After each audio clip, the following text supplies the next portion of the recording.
Once upon a time, there lived a man everybody feared because they called him the strongest. They hailed him as a master swordsman, a lord of blades, and he went daringly at anyone who wanted to test him. Yet deep down, he kept asking himself if he'd truly hit the top of swordsmanship. The hero swears he's won, but the monster snarls, "It's real." And there's no denying it, because if he's right, then he's already climbed to the top of swordsmanship. The creature says killing someone as strong as him is the best move. Then it's satisfied, leans in and asks, "So what do you want, anything at all?" He's the one who finally got him to smile, and now he's ready to chase that last wish. The hero slams the brakes, saying it won't matter because death is coming for him soon. Then he reveals the truth. The wish is already fulfilled, and that's why he's grinning like it's over. So what about magic? It's been gone from their world for ages, and he doesn't need it, because even if he somehow lived, he'd never go hunting for it unless he's just been reincarnated or something like that. The creature totally got why he wanted it.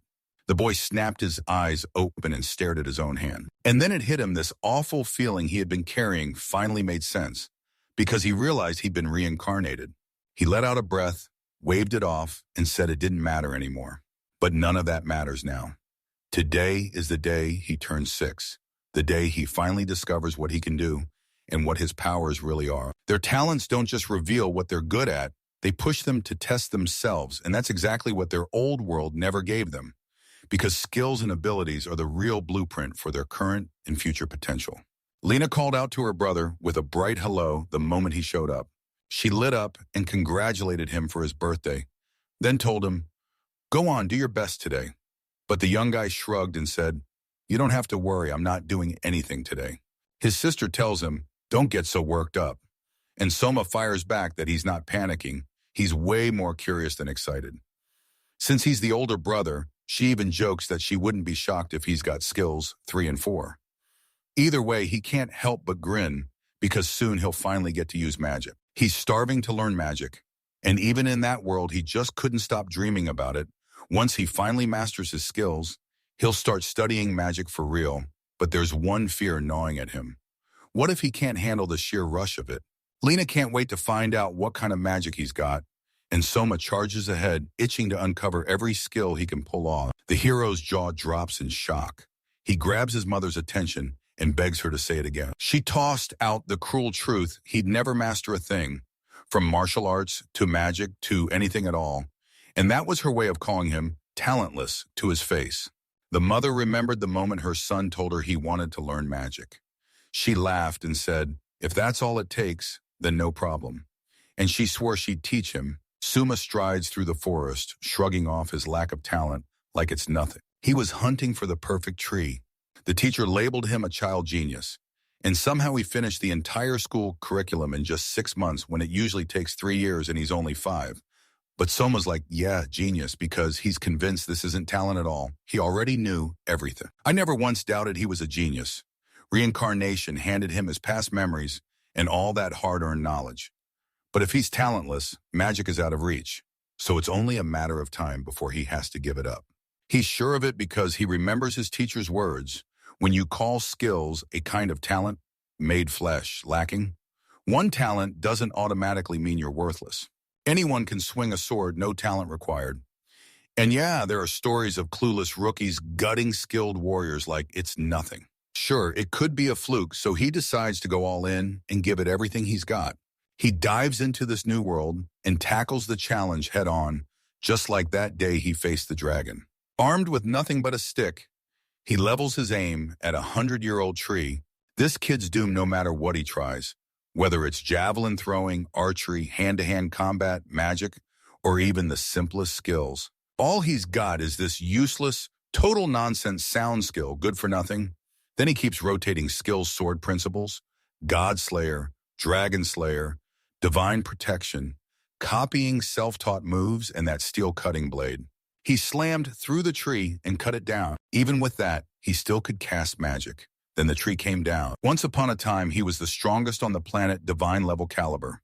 The proof of completion in his hands, and now this soul stops growing forever. Then all that was left was to figure out how he'd wield magic right up until he suddenly blacked out and crashed to the ground. A girl burst out from the bushes and demanded, "What is that?" And right there, she spotted a boy. The girl blurts, "So, I really don't have any talent?" While that ominous sky looms just as terrifyingly beautiful as she'd hoped. No one in sight, she's already sure she made the right call. Coming here then. Boom, a tree crashes down right in front of her. She has no clue what any of it even means, so she grabs the moment and asks herself, is it really supposed to be like this? If she just sits there thinking nothing's going to shift. So she decides to go check it herself. A tree crashes. Then she hears it all, right here. She assumes it's coming from this spot because people swear demons prowl the evil forest. She came anyway, dead sure no one would be around. So tell her, why is this happening? She braced for an attack, but whatever she was sensing, it wasn't an attacker after all. She spotted an oak stump and froze. Totally lost, those cuts were so slick, they didn't even look like rot. Before she could breathe, a voice snapped from the dark, asking what she was seeing. Then panic hit, and she stomped down on the hero's head. Then she glanced around and froze because it was a child. The woman smiled and urged him to speak, but the boy just wouldn't budge. Suma snapped at her, telling her to stop stomping on him, but somehow he couldn't move at all. So she demanded to know why he just said it was hard to put into words, and that the reason was tied to skills he'd carried over from a past life. Using them without training is straight up reckless. Virgo cut in, then pressed.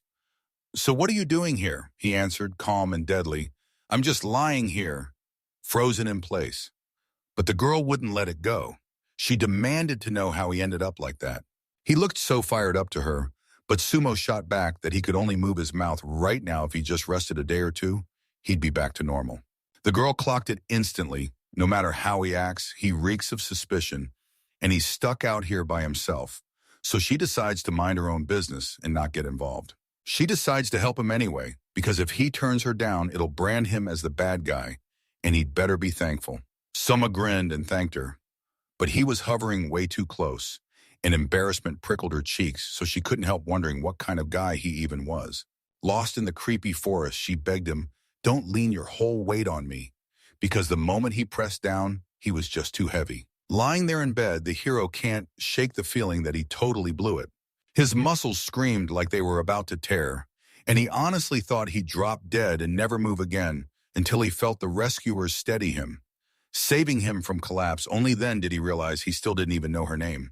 And if they ever crossed paths again, he'd make sure to thank her. Henfield stormed into his room, then used her strange talent to size up his skills in seconds. She clocked that the hero looked way better, then leaned in and asked if anything was bothering him. He shook his head and said nothing was wrong. He was just worn out. Camilla threw out an apology and admitted she didn't think she could do anything for him because in this condition, he wouldn't even be able to read a book. Even if she dragged one over, Sumo just smiled and said that was fine. It was enough that she showed up every single day. The boy kept replaying it in his head.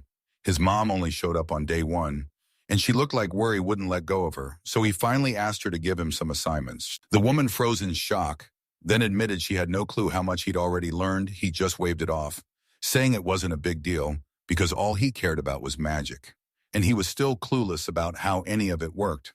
Camilla started to worry about it, but Soma just grinned and swore everything was fine, then promised he'd do anything to get answers about magic. The woman flashed a smile and promised she'd set him up with a task.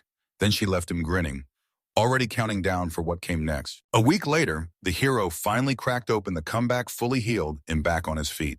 He stumbled out of bed, staring into the still dark morning like, what am I even supposed to do right now?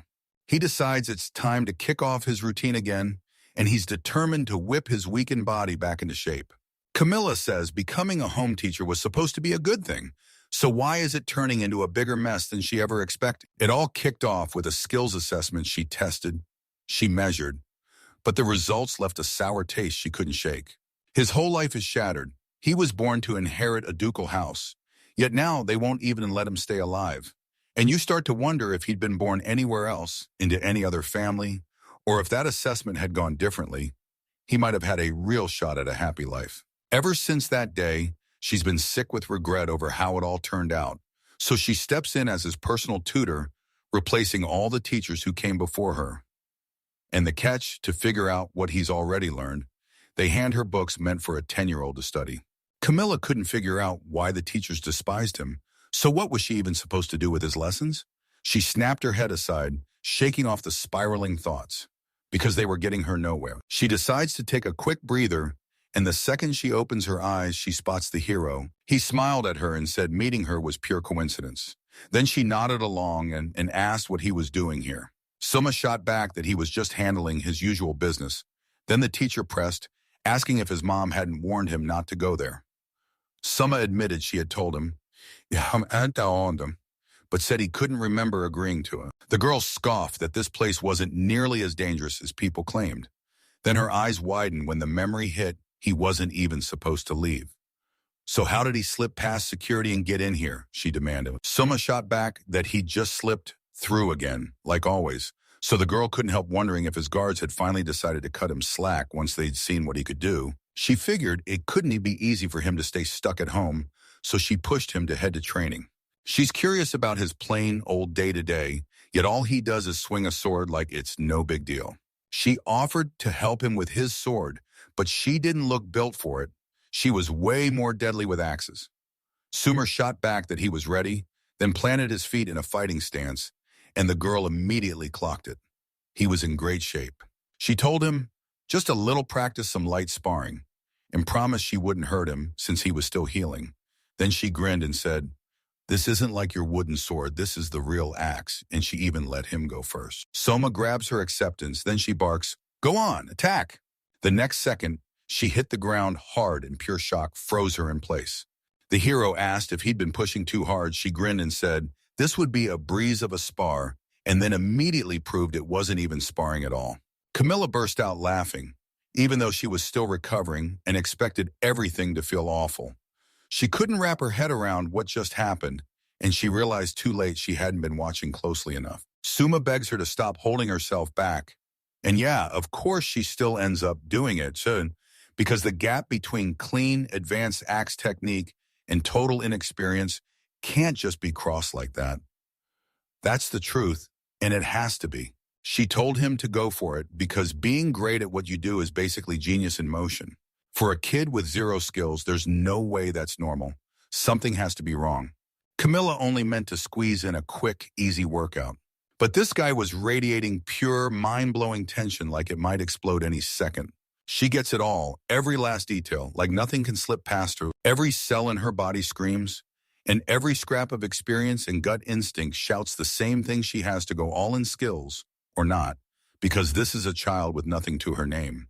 This swordsman is stone cold, Syria. Camilla plants herself right across from the main character, staring them down. He looked like he was begging her to go for the next move, so she lifted the axe. And the very next time, she swung with everything she had. Advanced axe technique, world-class martial arts. Then the mind's eye ignites a supernatural phenomenon. Camilla swings with fury, her axe bites down and slices through the earth. But the hero didn't even blink then. In the blink of an eye, he slammed into the teacher. The girl clenched her resolve and chose to unleash the advanced axe technique. Then came the mind's eye, a supernatural phenomenon that shattered reality and the world martial arts that proved legends were real. She's starting to find it hilarious if he can stop that battle axe with nothing but a wooden pole. Just imagine what he's capable of. It's a brutal showdown. An absolute screw-up goes head-to-head with a battle-hardened axe warrior. But the gap in skill levels is undeniable. No skills could even exist if they weren't different. And that's exactly why the assessment of skills matters. The girl braces for the next strike, then shrieks and swings with everything she's got, unleashing a storm of skills: advanced axe technique, world martial arts, supernatural power, warrior sorrow, and the dance of indignation. Then she slams down the titanic strike. The fight drags on for 5 brutal minutes. She can't even speak. And because they're not on the same level, she's forced to land a hit every single time. One day, she tore a young girl's whole life apart, and she flat out refused to take on the job of judging skills for that very reason. Even knowing the whole truth, Sophia didn't ditch her friendship. She leaned in and urged her to bury the past and sprint into the future. The teacher and student keep clashing sword against blade, axe against force, over and over again. And now everything she's got, her life and her son's, all hanging on what happens next. If her skills and the test that judges them can't be trusted, then the moment she tanks his chances, the rage will hit. Because if that assessment was flawed, he'll despise her for it. The girl's mind snapped to something else. and the young man blurted out that she'd been caught. In the next instant, she yanked the stick clean out of his hand. Her attacks kept streaking toward him, and she tried to slam the hit to a stop at the last second. She crashed down hard onto the guy. He realized how brazen that was on his end, and shame slammed into him. She said that final hit felt weird, but at least he didn't hold back. Suma snapped back that he'd been completely distracted. Camilla says it's because he drove himself forward before he'd properly recovered, though the young man swears he's already had enough rest, and Camilla can finally breathe, thrilled to hear it, because she can't wait for what comes next. The boys' break was done, time to clock back in. The teacher snapped that it wasn't fair to just vanish, saying a leader couldn't leave. The boys shot back that if she had work to do, she should go. She hesitated, then apologized. Suma finally blurted out what he'd been trying to say since she'd been sprawled on top of him this whole time. Then Camilla snapped that, first things first, he needed to learn respect for women as she kept pinning him hard to the ground. Camilla said she'd be back soon, and she warned that guy not to even show up at that forest late for class. Or else, he shot back, don't worry about it. Suze flopped onto the ground and snapped that he was totally useless. His focus had slipped, and his sword clattered out of his grip. Turns out he still had a ton to learn. Then he grinned and said he'd known she was there all along, so she didn't need to stay hidden anymore. The girl demanded, "How did you know?" And he shot back, "Because I could feel you were there, so I went for it." A whole week had already slammed by since their meeting, and he couldn't just let it go. He decided to thank her again, because she had saved his life back then. The young woman blushed hard and snapped her gaze to the side, insisting it didn't matter at all and that he really shouldn't thank her. But yeah, he just goes ahead and does it. He figures that's all he's got until he realizes something hits harder. He still doesn't know her name. She clocks that he never asked, so she never told him. Suma told her, "Just trust me. There's a reason, you'll see why I want you to tell me." Then he introduced himself and insisted she should call him whatever name she liked. Look, if he wanted to call her, he'd have to know her name first, that's it. If it annoyed her, she could just give him a nickname. The girl let out a sigh and said, "I'm Ina," and then told him he could call her anything he wanted. The hero picked a name for her, Ina, and she blushed, asking why she wouldn't get a san. He grinned and reminded her she'd told him to call her whatever he wanted, so she swallowed her embarrassment and did the same, calling him by his first name. That young man calls her by her first name, straight from the heart, so calm it infuriates her, and she snaps back that they should just finish what he started saying. Suma can't even wrap her head around why rage is burning in her chest, he said. "If things get rough, tell me, I'll help you any way I can." Ina demanded to know why she was getting dragged into this, and he snapped back that she'd saved him last week, like this was just his way of promising to repay that debt one day. She kept saying, "You don't owe me a thing, I just helped because I wanted to." And he fully gets that, so now he's determined to thank her and make it right. She blushed hard and grinned like she couldn't believe her luck. He stared at her like something didn't add up, then confessed he'd been stuck on the idea since their very first meeting. Yeah, he was right, because that smile fit her perfectly. He basically said, "Honestly, when she smiles, I think she's cute." And Anna just kept blushing again and again until he calmly admitted she's truly pretty, like objectively pretty, every time she smiles. She grabbed his attention and demanded he stop. Newmont's boy, Camilla, let out a heavy sigh, then Suma stared at her and demanded to know what on earth had happened. She decided to scope him out in person, only to realize he'd already devoured every single book, like he'd gone way past interested, straight to done. All right, when it comes to their lesson, she tells him to start by digging into his link to this house, its history, the local geography, all of it, and then she pushes the plan straight toward the evil forest. Camilla leaned in and asked why they called it the evil forest. Turns out it's simple. This sword carves the line of the mages' territory, because long ago mages roamed here and launched their invasions from this very spot. They'd been jawing for a while, and the young guy kept nudging him toward going there now, saying it was safe, so he agreed. And just like he'd figured, he never spotted a single mage sign out in the forest. He didn't leave even a whisper behind, nothing at all.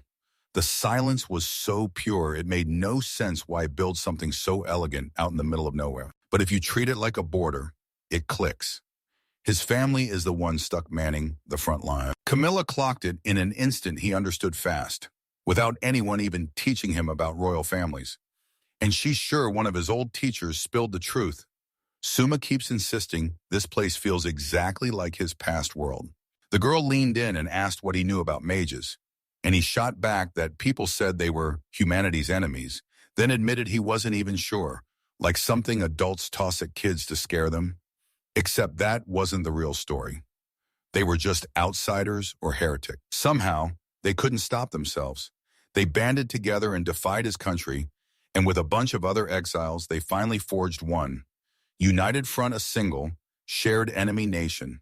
Camilla felt it instantly that this sounded right. The way he grasped the unimaginable proved he was sharp as a razor, and even his old teacher couldn't help but be stunned. That's why they kept her in the dark, so she'd judge his skills with zero bias. And after that brutal duel, she had to find out for herself. No excuses, good or bad. Camilla pictured the mages exactly how he described them, but the truth hit harder. They were dangerous, no doubt, and everyone knew these guys were seriously skilled. They swear it comes from the way they fight on the battlefield to take down even the lowest level mages. You need an intermediate technique, and normal soldiers don't stand a chance. She stared at the guy and demanded to know what happened. And when he said he understood, she snapped back that they weren't on par, so don't just assume their skill was worse right away. Suma basically shrugs and says, yeah, they might be insanely strong, but nobody knows if they're pulling off special moves or black magic. And that mystery is still driving everyone crazy. They decided they were stronger, and honestly, that country treats a mage's skill like it's law. No debate, no wiggle room. To make sure no one got crushed into some tiny, desperate country, people were sorted by their talents and handed out shared spheres to own, so skill didn't just matter. It became the heartbeat of everything humans did. Suma gets it. The crown's oldest son is running the border, but he's got no real talent for the job.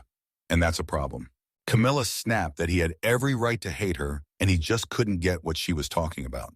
She told him straight up if she'd snapped it to her senses sooner and pulled off a decent outcome, his life wouldn't have been cut short, and he'd still be there with his family. The young man snaps that this is way too much, and honestly, it makes zero sense to hate her just because she didn't cheat.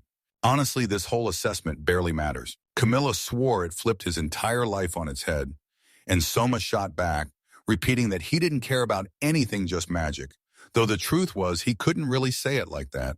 Honestly, he should thank her. She's the one who broke him free from that miserable home life, and now he can finally lock in and study magic. At first, she was thrown off, then she nodded along with him, and a bright smile spread across her face. She finally gets it, and now she has to master every single way to study magic.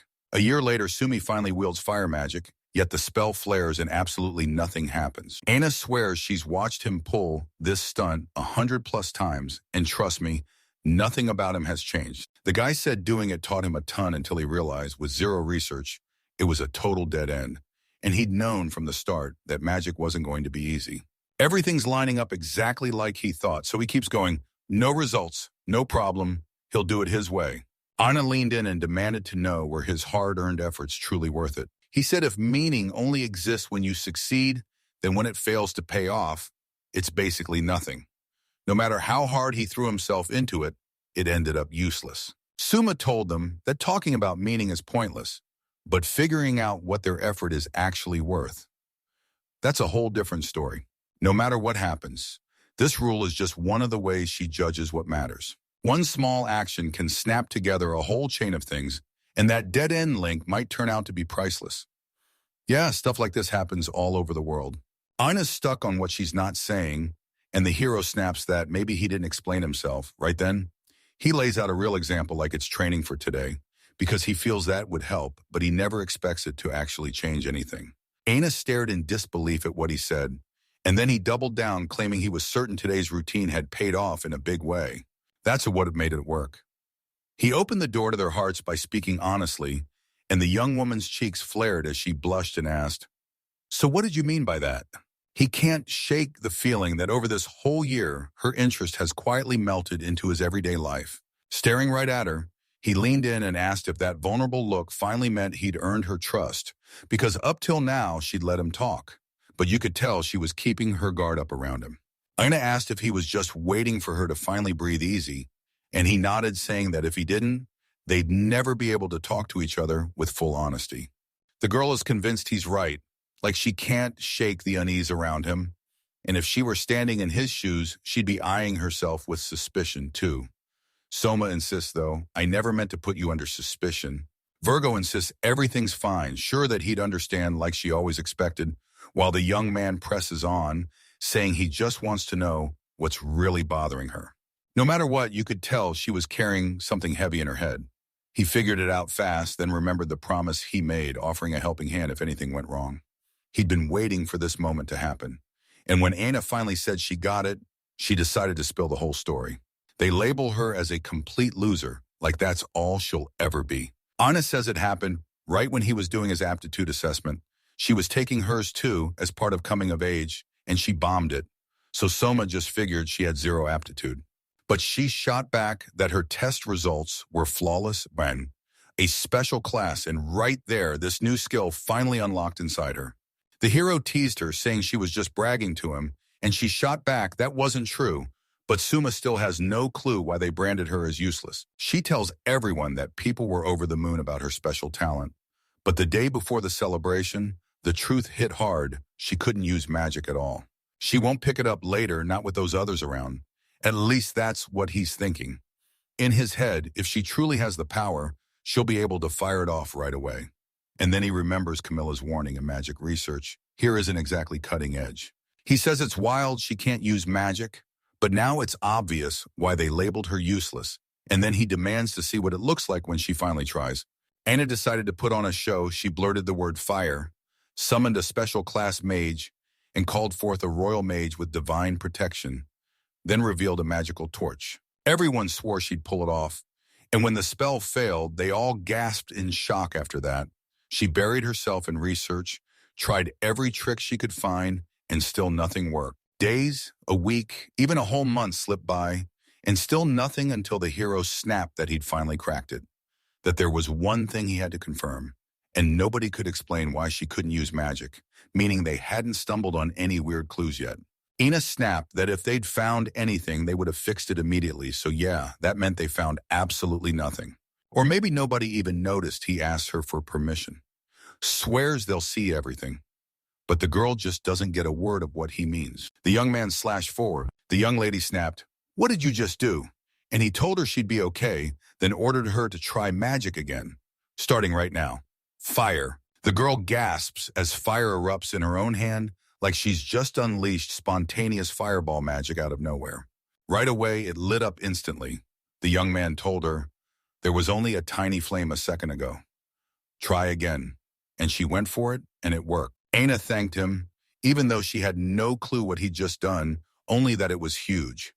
The hero flashed a grin and told her to stop crying so he could finally be happy too. Slumped in his chair, the guy grins like he just cracked Anus's problem and realizes he's only just begun, because he's still made serious progress. He marched up to the teacher and blurted, "Is it really true magic is something you can't turn down?" She agreed, but she's got one more thing to say. Everything hinges on how hard he throws himself into it, and the moment he breaks out magic, his focus doesn't budge. If his skills aren't sharp enough, he can't parry a single strike or guard himself, so all he can do is snap out of the way and dodge. But just recently, he watched magic power crumble with his own eyes, and she's sitting at the very top of magical mastery. She's from a special class, so the spell can't be that simple. The girl even said there are exceptions. Special class people just toss the basics aside, and that's why nothing about it shocks him, because stuff like this doesn't fit simple explanations. And as it unfolds, the young man can't stop thinking about her word. Camilla finally clocked it. He cooked up yet another wild plan. And if those special classes could pull off miracles, then yeah, they could train him in magic, just like she said. Why would Anna say she could teach him magic? What in the world made him think that? She pressed him and demanded to know how he came to that conclusion.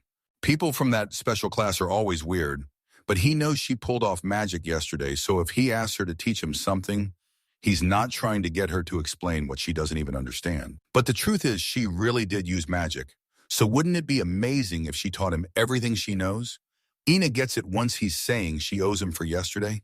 It's like she has no choice at all. She told him to take his usual stance, then started pumping magic into her palm and explaining what he had to say until the hero snapped. Wait, He asked how to charge his palm with magic, the same magic that powers everything, and Aina shrugged, saying, magic is magic, but if you can't focus it into your hand, then how are you even going to use it? If he can't feel it for himself, he'll never get it, man. I just wish there was a way he could.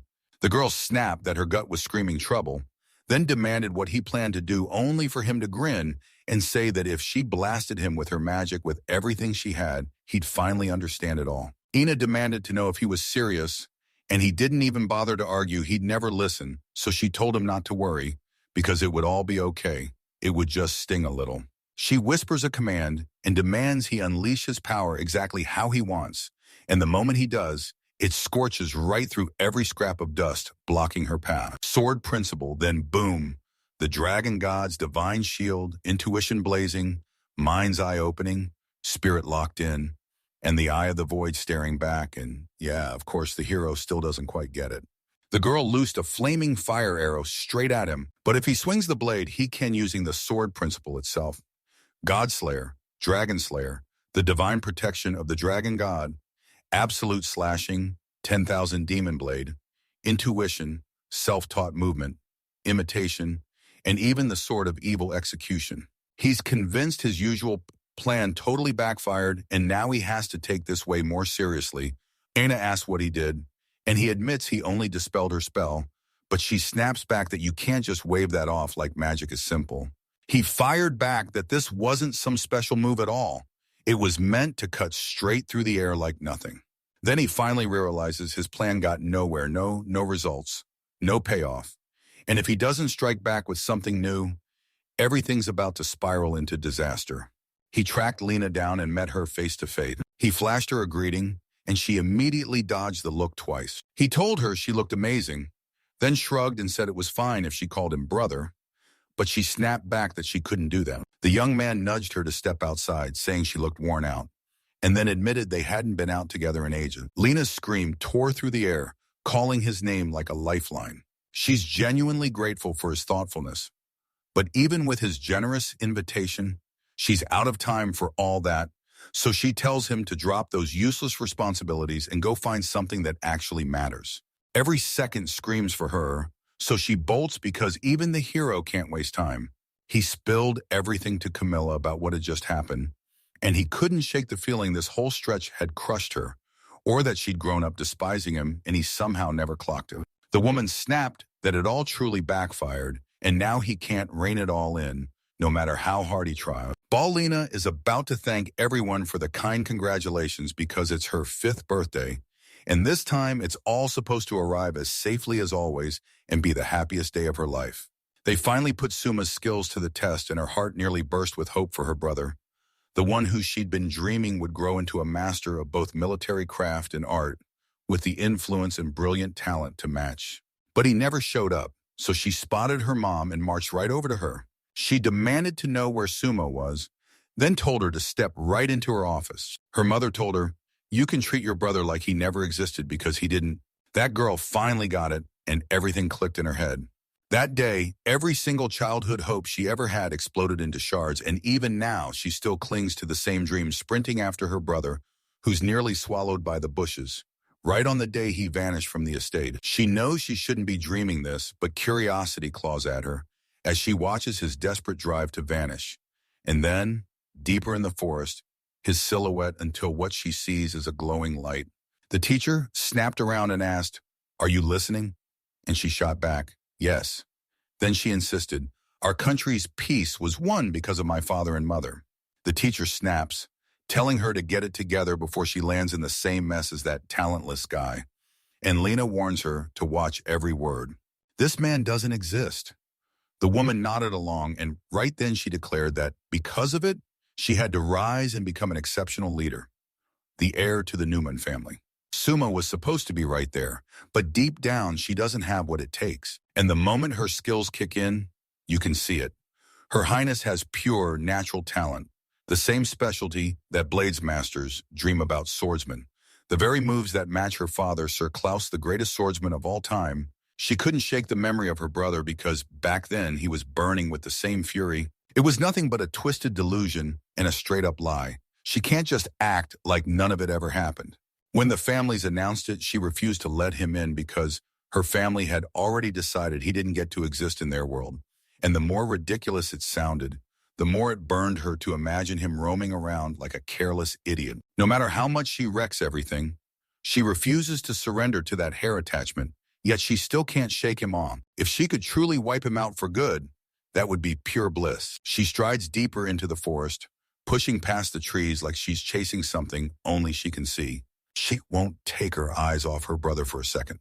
She hears every word he finally lets out now that they've reached this point, and then he blurts what he couldn't even imagine before the best thing he could say.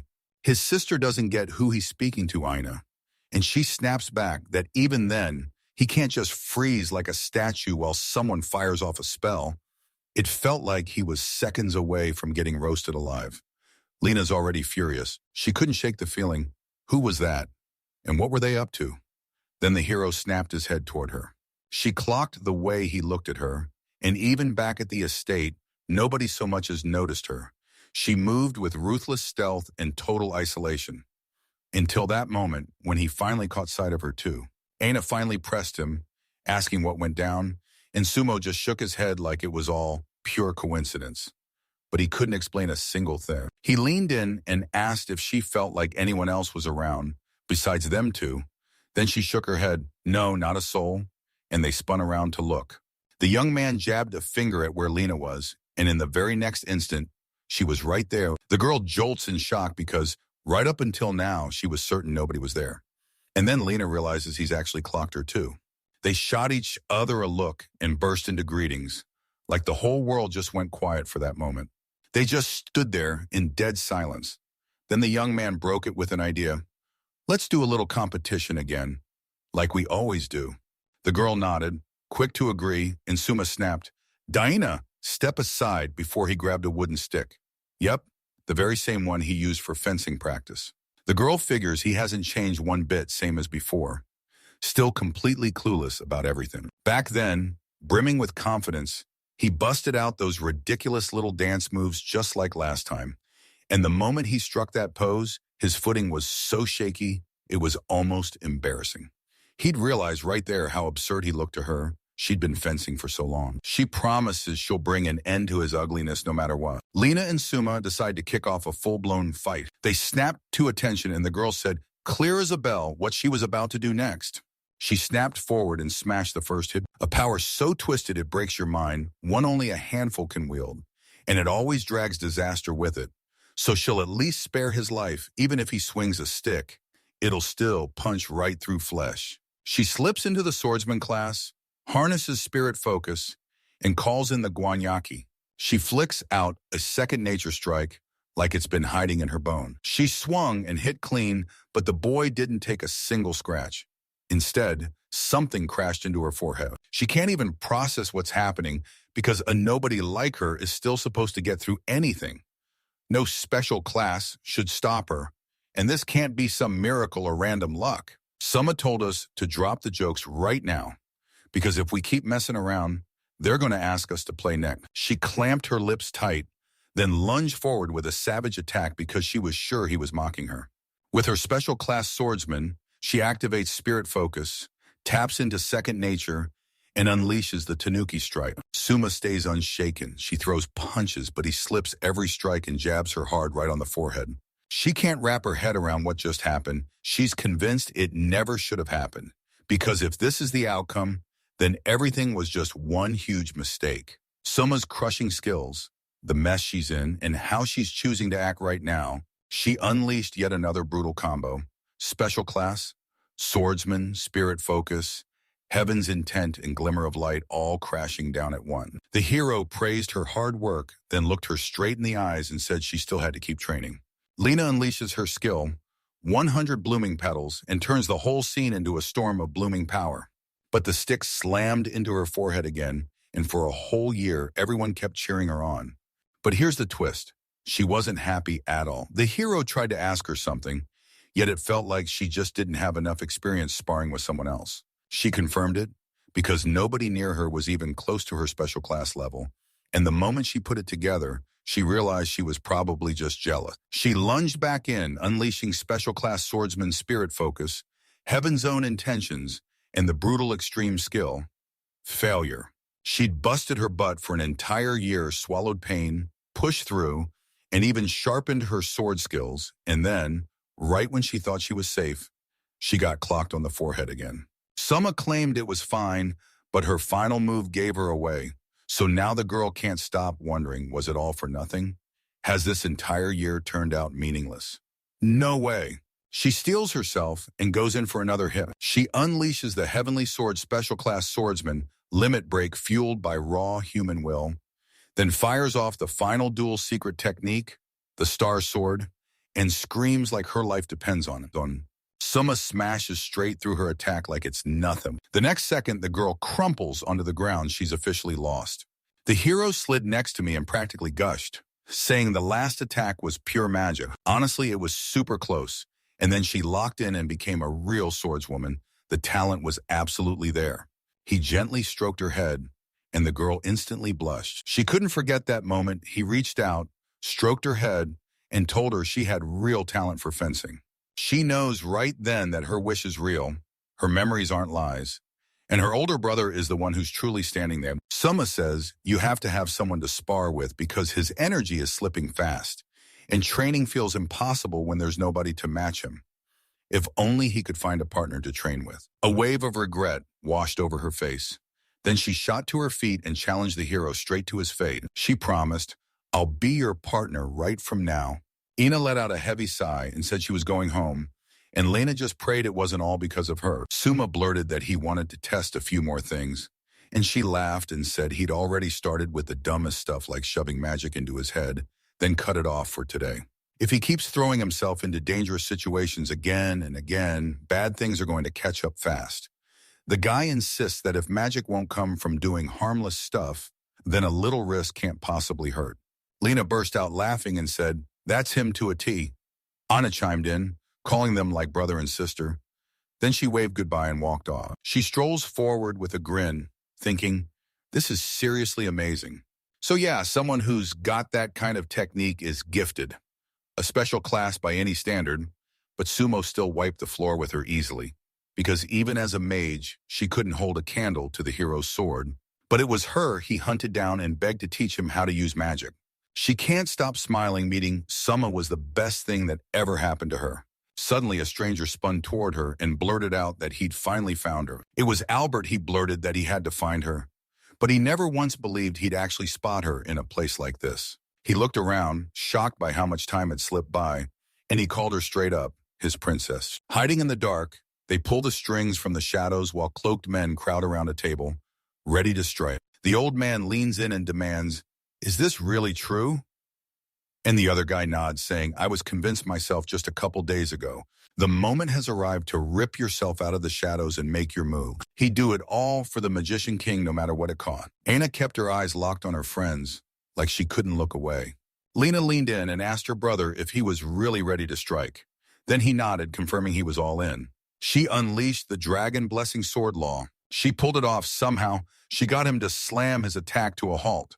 The boy gasped, calling it incredible. Then he leaned in and poked her right on the forehead. And then he snapped, "So what's the point if you just stop right there?" All she could think about was how to get it out and keep it safe. Nothing else. Then the hero told her that if she really understood, he figured she'd managed to scrape together just enough for a passing grade. But it looks like she'll need a little more time before she can land that hit. And when she finally does, she's going to prove it. He's counting on it. Summa rushed in to apologize to Ina for making her wait. But Anna shot back that she hadn't been waiting, she'd barely noticed, because their battles were genuinely gripping to watch. She refuses to lie. She won't just sit there with you, pretending that keeping them company is enough. She'd already lost way too much free time sitting here, while that guy dangled a proposition in front of her because time is priceless, and she couldn't afford to waste a single second. She should have cooked up a secret signal, just in case someone snatches her, but she's completely lost on what he's even saying. She pressed him on whether the moment she'd need this signal would hit soon, and he told her straight, "Yeah, maybe it's coming, so you'd better get ready for the worst." Even if he had known she'd been taken, would he have gone and ripped her out of that nightmare, yes or no? The hero answered. The girl figured he was just messing around until Summa swore that if someone kidnapped her, he'd come for her. no matter what. Aina spun away, cheeks burning, and blurted out an apology only for him to shake his head and say she hadn't done a thing wrong. The girl shot back with what she thought, declared it was over, and stormed out without warning. Then Lena marched up to her brother and asked, straight up, what'd he do if someone snatched him? He answered that it was a brutal question to figure out, and the sister just couldn't make sense of why. She told everyone, I'm training hard so I can protect myself the next time people like that come for me. So if she wants him to save her, she's got to stop training right now. And Anna knew she'd been making everything worse lately. Summa just stared back at her. Camilla said it felt like they'd already been talking about the store last time and pushed to pick up the conversation again because he'd find that info super useful. Humanity isn't just humans, it's every humanoid crew out there. First humans, then demi-humans, forest spirits, monsters, and finally vampires. And that whole lineup, starting with humans, is what counts as humanity. The teacher leaned in and asked why they call it humanity, and he shrugged, saying he had no clue at first. He guessed it was because of how they looked. But then it hit him. If that was the reason, why weren't the dead souls part of it? It all comes down to one thing. Does that race have its own country, or doesn't it? That's why dead souls don't count. Turns out they can't just carve out their own country. And nope, it's the same for phantoms too. But the real question still burns, are they a whole separate race? The young man leaned in and asked about the dwarves, then the woman shook her head, saying things were different there because there were so few that they barely counted as their own race, even for purebreds. Summa asked if that was why he'd shown up, and Camilla just stared like, what are you even talking about? Then he smirked and said she was the reason because she was a dwarf, and she was probably a pureblood too. She's stunned. She never thought he could crack it because he always acts like anyone could figure it out if they just put their mind to it. She mutters the kind of truth people miss until it slaps them in the face like a dying race could be unfolding right in front of them. And she even tosses in a tiny, slow burn exaggeration about how she's growing. They've totally derailed the conversation, so she snaps, all right, back on track, and then hits him with the real question, how on earth did the word humanity get coined in the first place? The young man snapped back that magicians were behind it because it was the magicians who officially coined that whole title. But way back before wizards were even a thing, when one race clashed with another, things went straight to disaster because everyone could feel it. If they kept fighting like this, they'd wipe each other out sooner or later. And it all hit hardest when the hobbits were teetering on the brink of extinction. So they built magicians to wipe out these divisions. Yet it was a dumb plan because the enemy wasn't even stopped, and those cracks in the world didn't change a bit. The young man shot back, why would I even care about this? And she smiled, saying, because you'll run for it, leave the country, and kick off your journey for real. Summa couldn't wrap his head around why he'd do that, and Camilla shot back, listen, if there's even one corner of the world where you can learn magic, you're going there, and you're not going there alone. That place will be packed with mages. He finally got what she was warning him about. Don't pick the wrong friends, but right now he couldn't change a thing until he grew up and became an adult. Summa's back, and this time the fight is about to explode again. She's telling you how she felt like a total failure, how she let everyone down. Then she turned tail and bolted. Albert leaned in and asked if she was thinking of heading back to the Sorcerer King's world anytime soon, because he's one of the 4 most powerful sorcerers, a divine commander, and the god of death. They call them gods for a reason, standing higher than everyone else. So when someone like him ended up needing her, it felt like a punch to the gut, especially after all the mess she'd been. The old her would have nodded along and actually been glad about it. But now she's got friends waiting right there for her, and they're ready to pull her in. Albert snapped to the truth she'd already picked her fate. He'd thought he arrived at the perfect moment, but then what about her choice? She flashed a smile and told him straight up that she hadn't laughed at him, even as the question clawed at her. Why was she stressing over something so small when Albert was asking about her choice? Then she said, yeah. The man rushes out an apology for making them wait, then straightening his stance like a heavenly general among mages declares the plan is officially underway. One more man clocks what they're about to do to him. Albert already throws out an apology, but if the timing's right, this plan has to kick off and finish that very day.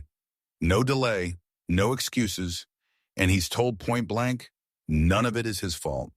Everyone in the room has to get them. That delay has to happen so they can pull off the plan, and if she'd played along from the start, everything would have run smoother.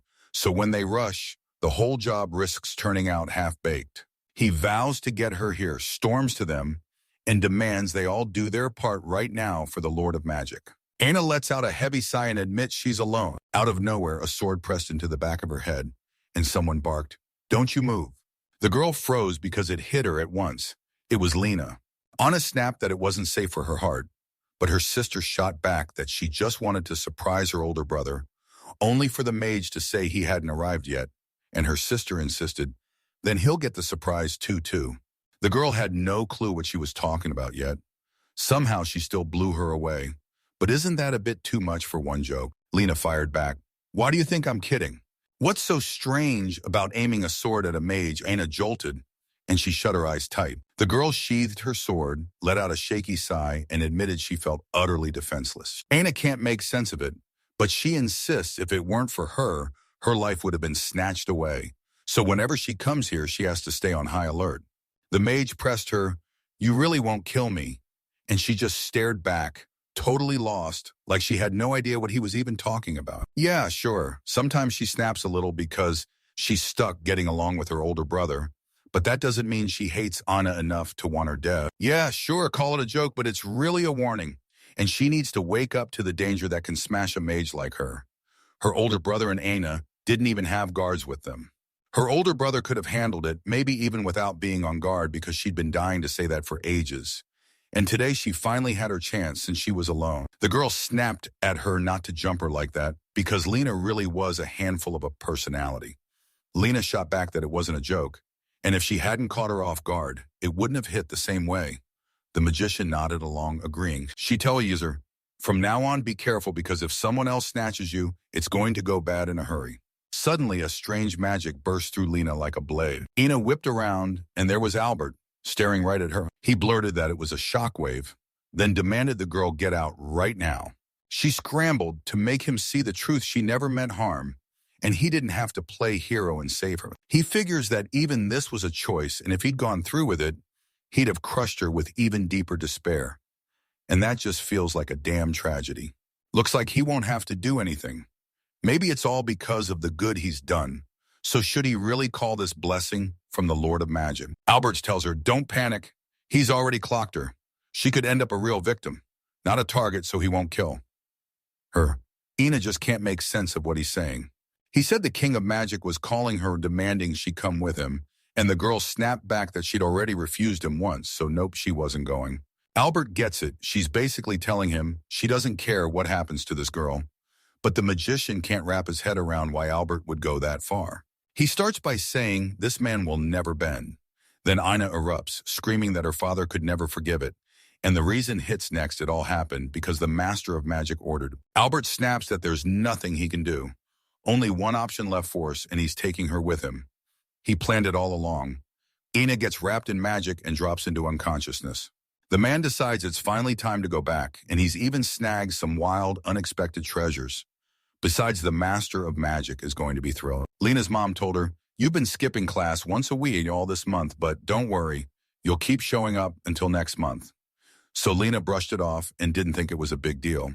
The teacher said it was fine, and when she vanished today, she shrugged it off like it was nothing and didn't raise the alarm because in her mind, wasn't she supposed to be in class tomorrow? So she just assumed she'd show up. The woman clocked the whole mess instantly, and because she didn't have anything else to add, she swallowed her pride and apologized. The teacher froze for a beat, then the mother fired off the apology again, right on top of it. She shuddered, bowed, and slipped out while Camilla exhaled, eyes fixed on her as she disappeared. She'd been wrestling with this for ages, so why would they hire someone like her?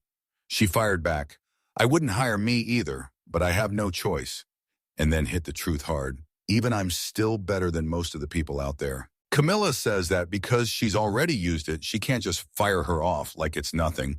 Usually she'd be right, but this situation is a whole different level, and now they have to figure out what to do next. The teacher said the only thing they could confirm was this: Lena vanished about an hour ago, maybe 2, and nobody could say if she was still inside the mansion since lunch, because at least back then she'd been there. She was out there grabbing lunch with her mom, so it makes you choose either someone snatched her or she slipped out on her own.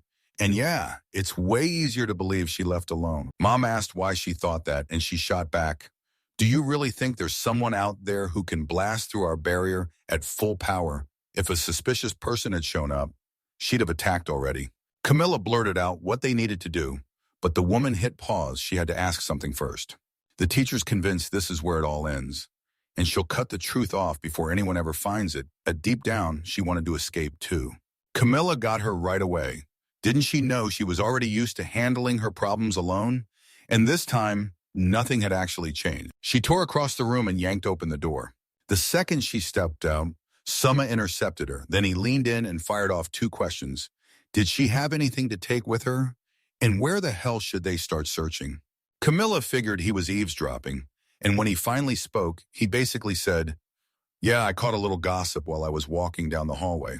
Lena vanished from the mansion, and she rushed to tell her mother the truth about it. She said he already knew everything, and that snapped the plan into place. All right, she'd head out right now to find her.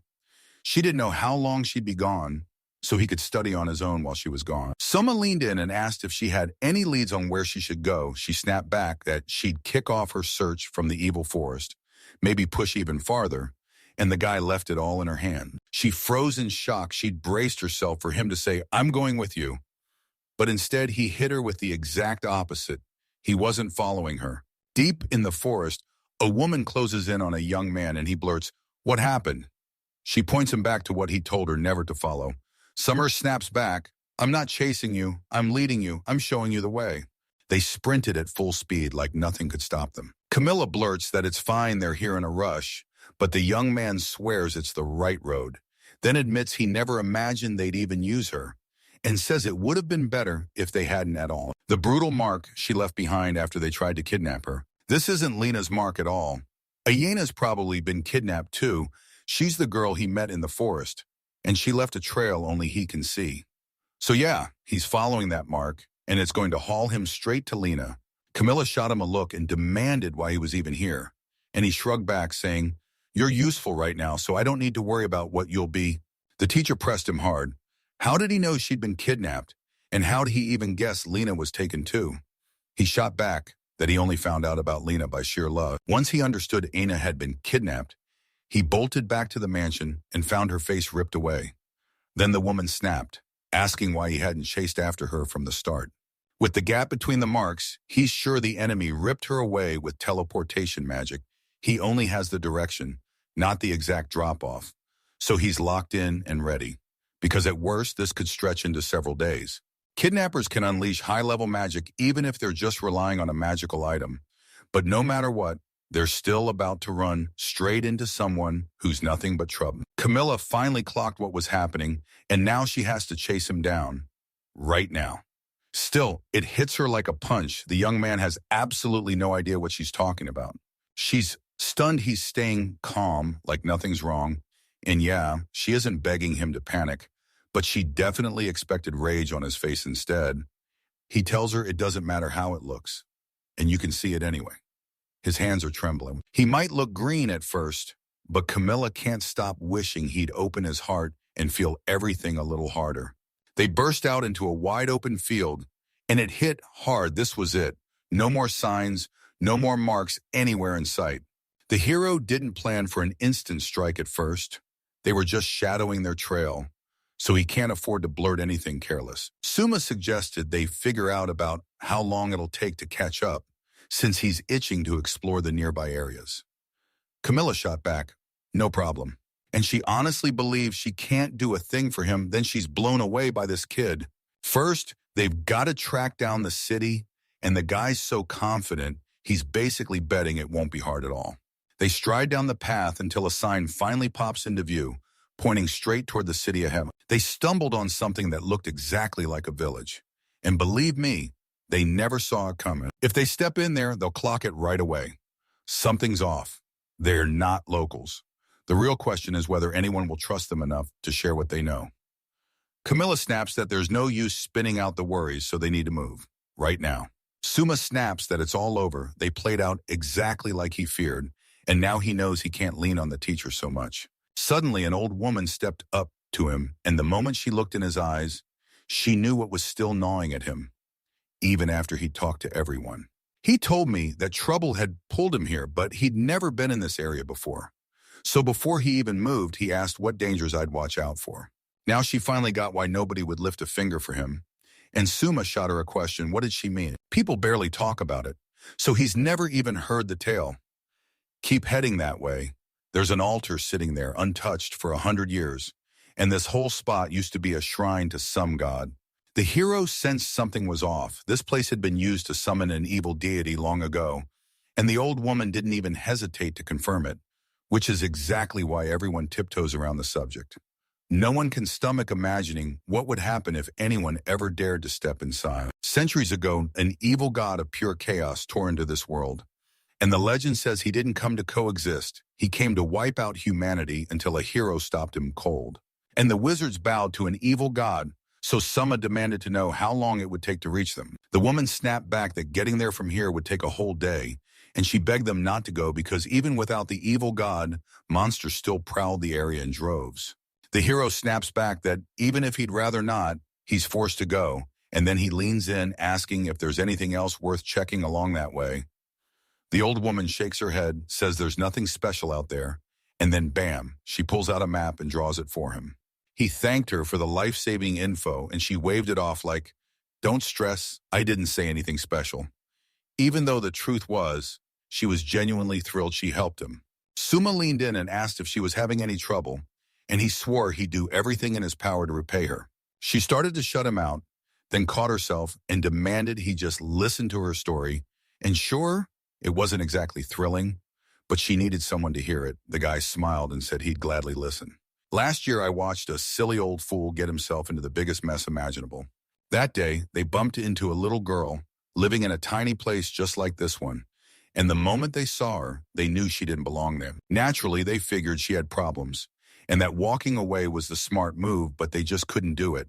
And somehow they ended up letting her into their home. At first, they tried to kick her out, but they paused, let her eat, let her rest, and then planned to tell her to leave. But even after resting, she still looked deathly pale, and the old woman was sure the trouble wasn't in her body, it was in her heart.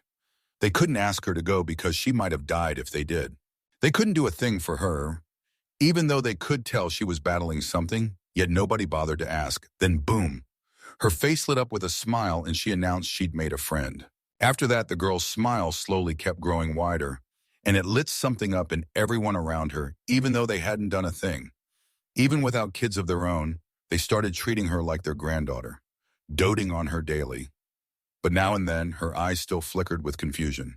It didn't happen as much as before, but every so often a heavy sadness would settle on her. Then lately, she's been laughing again. Suma snapped her back to what she'd already noticed, that the girl was smiling, while the old woman calmly said it wasn't a real smile.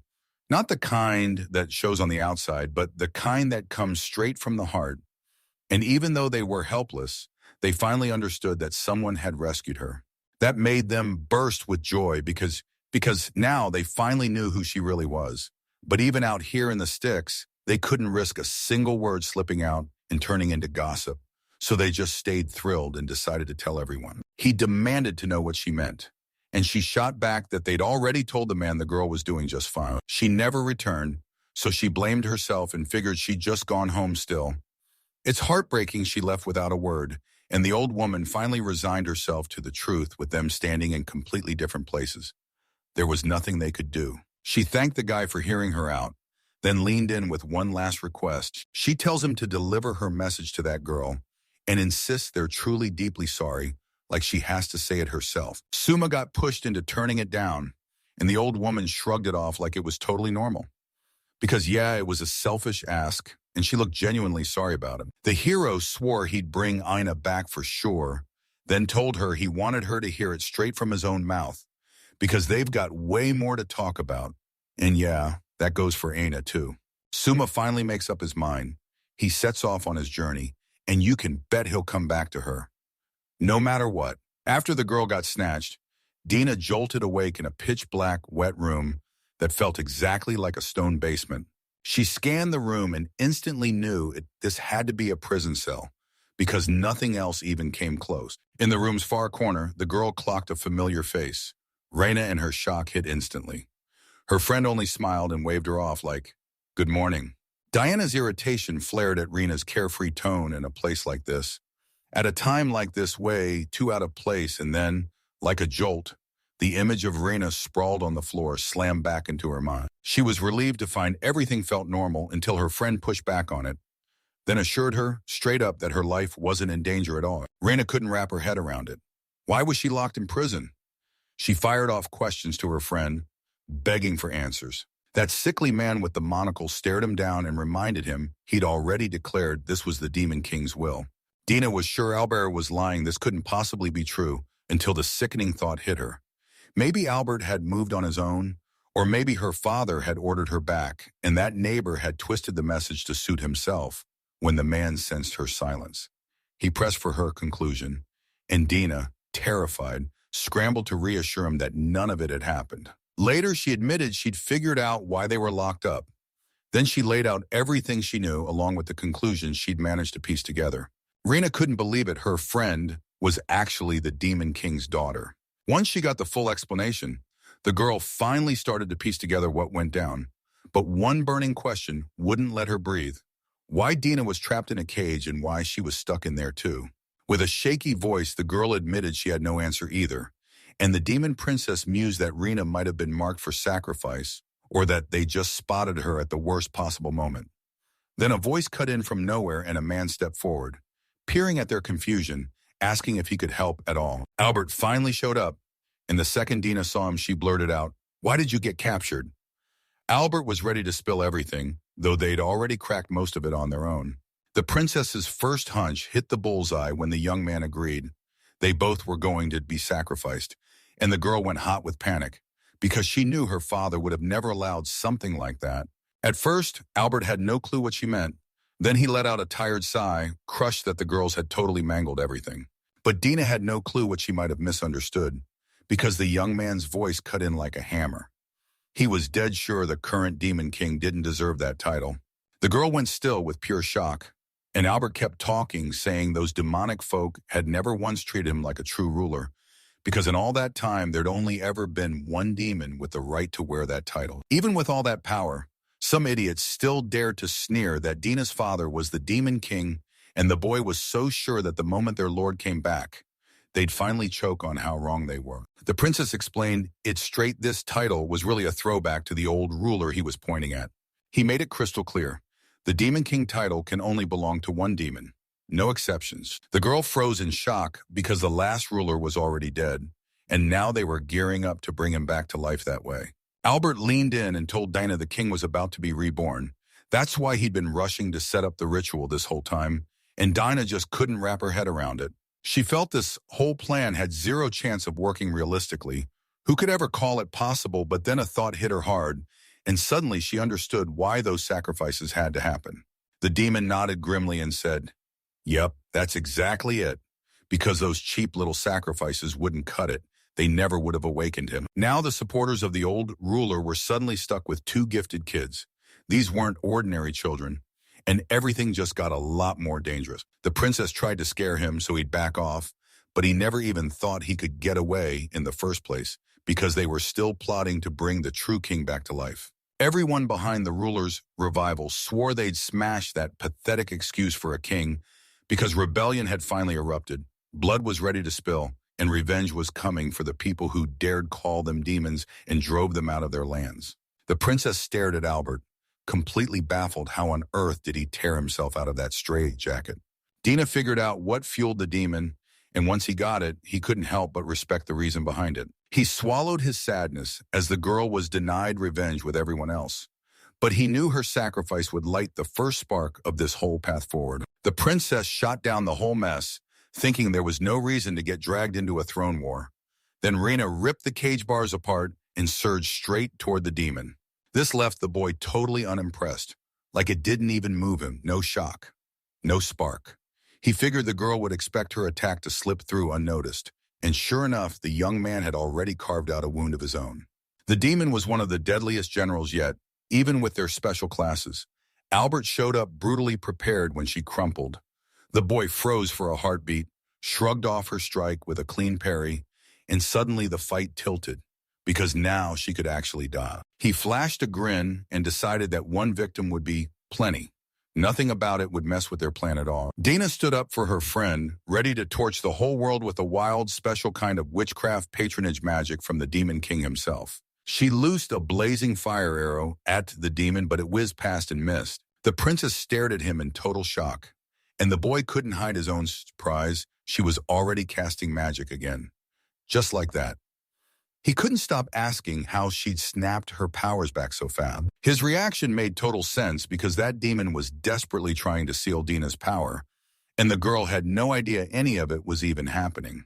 Albert realized she'd shattered the seal without even noticing yet. Right before he died, he forced himself to tell her every last secret. Turns out the princess can't cast a single spell because he sealed her body right there, and even the demon brags that it's worthy of a top general, while her own tribe can't spot a thing. Dinah couldn't stop thinking, why in the world did they need to seal her up in the first place? For Albert, it was crystal clear, so he let the princess hurl herself straight into the abyss of despair. He'd picked her as his victim long ago, but he never could have predicted how brutally powerful it would be, especially after she escaped, and, like he admitted himself, it threw him into serious trouble. The demon gave the princess a small, sharp bow and whispered his thanks, because for him, good was the kind that simply had to end. Dina's temper snapped. She unleashed her special witchcraft, the Demon King's patronage, and sent magic crashing back into the world. Her next strike swung wide and the pain snapped back on her. Instead, Albert told her that, with magic at her level, she couldn't threaten him, but with how loud she was carrying on, he ordered her to lie down for a bit. Blood spilled from the princess's mouth as the demon smugly shrugged off his own beetle collecting, then promised he'd trade those insects out and replace them with her. The young man stomped down on the girl's hand, and pain shot through her instantly. She barely got his name out, and it shocked the boy. He'd been sure the captive would sob or moan, but instead she stood her ground with real guts, and the demon was convinced it came from 2 years of brutal training. A wicked smile spread across his face because now he finally got his chance to have some fun. He dug the sole of his shoe in harder, squeezing her hand again and again, but Dina only clamped her lips even tighter, refusing to let out a single sound. Her tormentor looked stunned because he thought he was dealing with a pitiful princess, and now he had to flip his whole attitude. The demon raged on, jeering that everything was both ridiculous and amazing, while she sat there, trapped like a beast they could command, yet even her escape didn't change a thing. He kept insisting she'd been betrayed by traitors, but he refused to name names, so she'd have to piece it together herself, and her stubborn strength only fanned Albert's urge to make her break and surrender. Because now he wanted to shove his message through pure force only. He knew she wouldn't last long enough to reach the ceremony at this pace. Suddenly it hit him. Dina's too sick to fight, he said, and he told her to beg for mercy if the princess gave in. He swore he'd heal her wounds. The demon figured she'd be dead soon anyway, but he still got one thing: she couldn't stand the idea of being torn up in pain. Her princess finally gave in to his taunts, then just clenched her teeth and stayed silent. Taking every blow in full, Albert let out a breath. This was dragging on, and he was starting to get bored. He figured she was just waiting for someone to rescue her, but he flat out told her that couldn't possibly be true. Dina was convinced she had no right to even dream that help like this could happen. The demon wouldn't cool off. Her silence gave him zero peace, so he went straight for it and tried to squeeze a scream out of her, like he could force sound from her throat. His brutal passion flared as he lifted and slammed his boot again and again, praying she'd finally give him one last performance, just so he could wrench a despairing cry out of her voice. Suddenly, a voice snapped in, tired of Albert's nonstop whining, and the speaker dared him to start screaming in pain himself, since the demon had been craving that sound. The spell ripped the air into motion. Then the young man staggered back, while Dina fought her way to her feet and locked eyes on the former strongest swordsman right beside her, like a burst of hope smashing through the fog of despair. The guy snapped his head around and apologized to the victim, then admitted Lena was in even worse shape, so he rushed to help her first. The young man finally crashed in to save the princess just like he promised, even if he showed up a little late. Then he hurried over and offered to treat her wounds before he left, and the swordsman pressed in, demanding to know how Dina was doing and whether she could heal herself with her own healing magic. The princess snapped her eyes shut in pure irritation. She couldn't manage it on her own. He let out a heavy sigh, knowing they had no other option yet, Dina waved him off, told him not to fret over her, and begged him to go save Rena. But the young man couldn't quite wrap his head around what she meant. Without even waiting for her reply, the swordsman shot his hands up, clasped them behind his head, and started setting up a spell. Then begged the princess to stay perfectly still so he wouldn't miss as he unleashed a mix of sword principles, divine protection, razor-sharp intuition, and a copied flow of his own technique, all powered by a secret sword move in the Sword of Goodwill. Once the spell finally snapped into place, the young man let out a shaky sigh of relief because this goodwill technique could actually mend others by passing along the caster's life force. But his worst doubts hit home fast. Doing it twice in a row proved brutally hard. But he brushed it off as nothing. Dina's condition mattered way more. And that guy even insisted her body would be fine. The princess started to inspect herself, and every single wound and scrape she'd taken was gone like it never happened. That young man couldn't stop smiling, because this meant everything had finally gone right. Once Dina snapped out of the shock, she immediately grabbed her savior's attention and reminded him she'd asked him to heal Lena, because those wounds ran deep. And like the guy said earlier, he didn't just save her, he healed her too. She let out a huge sigh of relief like, "It's okay, everything's fine." But he didn't see it that way at all, and the former captive couldn't figure out what the young man was talking about. The young man blamed himself for missing his chance to save the princess, his delay ruining everything. Then he broke down and apologized to her for failing so badly. Those words detonated in Dina's chest. She screamed at the swordsman on the spot, claiming he had zero reason to apologize, because if Lena was in danger, then it was obvious she needed help first.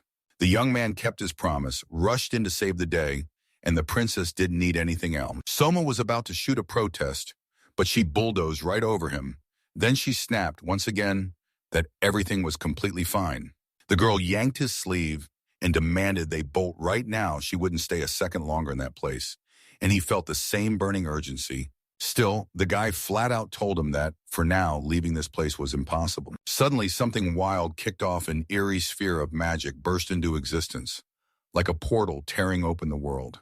The swordsman snapped back into a razor-sharp fighting stance, ready to unleash sword principle, God Slayer, Dragon Slayer, divine protection of God, unconditional cut, intuition in the blade of 10,000 demons. From behind him, a smug demonic voice sneered, mocking how those annoying guys were hated by everyone.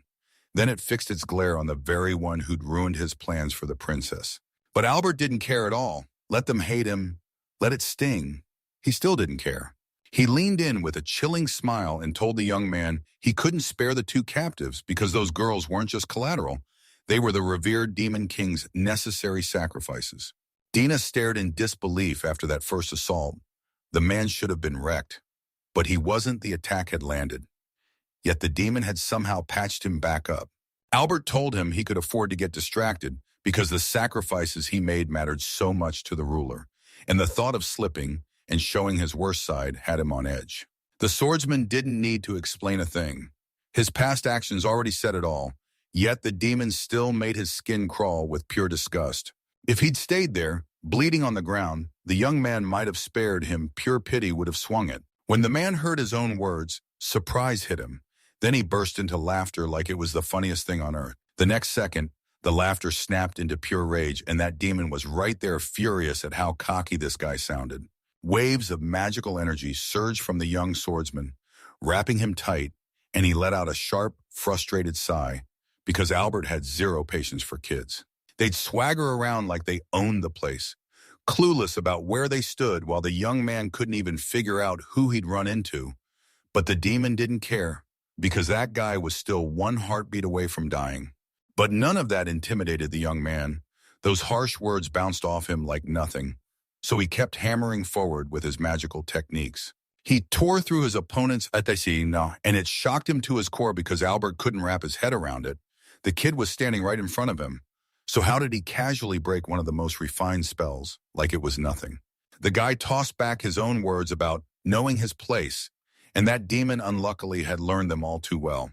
Even the swordsman figured the enemy had wildly misread his power, like he couldn't wrap his head around the gap between their strengths. A cold shudder jolted through the demon's body.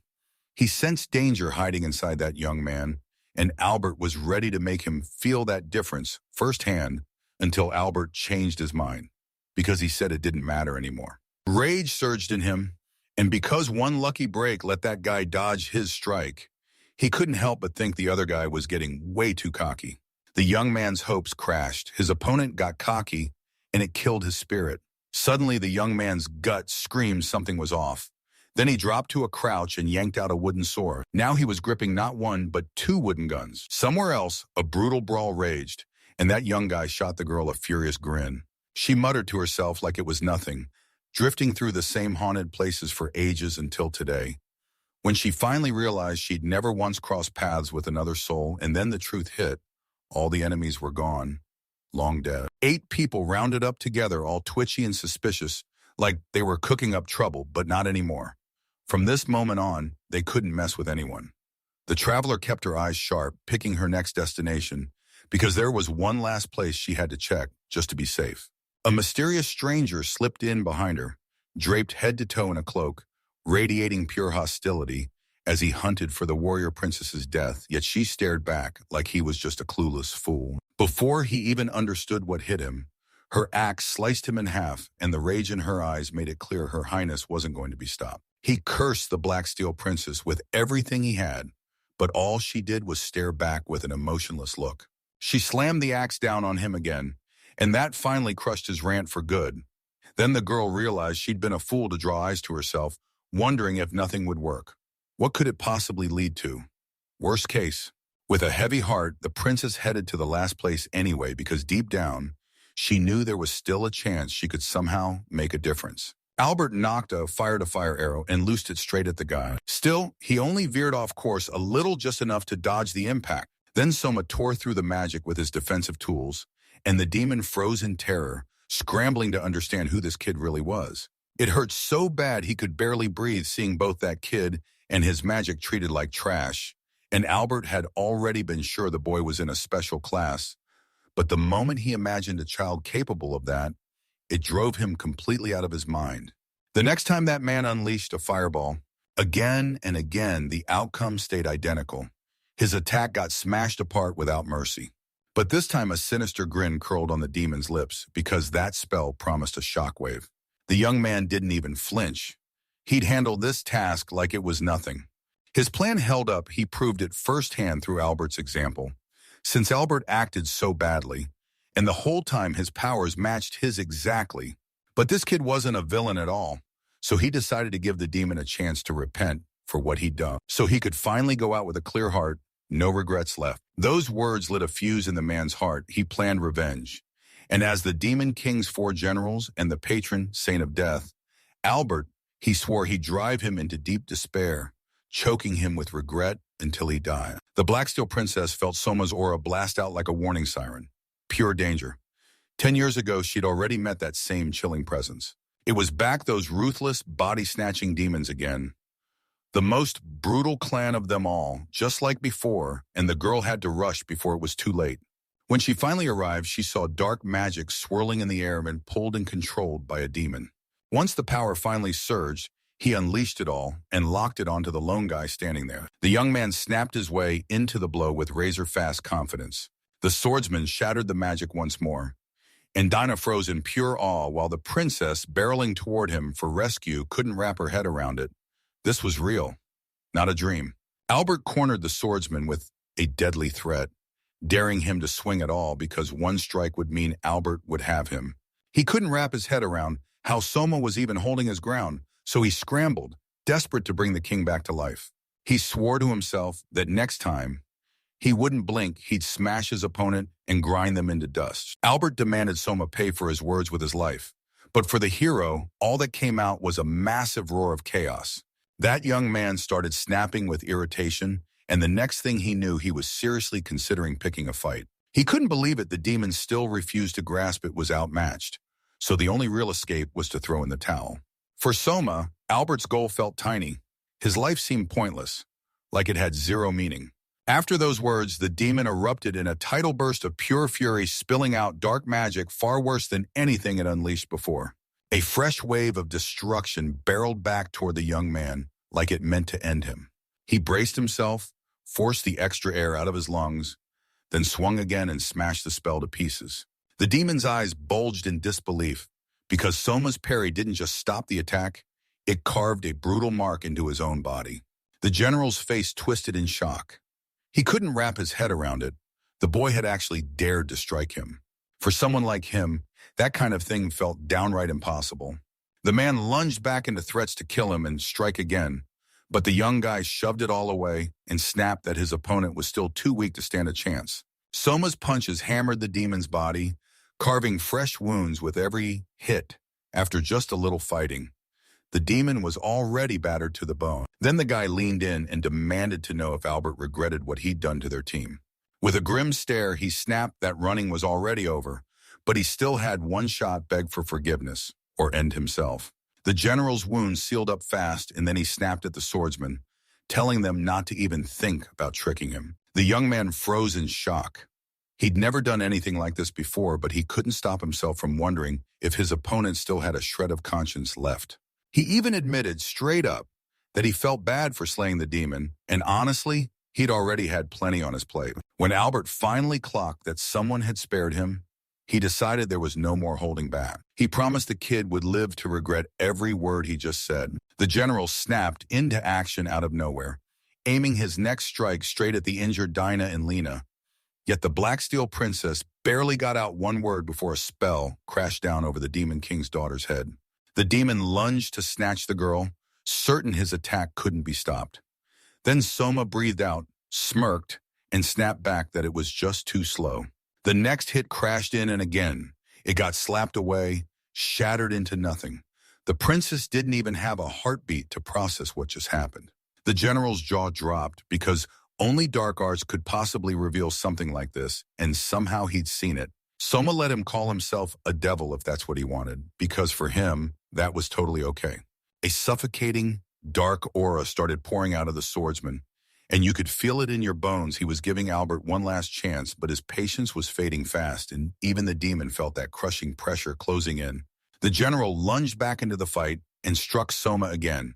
Only this time he closed the distance and hurled a spell, but it didn't break him. And the young man's own techniques flipped the outcome, ending the general for good. Among the four generals, Albert, the patron of death, it took a brutal slash that carved across his entire body. Then it hit him. His end was sealed, and the boy made it crystal clear there'd be absolutely nothing left of him. Back in the other world, the man could have been eaten alive by regret, but the young guy still snapped forgiveness right at death's doorstep. The hero snapped his eye and turned his head to the side, and before the princess could even explain she'd come just in case, she realized it was already done because deep down she knew the young man had handled everything on his own. For him, Albert's problem felt like nothing more than a tiny pebble. Dina clocked the look on his face, leaned in for a better look, and snapped, "You don't get it. My opponent's the Demon Lord." But the boy still swore the general was weak, and if they'd found out his rank sooner, they would have reacted in a way nobody could have predicted. Yeah, the princess agreed with him too. The girl stared at the devastation the battle had left behind. She'd watched the Demon King fall once before, but this time was a whole other nightmare. While she had gifts, Soma had nothing, no special skills at all. Even though this time the stakes weren't as brutal, no matter how much experience or talent she lacked, she still clenched her resolve and walked the path she'd chosen. If the Black Steel Princess had run into Soma sooner, she'd still be pining for the seven heavens. But now she knew it didn't matter, and pushing that argument was a total dead end. In the end, the hero cracked the whole mystery, and she nodded along like, "Yeah, you've got it." He flashed a grin and promised to leap everything to get to him and Dina.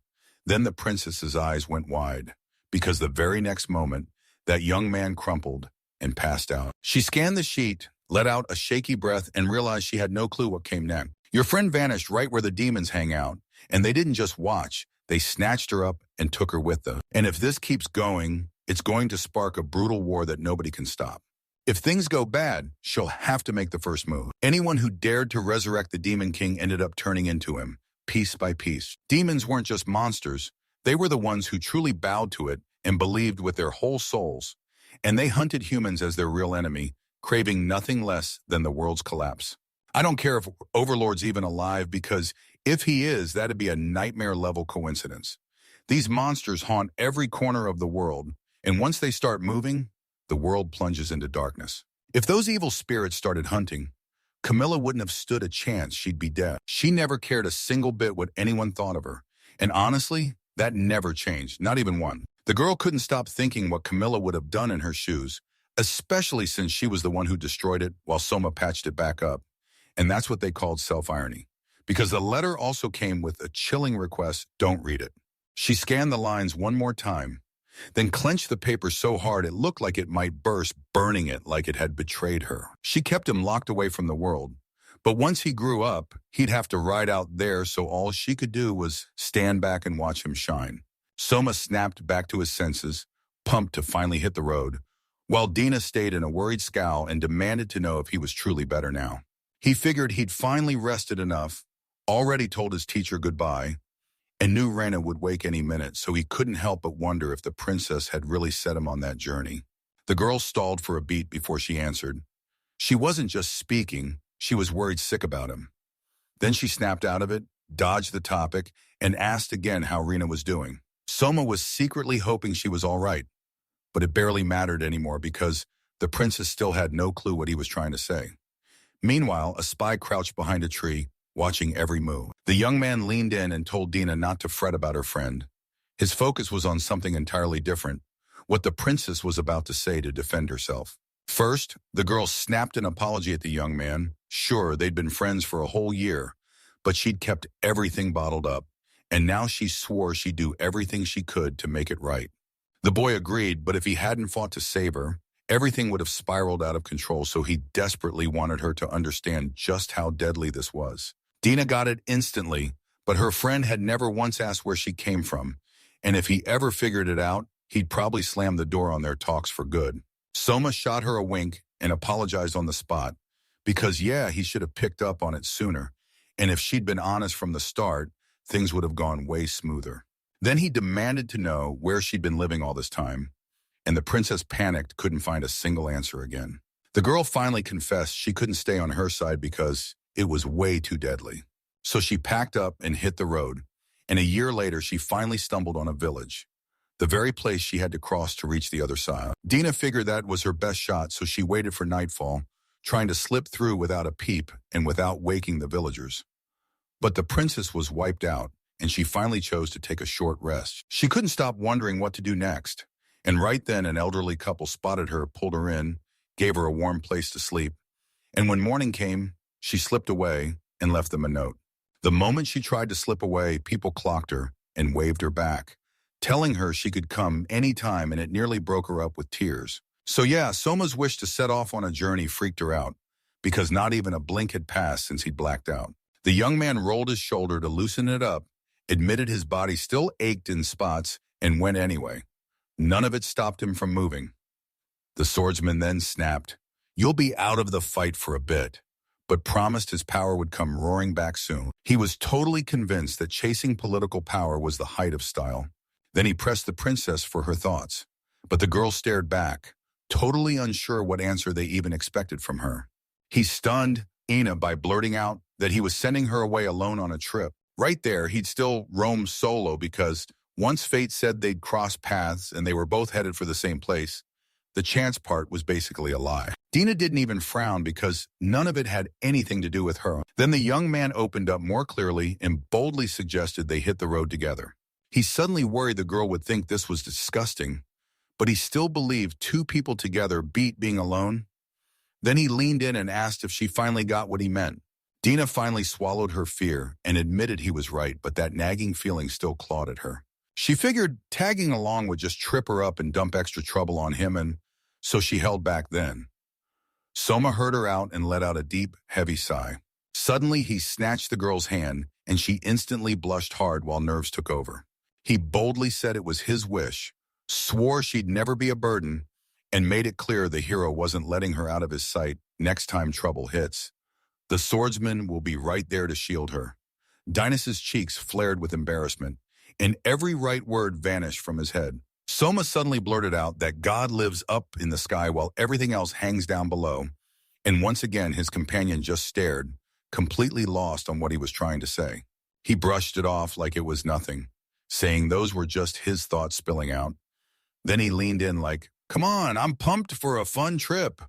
and his friend just nodded along, letting it rhyme. In the tavern, people packed the tables as a wild wind howled through the room, and the girl let out a bored sigh like she'd seen this all 1,000 times. While grief crushed her, a hooded stranger crept up behind her then. When she offered him a drink, he refused, because she knew he had work waiting and refused to stay. Flames swallowed the whole village, and the boy who stood right in the middle of it, panic hit him fast because he refused to let this happen. He just wanted payback on the people who'd wronged him. Behind his robe, the man smirked and swore that once the fire roared, his revenge would finally be complete. Even so, the stranger went a bit overboard. At least that's what he thought, because it felt like too much. But first, he grabbed the boy's shoulders and thanked him for the help because he didn't know yet when he'd be leaving. But once that moment hit, he was going to pray to his God. Sure, the kid could sail through everything when the time finally came. The wind ripped the leaves off the trees and hurled them through the sky, and when they smacked the traveler, she had to squint hard. She trailed behind the others, eyes and ears tuned in as Rena said her sixth sense was screaming that she'd hit trouble ahead. But the young man didn't doubt her for a second. If Nye said it, then that was the truth. So he stepped up and volunteered to go with her. At the end, Dina snapped. She'd yelled it again and again, telling these two idiots they didn't have time to go around, but they just wouldn't listen. Soma's mind suddenly latched onto something until he realized he'd totally blanked his own agreement. Rena had his back, but the princess struck like a hammer, snapping, demanding they both go stone-cold silent. She warned him they had to reach the next territory within a day, or disaster would hit, the boy nodded. He'd heard it but said the route looked way too suspicious, and even after the swordsman kept pushing the idea, they never managed to prove a thing. Rena insisted that it was exactly the princess's warnings that kept them from hunting trouble, yet that only scared her harder because she felt something was about to blow. Her friends didn't buy it to them. Only spineless cowards would think danger was coming. Dinah leaned close and hissed in her friend's ear, asking if it was about to blow up on them later. Once the guy found out, they never told him the Newmans were dukes. The girl didn't feel a single problem. She just knew the moment wasn't here yet, and if anything went wrong, they'd make sure he knew right away. Dina's face crumpled with sadness, and her friend was already sprinting to catch up with Soma. The young man shut his eyes, looked like it all clicked, and admitted he thought he understood what they were really talking about, because Ina felt painfully lonely when she slept alone, and that was the whole problem, the breakup. The princess went pale and demanded he explain again, since she'd never heard anything like that before. The young man stared at her, stunned, like, "You're telling me you've never felt anything even close to this?" Not even a little. Blushing hard, she tried to refuse, but it came out sounding way too shaky to believe. Her companions clocked the sudden pause, and the hesitation on her face and shame surged through the princess, so she snapped at them again to shut up and go silent. Even after Reyna said it, her friend snapped, "Stop, this is a secret." In the Radio Kingdom, Baron Avesta's territory sat up in the far north, right beside the Newmont territory, where Yester City clung to the edge of the map as a dead, cursed wasteland, with monsters as the only residents. And just like that, the Adventurers Guild branch hit the jackpot again, while Doris Hansel, a staff member at the Yestera Guild branch, scratched her head at the fact that places like this were actually fun. Sheila Lionheart didn't even catch what she just blurted out. Then she snapped back, saying she'd only been talking to herself. Even with her masty brimming with life, she'd still drift into those empty thoughts, the kind she used to carry in her hands back then. She should totally get to sit down, eat, and drink with everyone else like the guests do. Sheila pushed for it, but Doris wasn't reckless enough to cross that line at work. Plus, it was flat out forbidden. All of this was already painfully obvious, but the employee still prayed her friend wouldn't latch onto it, because that's exactly what Hansel would have wanted too, if that clause hadn't been shoved into her contract in the first place. And even that had been forced on her by the client. The guests beamed and bombarded Nason with, "Do you like everything?" But she couldn't feel a thing because she was trapped right there, stuck in that spot. But staring at these guys, she realized maybe they weren't such a terrible choice after all. Doris couldn't help wondering if she'd age away forever stuck in the exact same spot.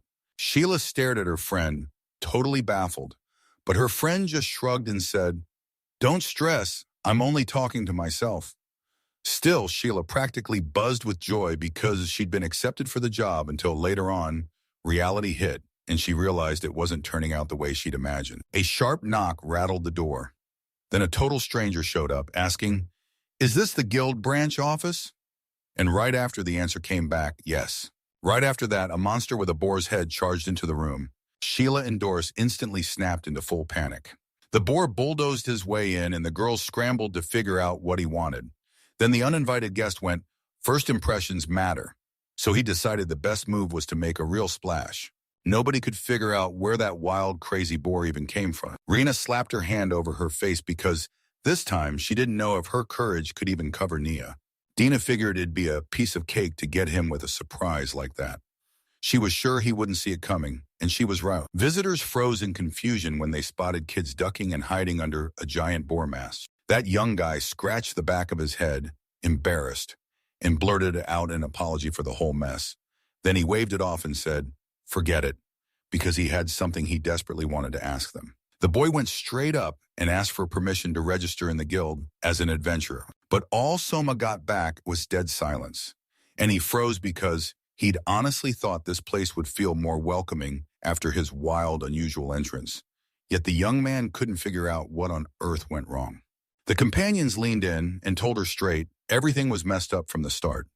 And now Naya was trapped with nowhere to go. Doris burst into a smile, and suddenly it felt hilarious, because the moment the action kicked into another universe, she couldn't even find the words, like reality was moving way too fast to keep up.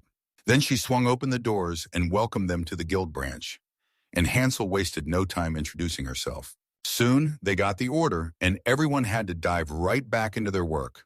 The guys thanked them for the warm welcome, and the guild workers sprang into action to help however they could. Doris told them to ditch the formal stuff because anything could happen, but somehow it always ends with her right here. The swordsman blinked in shock, and the girl snapped that if he didn't stop her, she'd end up stuck as some lifeless figurehead, or she'd never even dare to step forward. Turns out she'd only just been assigned to this branch of the guild. Dina realized she could talk way more freely than anyone would expect for someone who just walked into a brand new job. Hansel tossed out a joke and warned that if you snubbed people, death would catch you way too soon. The guests stared in disbelief, and she basically chalked it up to the fact that people thought she was easygoing. Doris snapped into action and told them straight that the guys wanted to sign up with the guild. The three travelers stared at her, saying nothing at all. They looked like kids to her, only their eyes had that unnerving, way too mature calm, even beating some grown adults. She singled out Soma right away because in that team, he stood out as the real standout. People with fast-growing minds honed serious skills, and that's why the worker figured it out. The friends had crushed the mad boar because they came back with its mask, and only a squad of top-tier adventurers could have pulled off that kind of takedown. She was ready to put them through the ringer testing whether they truly had what it takes to be adventurers. She later pieced it together. Those wild adventures weren't random at all. They were hustling to rake in money so they could pay for every last travel expense. And yep, that was their go-to plan. The young guy figured he could offload the monster piece by piece, but nobody would touch a single thing he was selling. Turns out there was nothing anyone could do no matter what showed up in the local stores. The merchants had no place to move it, so the young man finally understood the truth because what he thought was no one trusts them was really something much harsher. The girls said this might be the reason too. If someone needed something badly, they'd often just show up and deliver it themselves. Rena realized one thing from the way they spoke. If some nasty outsider showed up with materials for their guild, they wouldn't take a single piece. Doris dodged the question and snapped that the organization was made for adventurers, people who practically trip into trouble, and that the masters didn't need any of that mess. Yeah, that's the brutal truth of how society really works. That's why the worker had to stop and check every new arrival the second they showed up. She cut straight to it and told Soma to take the test first. But the moment the boy noticed something weird, he blurted out, "Wait, aren't we supposed to do this together?" Doris eyed them like something was off. Was it really so tough to ace that test all by themselves? If he backed out, the rest would bail too. And if he stumbled, the whole crew would get wiped out right there, which made the rules feel almost way too simple. He finally grasped that his companion's fate rested on his shoulders, and the weight of that responsibility crushed him. Dina clocked it. Her friend sounded carefree, even after everything he'd said, while Rena stayed steady and supportive, fully convinced Nia had no problems at all. Doris grabbed his attention and said, "Listen, this is huge." Then she promised that if he competed with her, he could earn a grade from the results. Everything was cleared for the young man. Basically, it was a training fight ready to go. The girl jabbed her own forehead with the pistol, then snapped that winning or losing wasn't something anyone got to judge. She was ready to fire off another word when Sheila cut her off, shooting a quick question. Did her friend have any objections? Doris didn't get what she was saying, so Lionheart snapped into it. She wanted to take on the boy herself, and Hansel's jaw dropped, because he couldn't believe she was going to be the examiner. Sheila nodded hard, and right then his new opponent stepped in armed with a katana. The guild exams kicked off, and that young fighter stormed in first, slamming straight into the attack. His fighting style was all fundamentals, then he sealed it with the dragon horn's blessing before unleashing his signature longsword swing. The young man's hopes paid off. She really did block his strike with a sharp, clean parry. Even with the cloak swallowing her whole and yanking her movement to a crawl, the boy knew this thing was stitched exactly for this moment. Right on the heels of that, his opponent crashed in with the next strike, and the young man effortlessly snapped it away with a clean parry. A grin flashed across his face, and in the blink of an eye, he was right beside her, slipping in the moment her guard dropped. The moment he lunged, she sprang back to keep the distance, and her katana never once missed as she matched every swing from his wooden weapon. Rena clocked it. Sheila was stronger than her, but that still didn't shock her, because the world's massive and nobody stays equal forever. Dina let out a shuddering breath, and the pressure finally slipped away. Yet everything turned into a blur, and she just couldn't wrap her head around how Sheila could vanish through her cloak that fast. Doris stared at the fight in total awe, like she couldn't blink. Soma ended up way more talented than she ever guessed yet. Somehow, Sheila proved she could hang right alongside her. That was the first time she'd ever seen a katana in her hands, and the first time she'd watched the adventurer swing one like it was second nature. The elf's insane skill gave it away. This was exactly her weapon of choice. Hansel practically gasped when her friend finally lifted her hands, because she'd always tried to hide them, and it made Hansel realize she must have pushed this far in the competition for a reason. Doris's mind raced with questions about why she'd show them. Then she figured Sheila just wanted to do it. Everyone was on edge, wondering how long the competitors would last, because the exam was only supposed to end when the examiner finally called it. Doris shot back that just seeing how far those skills could really go was more than enough to end the fight. Rena figured Nee must have clocked all of this ages ago, and she kept throwing herself into the fight with real purpose, because she couldn't wrap her head around it. Why was his opponent going for the exact same thing? Dora didn't have a clue either, so there was only one way to find out. She had to question the girl herself, and that sword-wielding woman definitely wasn't one of those pathetic dead ends. The worker couldn't shake the feeling that something right there was calling her name. Rena didn't even bat an eye at Sheila's sudden interest. She had a solid reason for it, of course. After all, Soma was her opponent, and anyone would zero in on someone like that. But the princess still frowned, because what really hit her wasn't the situation. It was how sharp and calculating her friend's mind was. The showdown kept raging. Two sets of blades slammed together again, ringing through the air. The Demon King's daughter would have loved to claim the end was coming, but the battle raged so hard that the crowd could actually feel that pain in their bones. Dor figured the boys were about to wrap everything up with the next move, and that thought stung her a bit. Sheila locked eyes with Soma, her expression unshaking, while he and the other boy just exuded calm, relaxed confidence. He gripped the last one-handed sword he had left. He launched into the new weapon techniques, switching into high-speed shooting, snapping into sharp focus, snagging the next move fast, and unleashing lightning shot. Dora slammed the trigger on her pistol, cutting the exam short for good because she refused to let it drag on any longer. She had zero plans to stop them if they were still game, because the test was already done. But if they insisted on going forward, the girl demanded they wait and pick it up next time. The young man skidded to a stop, snatched the signal, and Sheila finally got to see exactly what she needed. Hansel burned to announce the exam results right then, but the place was all wrong, so she snapped everyone back and told them to head home. She was so sure everyone had already seen the test results, and yep, they were positive. From that moment on, the boys finally got to call themselves adventurers, but they still had no way to prove it. Not yet. He had no clue what Dora meant, but he definitely heard of Guildcard. She couldn't believe he actually knew all that, so her job suddenly got way easier. The current staff weren't allowed to hand out cards, meaning every new recruit was basically treated like an adventurer. And while she planned to be their go-between, they still had to trek to a different branch first. Dina didn't waste a second. She demanded to know exactly what would happen if they showed up at another guild office without the required items. Dora swore the nearby towns would be smooth sailing, but nope, everything went sideways. And now the kids might have to pull off real acting just to pass the next test. Rena figured there had to be a better road, but taking that test at every branch sounded like a headache waiting to happen. So she turned to Soma and asked what they'd do next. But the young man had no clue what to do. He just kept asking himself which nearby city would actually hand over those cards. Hazel paused, then jabbed her finger at Lumberg on the map. If the comrades headed there, they'd dodge most of the trouble, and they could reach it in about a week by cart. After a week bouncing along on that cart, the city felt light years away.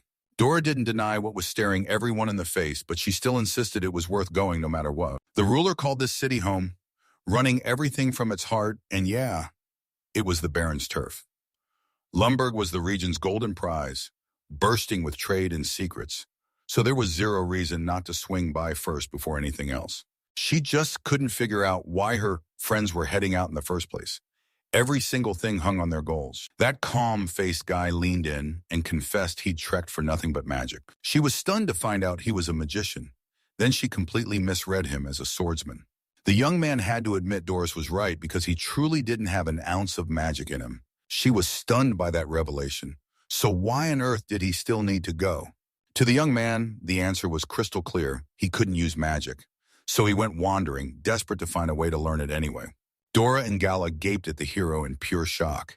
And still he had no clue why their faces looked like that. In a world where skill runs the rules, this boy would stop at nothing to crack the code of magic. But Sheila, that's a whole different storm. The elf yanked her hood lower over her face and her friend shot, "Are you okay?" She quickly reassured him, "I'm fine, you can trust me." She yanked her hood off and let the guy see exactly who she was. Sheila stepped forward and right in front of the boys. They saw it, she was an elf, and she wasted no time with a mission beyond. Lumberg lay ancient ruins, and she wanted the boys to take her there. This was set up to be a sweet little fairy tale, just an ordinary, dusty old ruin until things started to go wrong. The man swore everything was fine, but that lie would have caused trouble with the last place, so he gave him a little slack, even though the rules say an ordinary person can't pull that off. Now he wanted to go see for himself, because nobody had even started moving yet. The man tore away from the corpses behind him now. It was go time. If it was as bad as everyone said, he'd rip up the whole plan and start over. Suddenly the man's mind snapped into place. He finally realized he'd done the right thing by leaving him breathing and eavesdropping, because the victim had made one demand, turn it into history. That was a brilliant move now. The mysterious stranger leaned in and demanded one thing: tell everyone exactly what happened and don't miss a single detail. He never should have hidden the cloaked stranger or that massive dragon, so the conspiracy's gears finally started grinding as the mighty dragon's shadow swallowed the scene. Right as the cart got packed, their comrades stood guard in front of it while Doris handed Sheila over to Soma. Trusting him with her. He swore you could count on him, but was that worker really on board? Dina felt the same unease. How could you trust someone you'd never even met? But the girl read it that way. If they'd tricked Sheila, then her skills were off, and her instincts for people had finally let her down. The whole team launched into action, and Doris waved goodbye like it was the start of something huge. The elf stared at her friend's shrinking silhouette as the uneven road bounced the cart, shaking everything inside. The young man pressed the girl for answers about the old ruins, and she shot back that those boys had to learn magic first, or they'd never survive going then. She nodded like that sealed the deal because she'd heard it straight from the madman in the black robe over in the bar of Loneborn. This guy swore the demon's power wasn't gone at all, was just lying dormant, waiting to wake up. Then he leaned in and spilled everything about the ancient ruins sitting right nearby. Even though he knew those ruins were real, he couldn't touch them, so he handed the truth straight to the adventurers who could, letting them take the risk for him. The cost was simple: tell him what they'd uncover if the expedition actually succeeded. So the kids stared at it like it was way too suspicious to trust. As soon as Sheila stepped inside, she caught the feeling of someone nearby, irritated, tense, like a storm in the air. She said it was just her gut, but trying to dig it out by herself was brutal. Rena finally understood why she'd chosen to go with them, but man, it would have been smarter to hunt adventurers in the capital because it's way easier to spot the right skill level there. Or still, one big problem sat in the background. If they recruited loudly enough, word could splash through the whole capital. The princess flat out refused to believe it. Every angle screamed, trap. But if they got caught, the friends were ready to smash through it and keep moving. Before long, they reached the spot and entrance that looked downright cursed, like the gateway to a dungeon tower. Dina couldn't stop spiraling. How could anyone miss a giant place right near the city? Then Sheila spotted a hidden barrier, and even magic couldn't detect it. The princess told her comrades to get ready first, because they'd barely hit the city streets before they were already there. Soma didn't stress. He knew they just had to scan the room first, because gathering information mattered just as much. He snapped out of it, refused to stall, and called his friends to push on. The boys barged into the weird building, and the second the last guy stepped inside, the trap slammed shut. Then they scrambled to get out, but the exit wouldn't budge. The boy let out a weary sigh. He'd braced himself for a trap over a pit of spikes. But the place looked shockingly normal. The elf nodded, and yeah, she'd been gearing up for the same kind of trouble too.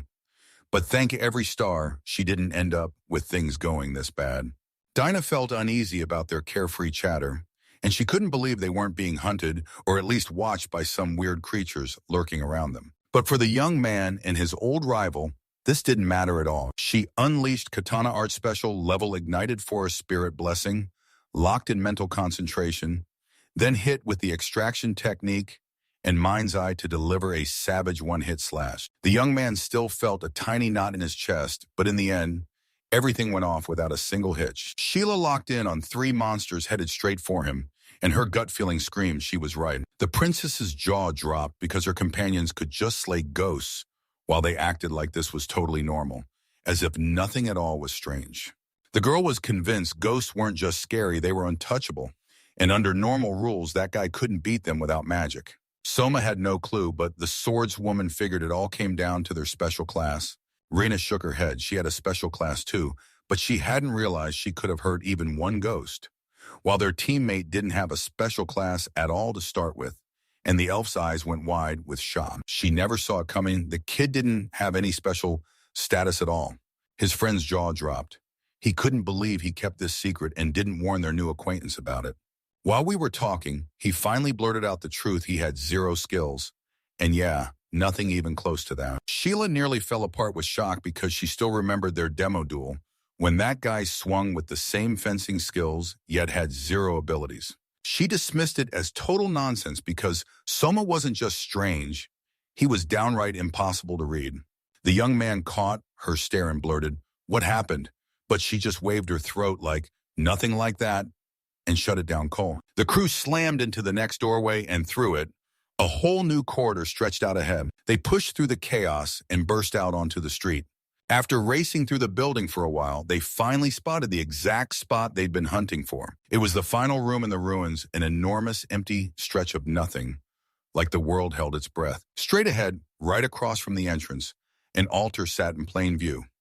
No tricks, nothing hidden behind it. A black dragon suddenly burst into the scene, and that altar wasn't just for prayers, it was built for worshiping it. The young man shot out his hand toward the beast, and his friends screamed at her in panic. He was left crushed, then the princess chewed him out for warning them about his plans instead of charging it himself. She feared what he'd do the moment danger struck. Still, like always, the boy snapped into action, ready to fix everything fast. Then it hit him, the spot was totally empty. Rena turned to the elf and demanded, "So what are we supposed to do next?" The girl snapped no, with one thing burning in her mind, that saying it out loud would finally lead them straight to where the demon's power was born. The young man caught that spark and thought, maybe this was the only path that could make her wish come true. And yeah, it all felt weird. She never spilled her true wants to anyone, not even once, except Doris. Soma couldn't shake the feeling that something was off, but this situation didn't bring any real shock. The companion snapped an apology, admitting she should have grilled that man harder. Then the hero told her, "Don't sweat it." So yeah, you can pretty much bet the source would let her tap into magic. No matter the hour, the boys could have still tracked everything down because there was nothing there at all. Then the young man spotted movement from Ina and demanded what she was up to. She stared at that nightstand-looking thing, and then the hero leaned in and asked if it was empty. She shot back an eager yes, but deep down something still felt awe. Suddenly, a sickening wound sound tore through the air. Rena's eyes went wide and she screamed at her friend. He shot her a reassuring smile like, apparently it was meant to come off, and Sheila nodded, confirming his guess. They spotted something that looked like a letter, and the elf swore it was ancient, sacred writing. The girls stared at it like it was the first time they'd ever seen it. Sure, this kind of writing had been around for centuries, but this letter definitely wasn't that old. Sheila couldn't possibly know for sure, and Rena guessed that these days almost nobody could even decipher that ancient language. Soma muttered under his breath that the sleeping demon power source was right there. Rena never expected him to actually crack those ancient writings. He finally got it. Sheila wasn't lying, but if this place really had a secret compartment, then the scary truth hit him. Someone could have already grabbed whatever was inside. They still clung to hope, even if it was barely hanging on, because if the object was out there, it had to be somewhere else. Still, that young man could tell something sketchy was going on in those places, but it also felt like someone was blocking Sheila from walking into the ruins by herself. She couldn't help but wonder if she came solo. Would there even be something out there on that level? The tablet's hieroglyphs burned like memory symbols straight from his past world. Then he told the girls to head back, and not a single one raised a protest. That man lit up at the chance to sniff out some potential, and he was even ready to hand the guys the job of keeping the seal busy. But this could wreck everything in his master plan, because the way things stood right now just didn't fit him at all. Nothing infuriated him more than that, yet every bit of it got done anyway, just to serve the demon lord and his brutal plans. After they tore through the ruins, the gang finally huddled up to chow down, while Soma just couldn't wrap his head around what they were even celebrating. Dina said this was all to honor their successful exploration. Sure, they hadn't found what they wanted, but they still pulled in a massive amount of money. Soma poured water into his mug, Ina filled hers with milk, and Rena and Sheila grabbed theirs too. Then they clinked glasses and took a celebratory sip like success was already theirs. He couldn't tell if they were blessed or doomed because the outcome just wouldn't make up its mind. The elf insisted it was still worth honoring their original purpose. And yeah, I got the short end of the stick this time too. From an adventurer's view, it was a lesson I'd never forget. Nobody could have predicted that, on their way back, the comrades would stumble on a treasure trove. They didn't exactly live broke, but from this point on, life would finally start getting smoother for them. They wrung way more out of that monster than the boys ever dared to dream, and if they didn't get too carried away, that money could stretch them nearly a whole year. A shadowy stranger cut through the noise and shouted at the group, begging them to spare him a slice of their time. A shadowy stranger in a dark cloak closed in on them, his face swallowed by the darkness.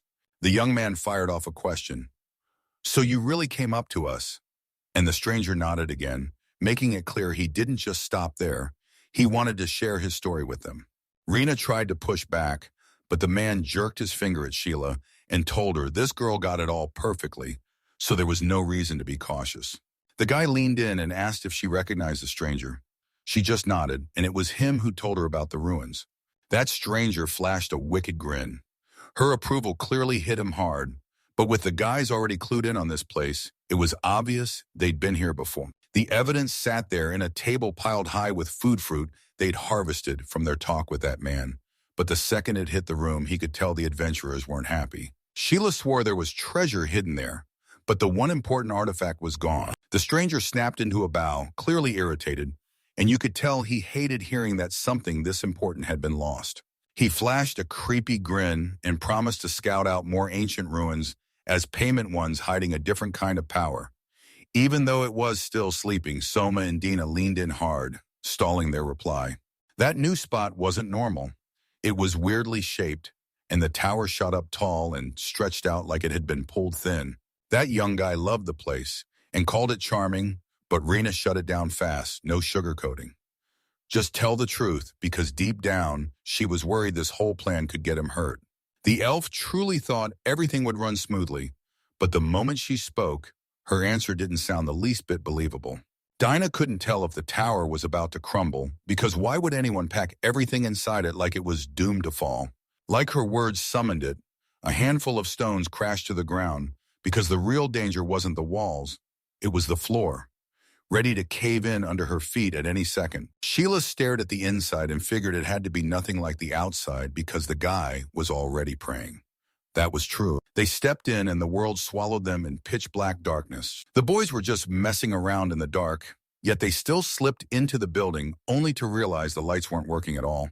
And their investigation couldn't go anywhere like this. Soma snapped everyone to a stop since lamps were supposedly close by. But Dina couldn't stand his slow pace, so she took over. And just like that, the next moment lit up their world. The guy let out a strange language sound, and the girl shot up at once, asking if it had anything to do with something she'd seen. Turns out, it was way simpler than it looked. This young guy was seething with jealousy over how easily his friends handled magic. The elf felt the same sting, and the princess, she couldn't do a single thing to fix it. He tapped the stone and basically figured it out. Even a newbie could this floor, and those walls weren't about to crumble. Then the boy ordered Ina not to use any attack magic. But she had every answer in her bones, and while the comrades pushed forward without stopping, Sheila snapped into action, stacking katana mastery, a forest spirit blessing, razor-sharp mental focus, her writing technique. Mind's Eye then drove one perfect strike to cleave the skeletal monster's head clean off. Her next swing didn't just land, it unleashed the double moon sword. The skeleton swung a fist at her, but Rena streaked in and hacked straight through his bones. The elf thanked her, even as her friend acted like none of that was a big deal. They hauled themselves up to the 4th floor until now it was mostly skeletons. But suddenly they were popping up everywhere. And right ahead, a dark, smoky patch spread like trouble. The young man asked his friends if the prep was done, and they had zero issues except Dina, who felt it was way too late to be asking now. The young man said he just wanted to be sure, yet something told him she'd be the one freaking out the hardest. The princess wasn't new to this kind of journey anymore. She'd already been there, done that. And right beside her, Soma kept pace. Rena spoke like her friend was safe in her corner, like the Demon King's daughter was emotionally pleading not to mess with the truth. And still, Dina's cheeks kept burning red because, yeah, there really was something going on. The hero dipped his head like he was bracing for the weight of this huge responsibility, and Sheila stood by her comrade, backing him every step of the way. Suddenly, the young man bolted for the exit without a single word to his friends. Just after the pitch, black darkness, a blinding light slammed into his eyes, and yeah, this is exactly what he'd been expecting.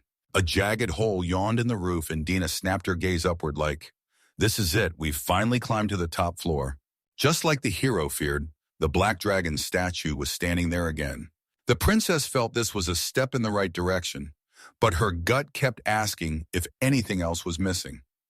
Rena was thinking the same thing too. Sheila knew that if someone came at them here, the team would be in deep trouble fast. She didn't even finish the sentence before a storm of bones blasted down from above. Then they clattered together at once into a single towering skeletal figure. Soma wasn't impressed by that lame stunt, but the elf shrugged and said stuff like this was normal around here because one wrong move meant total stupidity and one perfect call turned it into genius. A princess let out a scream sharp enough to slice the air, and the young man snapped his head toward the noise, because why was Ina suddenly making a scene like that? Turns out, she was livid at how calm those two warriors stayed, even as a massive monster smashed into their path. But the young man wouldn't buy her viewpoint because in the end, the monster was just huge and that's all he saw. Sheila sent him flying again, cutting him down with that one hit slash. But just as it seemed like he'd lost control, the skeleton's defenses crumbled and right away, it shot into regeneration. She realized that no matter how many times she spammed her attacks, nothing would budge because the skeleton just kept healing every hit. The swordsman knew they had to pin the enemy down fast before he could even start regenerating. But this time it felt totally impossible. This skeleton was so massive, it looked like it couldn't be touched. Dina snapped into action, tearing him apart while unleashing blinding, exploding flames. The monster didn't slow down for a second. It lunged straight at the young man, but it couldn't land a single hit. Soma realized his attacks had turned dull, and his movements had become so sneaky they barely left a trace. Suddenly, a sharp crack started crawling along the wall. That snapped the boy into clarity. This skeleton wasn't guarding anything. It was hunting one thing, bringing down the tower. Dina froze in shock, scrambling to decode what this monster was about to do next. Then it clicked for Selma. She finally understood the only way to take down the skeleton, but they had zero time to even try. He decided to pull out Flash, the classic cheat code every swordsman knows. Then the young man yelled for his friends to sprint and grab whatever they'd come for. The girl shuffled through the pages, her mind racing over the 7 eyewitnesses of that dragon-like creature and the wild events unfolding across the kingdom of Veritone. She prayed she wasn't just making it up in her own head. Her heart churned with doubts, screaming, "Is it worth telling him everything?" The man let out a heavy sigh and stared into the distance, and the assistant clocked to his confusion instantly, then asked, "What's wrong?" And just like that, he got this nagging feeling that everything was back to normal. Klaus Namont, the very first king and swordsman of one of the 7 heavens kingdoms. For 3 brutal years, they were stuck in a hopeless mess, and he kept hearing people warn, "Something's going on," yet he brushed it off like it was all hot air. That's exactly why they couldn't drop their guard, because the king would love to believe this was nothing more than a wild exaggeration. Then he snapped around and strode back, signaling to his assistant that the job was done and it was time to wrap it up. The young man scrutinized the object, and when the mechanism finally clicked, it matched the exact setup from the last ruins. With his tricks, he snagged a tiny ball. Then it dropped and rolled, and the guy instantly realized that was exactly what they were after. That shadowy man had sworn the power trapped in the demonic crown was hidden right here. So Soma snatched it up and studied it in close detail, because the rest of the building was totally empty. They were totally lost on what it even was, so Dina pushed them to hit the guild and dig up answers, because honestly, they had zero other options. They tore out of the ruins, and the moment they hit the right one, that man inside snapped into action. He checked the box and instantly spotted the boys had grabbed the ball too, so the plan hit exactly like it was supposed to. To his shock, the adventurers could actually read and write, so maybe they'd stand a chance at the next step. But he'd been asking for way too much from them. That sneaky grin was already creeping onto his face, and with it the target finally locked in. Now it was time to go for broke, fighting for the ruler and the ideals all the way to the finish. When the friends proudly brought the object to the guild, the first girl froze with a sharp gasp. Then the rest stared at the ball and shook it like they were hunting for clues, all wondering what it could be. In the end, every single attempt collapsed in failure, and even in that dead end, Soma still refused to expect anything left. Dina had just heard that a nearby village by the ruins got wiped out, though that horrible news only fit the very ruins they'd actually managed to reach. They hauled the ball out for everyone to see and grilled people for answers about what it could do, but no matter where they looked, they struck out and found nothing useful. Soma had no choice. He had to ask someone who might actually know, and right then a hooded guy slipped up behind them, forcing the hero to spin around instantly. The stranger flashed a grin.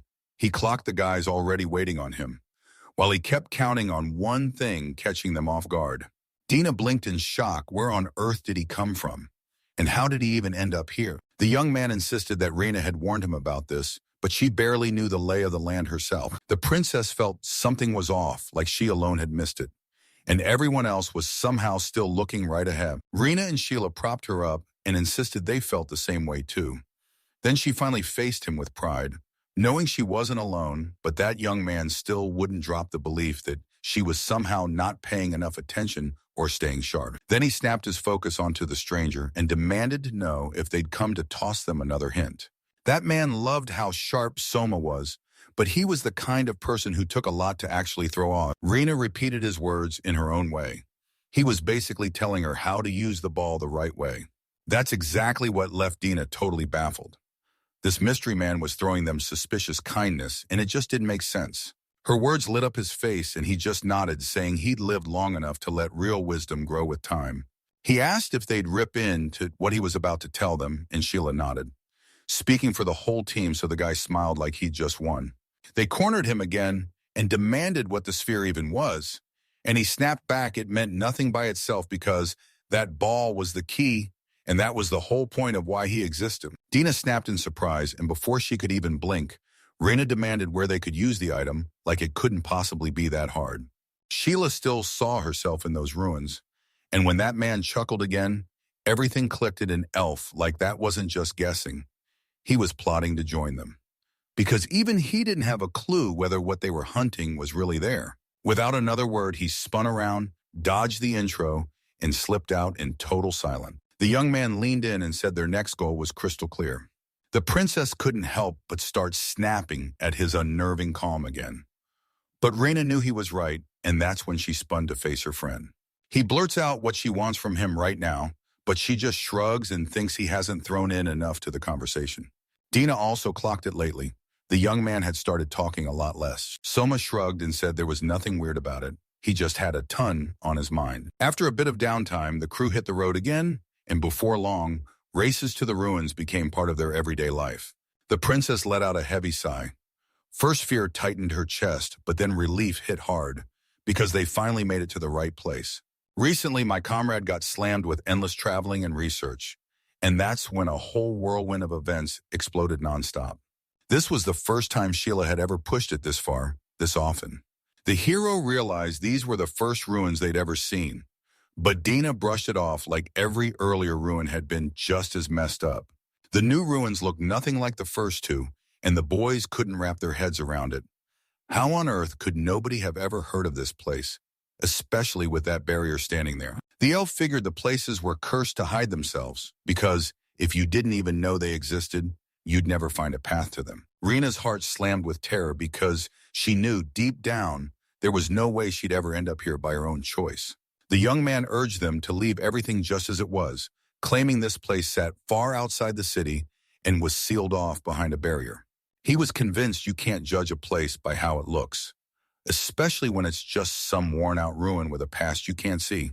The girl shot a nod and agreed because deep down, she was sure the inside could be nothing like what the outside promised. First, the friends need to dive in. If they just stand there staring, they'll get absolutely nothing. Soma burst through the entrance, and the comrades surged onward. The moment he stepped inside, he scanned the room, and then something felt seriously off. Dina leaned in and asked what was going on. The young man couldn't even explain it, but the air in this place crawled under his skin, and the fact that the boys hadn't run into a single monster yet felt straight up wrong. The moment the young man said it, Rena snapped to attention and panic hit her hard.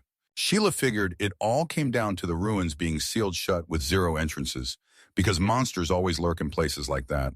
The princess got it all, and now everyone had to stay on guard. Then her comrade suddenly realized she'd even adjusted to it too. And yeah, it totally surprised her too, because she'd spent so much time right beside him. Someone didn't get why it mattered, but the girl's face crumpled with pure, scorching embarrassment in that exact moment. Rena practically beamed as she told him she'd managed to adapt too, and the young man's praise hit her like pure sunshine. She was thrilled. The princess was furious with her relatives, because all they kept doing was pushing her to stay on guard. The elf cackled, surprised her own expectations were crushed on the spot. Then she burst into laughter and sped to catch up with the others. Suddenly, the young man slammed to a stop, and Dina couldn't help but stare, shocked by how fast it all happened. Rena guessed her friend had uncovered something, and she nailed it, yet he still looked lost in thought. Dina snapped at the boy, eyebrows tight, asking if this was really their goal. Then he shot back another mumble that made 0 sense. The girl held up Soma and told him they could head anywhere he wanted. No matter what happened, she'd follow him. The princess didn't fully get what was going on, but she still decided to stick with him, no matter what Soma chose. Sheila gave a quick nod. She trusted this young man with everything. Nai finally got the whole picture, grabbed the reins to lead everyone, and then warned them, get as ready as you possibly can. Up ahead, a weird female creature lurked, swaying its entire body like it was stuck in mid-breath. At first, they swore it felt like a person, but that presence was wrong in a way that made their skin crawl. And now questions started exploding. What was this stranger doing here? Soma snapped to the truth that this wasn't right, but his companion stared ahead anyway, spotting someone in front of them with a little hesitation. In the very next breath, wings burst from the woman's body, and with a flash, a sword and shield snapped into her hands. Everyone in the room gasped. This harpy didn't even look like one, because it had wings where its arms should have been. The young man was the first to clock it. She didn't just look beautiful. She looked straight up angelic. Dina had never laid eyes on creatures like that, and Sheila was just as clueless. Soma's only goal was to finish that creature off. Then he couldn't believe it when not a single one of them had ever even heard the word angels. Every single girl gasped in disbelief, swearing they'd never heard of a creature like this until now. The young man had zero doubt this woman was a wall in their way, and she felt like a brutal new adversary, the kind they'd never faced before. The hero stormed into a no-holds-barred brawl with an angel. The creature dodged and blocked every one of his strikes like it was nothing. Dina leaned in and asked her friends if they'd help out their buddy. Rena figured it wasn't worth it at all because losing her own life was the last thing she was willing to gamble. The elf spills her side of the story because if they move to kill her, they'll just get in the way and everything goes sideways fast. Suddenly, a vicious shockwave slammed the hero backward right toward them. He stared in shock at how brutally strong she was. Her power was clearly sky high, yet nobody could tell a single thing about angels. The illusions were so wild they crushed anything humans could ever imagine. Dragons were the perfect example. People always imagined them as terrifying, powerful beasts. So the illusions took form right in the world, and that's why nobody ever knew angels were real. From his hero's past life, he carried a monster playbook, and for the most part, it still matched everything in this world. Just like that, brand new angels showed up out of nowhere, and it completely stunned everyone who saw them. But that question gnawed at him nonstop. Was someone really trying to forge a creature that looked like an angel? The only logical answer hit hard. This was built to be a biological weapon. Still, there was always this chilling chance that creatures like those once stalked this world in the far-off past. Sheila clocked his confusion and pressed, "So is taking me down actually hard?" The hero was meant to take her down. But if this keeps going, that monster is going to drag them to a grinding halt. The princess clocked it. This young man still had something up his sleeve, and the enemy felt the shift too, even with that brutal defense standing his ground, because there was a real chance the young man simply didn't have the strength to smash through. The elf rushed in to help her friend because they couldn't bet everything on him alone. She knew she could crack a path for him, so she whispered a spell, snapped out of sight, and vanished like mist. Meanwhile, the young man bolted straight into the fight. The woman snapped up a shield just in time, blocking the elf's strike from behind her. After weaving through the moves, he burst in and slammed a kick into her. Then he swung his wooden weapon over his head, ready to bring it down until the angel snapped her mouth open out of nowhere. Their nerves snapped, panic rose, so they shouted his name and dragged him back, terrified for their comrade. The angel burst into song, but Soma's a demon-slaying sword, so he wasn't about to stop now. He ripped open her ribcage before she could even finish her song. Just when he least expected it, the gun snapped in his hand. Sheila blurted out that after hearing words like that, she refused to die in disgrace. Dina froze in shock, completely lost about what was happening. Then she told him the truth so he could keep his friends safe. That kid swung with brutal force until his wooden sword snapped in half. That attack didn't just hit, it obliterated the whole idea of consent. The woman trembled uncontrollably, and the princess couldn't even process it. She was still alive. Rena was sure of one thing: Soma had chosen this because he was trying to protect them. The princess urged him to fall back, and Sheila snapped that this was the only way to beat her. Then it hit them. There was no way he could get there in time to shield them. The elf leaned in and asked the girls if there was anything he could count on them to do. Dina doubted herself to the core, but she still had to step up because she couldn't keep relying on protection for just herself forever. Rena also believed she couldn't just sit there and do nothing. The elf snapped his eyes over everything and instantly sized up the whole situation. Then she pulled out every technique one more time and landed a ruthless hit slasher to finish him. Everyone went deathly still, hanging on the next move. Then the princess realized she couldn't unleash her attack again and again because another hit would shatter whatever defenses they had left. Sheila's worry snapped into pure action. She clutched her katana tighter, then hurled it. The young man yanked the blade out of the air right at the last second. The hero lunged and landed a single brutal slash, one hit, and the enemy was done. This time, the angel's body got torn in half right down the middle. Rena realized that once you had the right weapon, everything suddenly got way easier. Dina thought everything was amazing until weird little details started throwing her for a loop. Take Sheila. She hucked that sword in the blink of an eye, and Soma caught it like it was nothing, no struggle at all. She couldn't wrap her head around what the big deal was until she broke it down.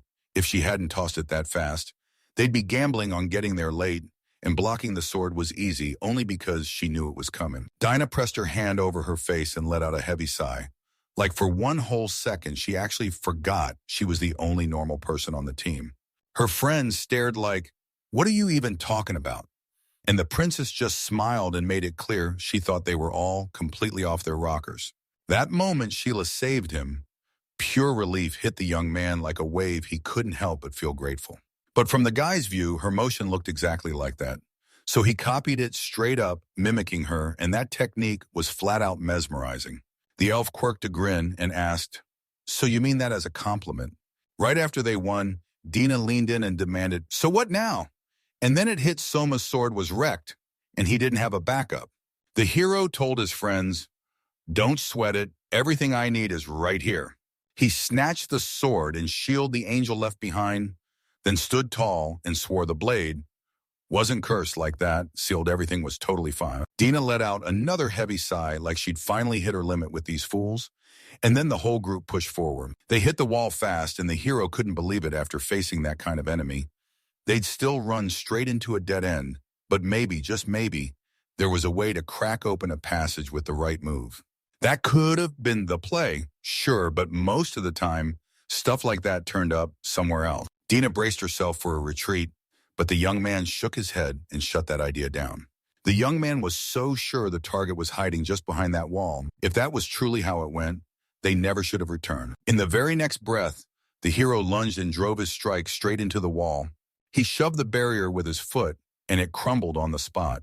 It was crystal clear to him the entrance hadn't cracked or broken a single bit. The princess begged him, "Don't lie to me," because deep down she knew his judgment was rotten.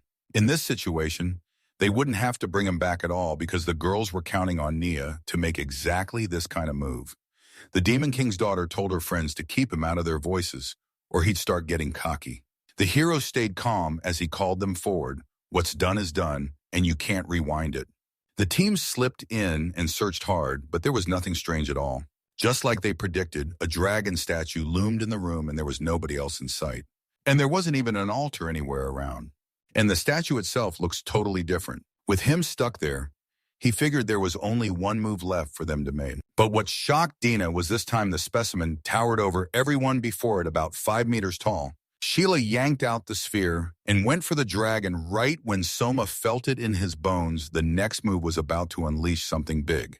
The grower shoved the ball into the empty eye socket and backed off. Then absolutely nothing happened. Then bam, loud claps erupted through the entire hall, echoing off the walls like thunder. The cloaked man erupted into applause at the boys' win. He never imagined they could muscle past that lock at all, and the relief nearly made their eyes sting with gratitude. Even better, they didn't have to hunt down any door key. He basically admitted their looks were downright delightful. The man in the black robe marvels at how shockingly easy it was for them to reach him. Then he congratulates them and pours out his gratitude because they've helped him more than they'll ever know. He tells them, "I don't see anything worth thanking you for." But then he snaps, "Don't sell yourselves short, you were incredible." The guy blurts out a question about the magnificent ones, then smirks and says, "If you want, you can even trade that gratitude for a question from me." He shrugs like it's nothing. He'll answer as many questions as the guy wants, and adds that he won't mind taking his congratulations either, because today is an absolutely glorious day. Then the protagonist stops playing it safe and demands to know what this is all about now. The guy smirks and says he deserves the truth, because pretty soon it won't matter anymore, and with everything they've been through, they're going to have to be blown away. They stare at the dragon statue, and suddenly it doesn't look ordinary anymore. Long ago, this illusion unleashed nightmare-level trouble on humanity before it got sealed away. Now the truth hits. It's the evil dragon, Fafnir. They grabbed the sphere meant to be the core of a seal and ripped the seal out with their own hands. Then the statue's tail jolted and started moving. The girl can't shake the fear. What if this is the evil dragon the elves once sealed away, packed with the screams of countless victims? The girl spirals into a daze, can barely pull in air, and spots her hands trembling, only to realize she has no idea what's happening to her. She blurts out, "This is all a lie." But he just laughs and says, "No way, it's right there in front of your eyes." The protagonist lets out a calm sigh, admits he knows nothing about this dragon, and only guesses from its name. Then he leans in and asks what it plans to do after it's risen. He straight up admits it's nothing special, then asks if he realizes they just want him to stir up a little trouble because he only wants one thing: to drag chaos back into the world. The protagonist gets it and blurts that this is a super common reason. Then he turns to Soma and fires back, Yeah, but what do you mean exactly, like, in what sense? Soma grips the sword and blasts out that being sealed only means he'd already been beaten once, and now he's afraid it'll happen again. He figures if he starts to riot, that guy will just laugh and get it. But thank his luck, it can't happen. So there's nothing to worry about. He explains that the dragon was slammed into 12 separate seals at once, but each seal demands a cruel price, the life of an elf, and even a royal high elf. For every one life this seal takes, it demands one more, so 12 lives were poured into it. And the count never rose again that day, and if he's recalling right, 6 high elves were the reason. So now he can't break the seal. Soma tells them, yeah, this is a huge problem, but it's simple. We just have to stop whoever's trying to smash the seal before the revival. He says it looks like that's exactly what's coming, then adds, don't panic, this is the last seal. They press him, what do you think you'll pull off if you unleash chaos on the world? And it's not some mission they're trying to accomplish. It's the chaos itself they're chasing, because in the end, their god hungers for death and destruction. She still had doubts, but he really does belong with the heretics, no matter how much he'd hate the label, because for now he'll let everything stay the same, knowing the idea of heresy is about to flip on its head. The girl tells him, sure, you've got serious confidence, but don't get carried away, because after one little rampage by that dragon, nothing changes that much. He says, yeah, this is just the start. When we give the word, our comrades will move in, but then one of them fails, and he brushes it off like, 1 or 2 slip-ups won't wreck our plan. He had a dozen urgent things to deal with, so he shot his chance. Can I ask one last question? The guy says, go ahead, I don't mind if you keep going, but what's on your mind? And then the protagonist asks the real one, so why are you telling us all this? He slaps his hand over his face, bursts into laughter, and goes, it's obvious. Then snaps his fingers and declares, you're all going to die here. And when he opens his eyes, they're pitch black. The 3 girls can't wrap their heads around what's happening to their bodies, can't even move as he tells them, this is what always happens when you stare into the dragon's eyes. They don't get it, do they? And he swears he's telling the truth. No lies at all, since the seal is finally broken, and now he'll reward them in a special way. The girl snaps back. They don't want any reward. He insists there's no reason to be shy. Everything they've worked side by side has finally paid off, and now only one of them gets to stay by his side. They've busted their butts for this. So he must pick, and the lucky one will be granted life as a reward. He lays it out plain based on everything. They're all going to die, so wouldn't it be the sweetest twist if even one of them lived? Soma just follows the deal people hand him, but he doesn't even need it. He tells him, don't you dare get sad, our plan is already moving ahead because of you. Then he swears he'll spill the truth about everything they've done. Now tell me, he pushes, who's choosing? But the dragon won't be fully controlled if they won't make the call. It's over for everyone. And the main character insists, so don't worry. Then the boy snaps. He cleaves the dragon in a single strike. The man whirls and demands, what was that? And do you really think you can take down the dragon that shook the whole world in fear? He expected far better from him, but all he got was a total fool. Or maybe fear snapped his mind in two. He's useless, though if he finally gives in, then he'll have to accept him. Then bam, a slash cuts straight across the dragon's head, and it shocks him to the bone. Right after that, the dragon erupts into a sudden roar and then crumples to the floor like it just gave up, while the man calls the whole thing completely absurd. Then he rants again and again that it's total nonsense. I already killed that dragon, the evil one, so this can't be true.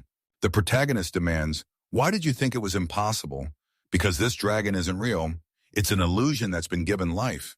And if they keep tearing it apart, it'll lose the power to sustain itself and vanish. This is the truth that stabs him where it counts.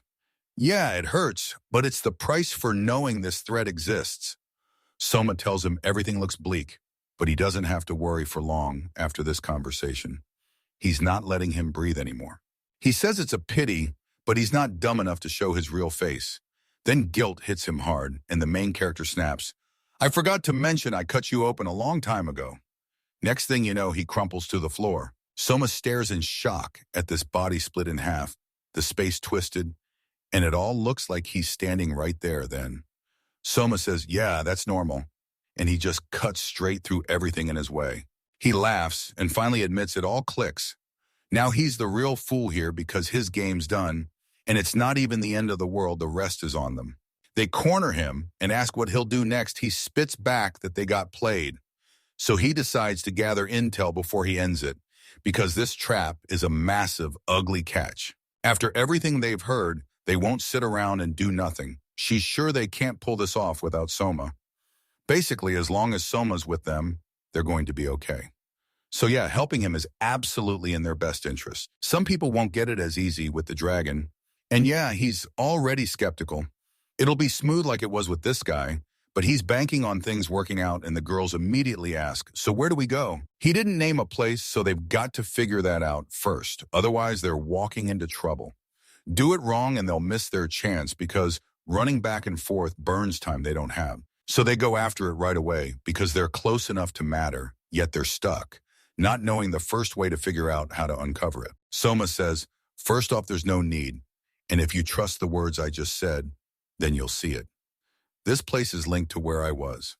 The girl asks why he's gripping his sword like that, and dread crawls up her spine. Then he snaps back that she's just imagining things, says they've got to push forward, and slams his sword into a swing, but she begs him to wait. Then the protagonist lands the strike. Crack, and the dragon snaps fully awake, stunned as it realizes its own power has just vanished. He felt off, like something was wrong under the surface. It wasn't plain fear either. It was that awful sense that something unexpected had gone down. And the worst part, he still hadn't come back. Time kept slipping by, and now waiting was pointless. He snaps back to where he stopped, fighting off the urges because out of pure sympathy, the dragon lifts off and takes him with it. In the kingdom of Radius, right in Duke Nemon's territory of Saint-Fert, one guy grabs another and asks, is that really true? And the other man answers without hesitation. No doubt, this is exactly what those research teams came up with, working hand in hand with magicians. They've rolled out an entire army, and there's not a single report of reinforcements, no ambushes, no signs of anything sneaking in. So yeah, that question was dumb because there's no secret plot here. Sure, flying mages sounded more likely, but then they'd have been sitting duck. There's zero time to overthink. He's going to ask right away if the officers know what's coming, because they can't read the enemy's next move, and they've chosen to trust their instincts with that in mind.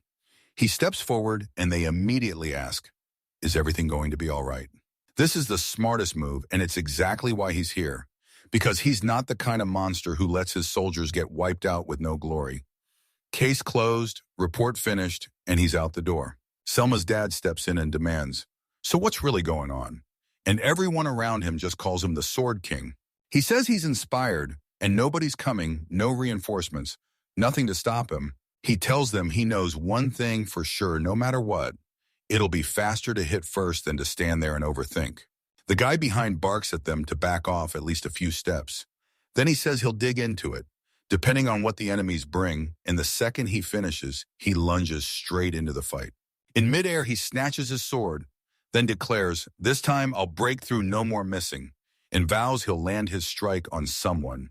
Even so, he tells them to get out of his way, then unleashes the country's protector's blessing through a brutal new level of swordplay, drawing on every martial art, sealing it with fierce martial vows, and finally hammers down a meteor strike with one blade of terrifying physical power. The man's punch slams the ground so hard it caves in, and he stands right there, staring at the massive dent he just made. He tells them to look back.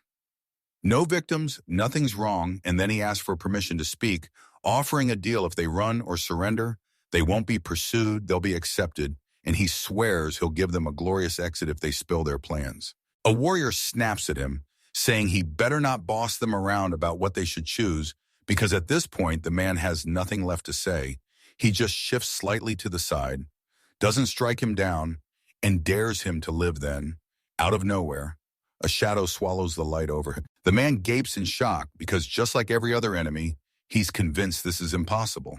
A monstrous dragon looms in the sky, and the man's stomach drops. He's horrified, convinced it's a black evil dragon, and he can't believe it because the 12 seals can't be broken.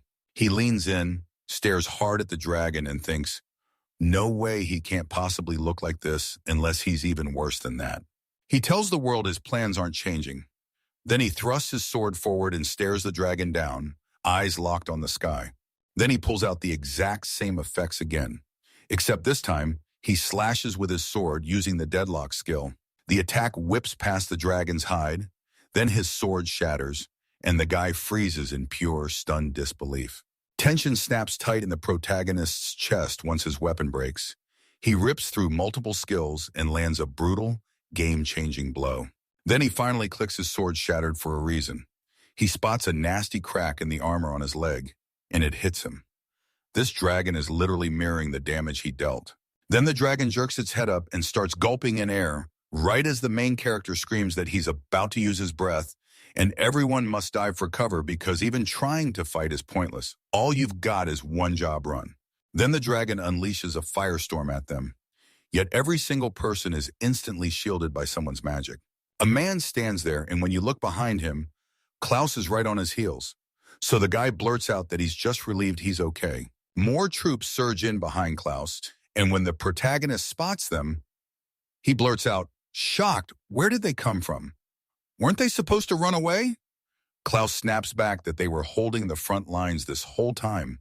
He'd seen the way the air looked, so he figures showing up here is the smart play. Even as the mages tried to carve out a way back, they held the line. Half of it was skill, the other half was pure luck.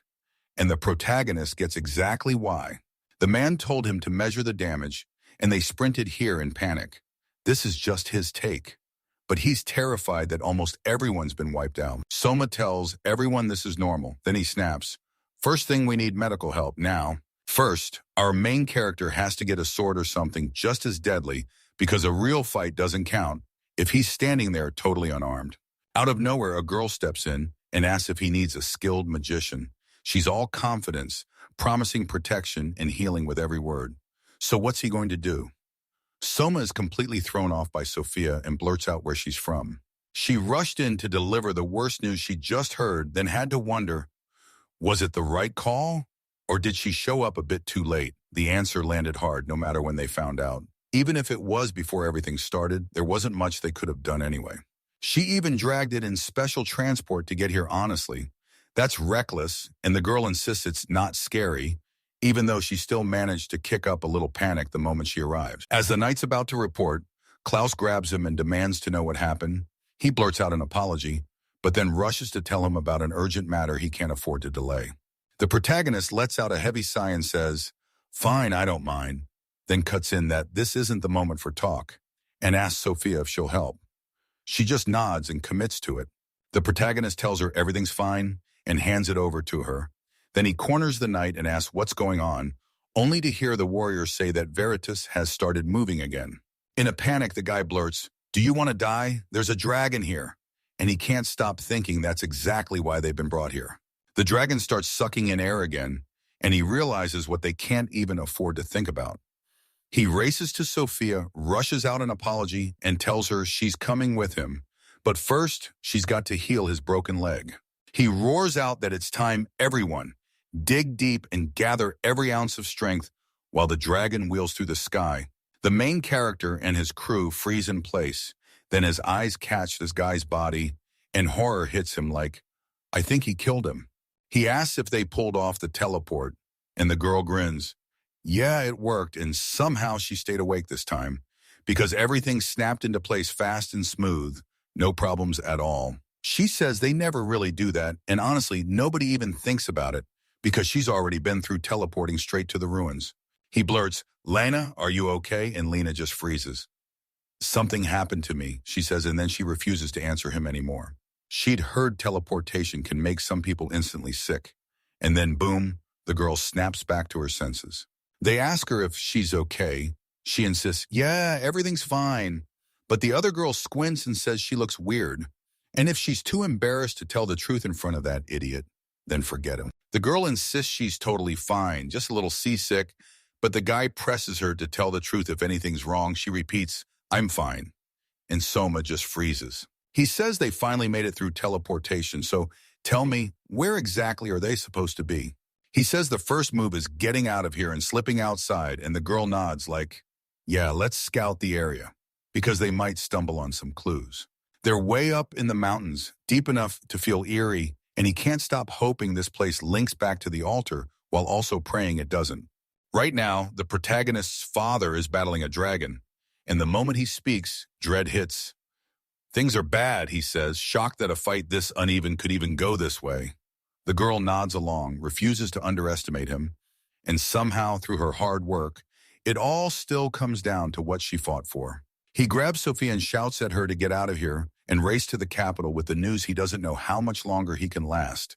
And then he blurts an apology, because he's hurt her again and again. And if he were there, he'd make it right. She flat out says, "No, if you were there, nothing would change." And then she cuts him off, refusing to let him do a single thing. And when he tries anyway, he swallows his pride and apologizes because Sophia's already decided he's completely clueless. And she proves it, then she tells him it's time for her to go.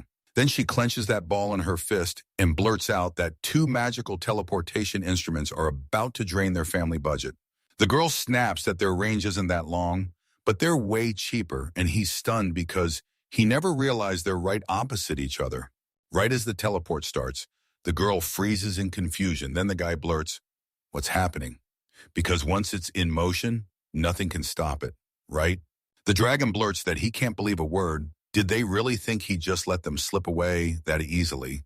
They're shocked he can even talk, but he's not buying it, because letting them escape like this would be suicide. That dragon isn't real. It's a slick illusion, and it has to stay just believable enough while being wildly unreliable. If he tips the balance even for a second, the world won't let him keep breathing. And now that he's spoken, he's just boosted his credibility enough to be hunted straight toward death. The dragon snaps that it's reckless beyond belief for them to be teetering on death and still wasting time worrying about someone who's trying to kill them at this very moment. And don't you get it? Sheesh, they really thought he didn't mean to kill them, that he wouldn't hurt a soul. His actions felt interesting to him right up until they failed to match what he expected. And that's when things went horribly wrong. Out of nowhere, a man steps in, grins at the dragon, and tells him he gets it. He has no intention of killing them. He's sure of it. He has to take down those 2 with his own hands. But can he really pin them there? If they start fighting back, it's going to get messy fast. Then the dragon erupts in rage and demands, "How dare someone like you give me orders?" Then he tells the man to know his place and snaps in a sharp, deep inhale like he's gulping down a whole lungful of air. He's terrified by it, and he blurts that they all better remember he's Fafnir, the ancient dragon with a name that screams horror and despair. The man couldn't believe he even ended up introducing himself, didn't he? Fight beside Veritas? The dragon only smirked and said it was all a pact. They broke his seal, then he swore out of gratitude not to attack. They dragged him here anyway, insulted his honor to his face, and now nothing he calls a pact will save them from his wrath. Then he opens fire on the Veritas troops, screams ripping through the air as they beg for the pain to stop and swear they don't want to die. Soma's father snaps that he's gone way too far, and somehow that pressure fuels Soma's power, even as it drags him closer to the grave, so close he could vanish in an instant. The man demands to know why he's doing this, so they tell him straight up. The illusions are terrified of dying. He doesn't expect them to get it, but fine, he'll explain anyway, because it's the king's will, his old ruler. Sophia presses the dragon was the demon king, his master, and the dragon snaps back. Yes, because that's the very name of the ruler they dared to overthrow. After that dragon growled at them, the girl blurts an apology to the protagonist for talking way too much, while the guy shrugs and says it changes nothing. He's the Lord of death and destruction, and if after saying these words he's destined to vanish from the earth, then that's the dragon and that's his will. If she told him he was practically crying, he'd probably snap with rage, but she still wouldn't be able to live up to that role as a good mother, and it wasn't her place to say anything. The guy felt the same way, yet he couldn't be the kind of father his kids needed either. They clutch hands tight, she's bursting with everything she needs to say, and he promises, "We'll talk on the other side. I'll be waiting." Then the dragon tears the world apart, exactly like its master plan. The main character claims he's got it all figured out, then he warns that first the dragon will vanish, and he even calls it a reptile. The robed man swears he had it under control, then he just disappears into the distance like a ghost, or maybe he doesn't, they press him. "So who are you?" He claims he's just a wandering swordsman who stumbled into the mess, throws out a quick apology for getting in their way, and tells them to ignore him. The man asks if he should pay attention, and he somehow ended up here purely by chance. Then he insists their reaction is totally justified. Honestly, they've got no choice but to trust him, so they do. And he's stunned by how easy it is. He mutters that something's off, but he's the reason they're still alive.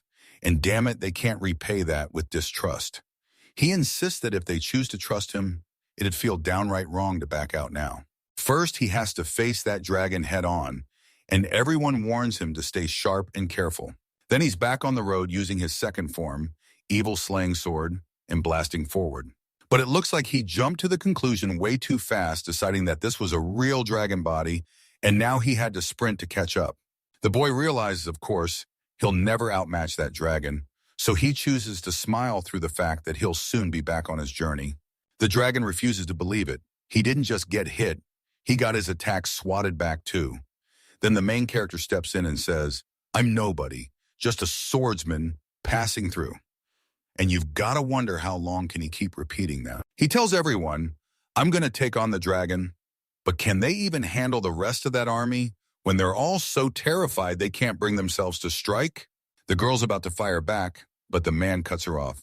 "Leave the dragon to me." He claims they'll just be in his way, and she nods. Then he demands an army for them. The boy declares he'll take the dragon on no hesitation because stopping him now is the only way to keep more damage from happening, even if the beast can barely move in this condition. Rage sparks in the dragon's voice as he spits that the guy is nothing but a mere human. How dare he even say something like that?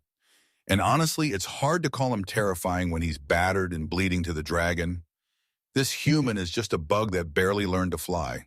The dragon snaps, "How dare you?"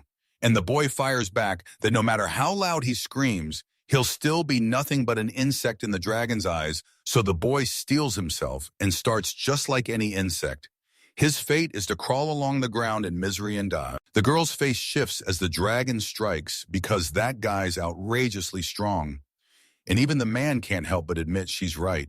She never imagined he'd go this far, battling the dragon by himself. The man presses her, does she know, but she shakes her head, insisting it's not the kind of secret she's meant to know. Because sure, she'd heard he'd crushed one of the Demon King's generals, but she never, ever could have imagined just how terrifyingly strong he really was. The girl blurts that she's never even heard of the Demon King's general before, and the man snaps back that you can't talk about that stuff in public, plus you're definitely not allowed to write it in any report. She actually showed up today just to talk about this exact thing, and he totally gets it. He wants to bring this up somewhere calmer, but now they're dead certain about Soma's talent, so the girl turns and tells him he's right, even though she'd been backing him all along. Honestly, he got beaten by her in a few things. Then the girl asked what he meant, like she couldn't tell right away, and he only figured it out from the way she reacted. She claims it's because she was with him longer than he ever was, and he only stayed under 3 years. Then the man snaps back, says, "Sure, that's not true," cuts himself off, and declares it doesn't even matter. The girl demands to know how he's supposed to beat that dragon, and right then his father is already wrestling with the answer. Humans can't kill dragons because every time they kill one, they'd be tearing out a piece of humanity's shared imagination. At least, that's what he's convinced of until the dragon snaps back, insisting this can't be real, that there's no way he's dodging his strikes, and that something like this isn't even supposed to happen. The protagonist tells him that no matter what he's saying, there's still a real chance, then dares him to just give up and die fast. But the guy refuses to fold, vowing he'll never admit defeat and never once recognize the presence this person's aura is blasting out. The protagonist's mom and dad stare in shock as the fight rages, and the girl finally blurts that she's starting to wonder about something. The man leans in and demands what it is. She insists it's all just a dream, and when the man hears that, he finally nods along. The girl says, "I know this feeling because I felt it too." Then the guy presses, "You mean the day Soma saved you?" She answers with a chill, "He was out cold then, so he wouldn't remember a thing." 3 girls huddle and whisper like secrets are flying, and right then the main character's dad and mom snap their attention onto them. The girl spots her daughter Lena and blurts out that they haven't seen their parents in ages, while the guy agrees they haven't even seen each other in forever. Then shoots back, "So how the heck did you end up here?" She swears she was just out traveling when she suddenly tripped over them, and from what she remembers, she was only meant to stay home and fight her treatment. The girl asks, Is it really true an ancient power has awoken deep in our homeland? Then everything starts spinning faster and faster, and another girl snaps, "Give me something better." But the third girl just shakes her head, "Nope, this is already way too much."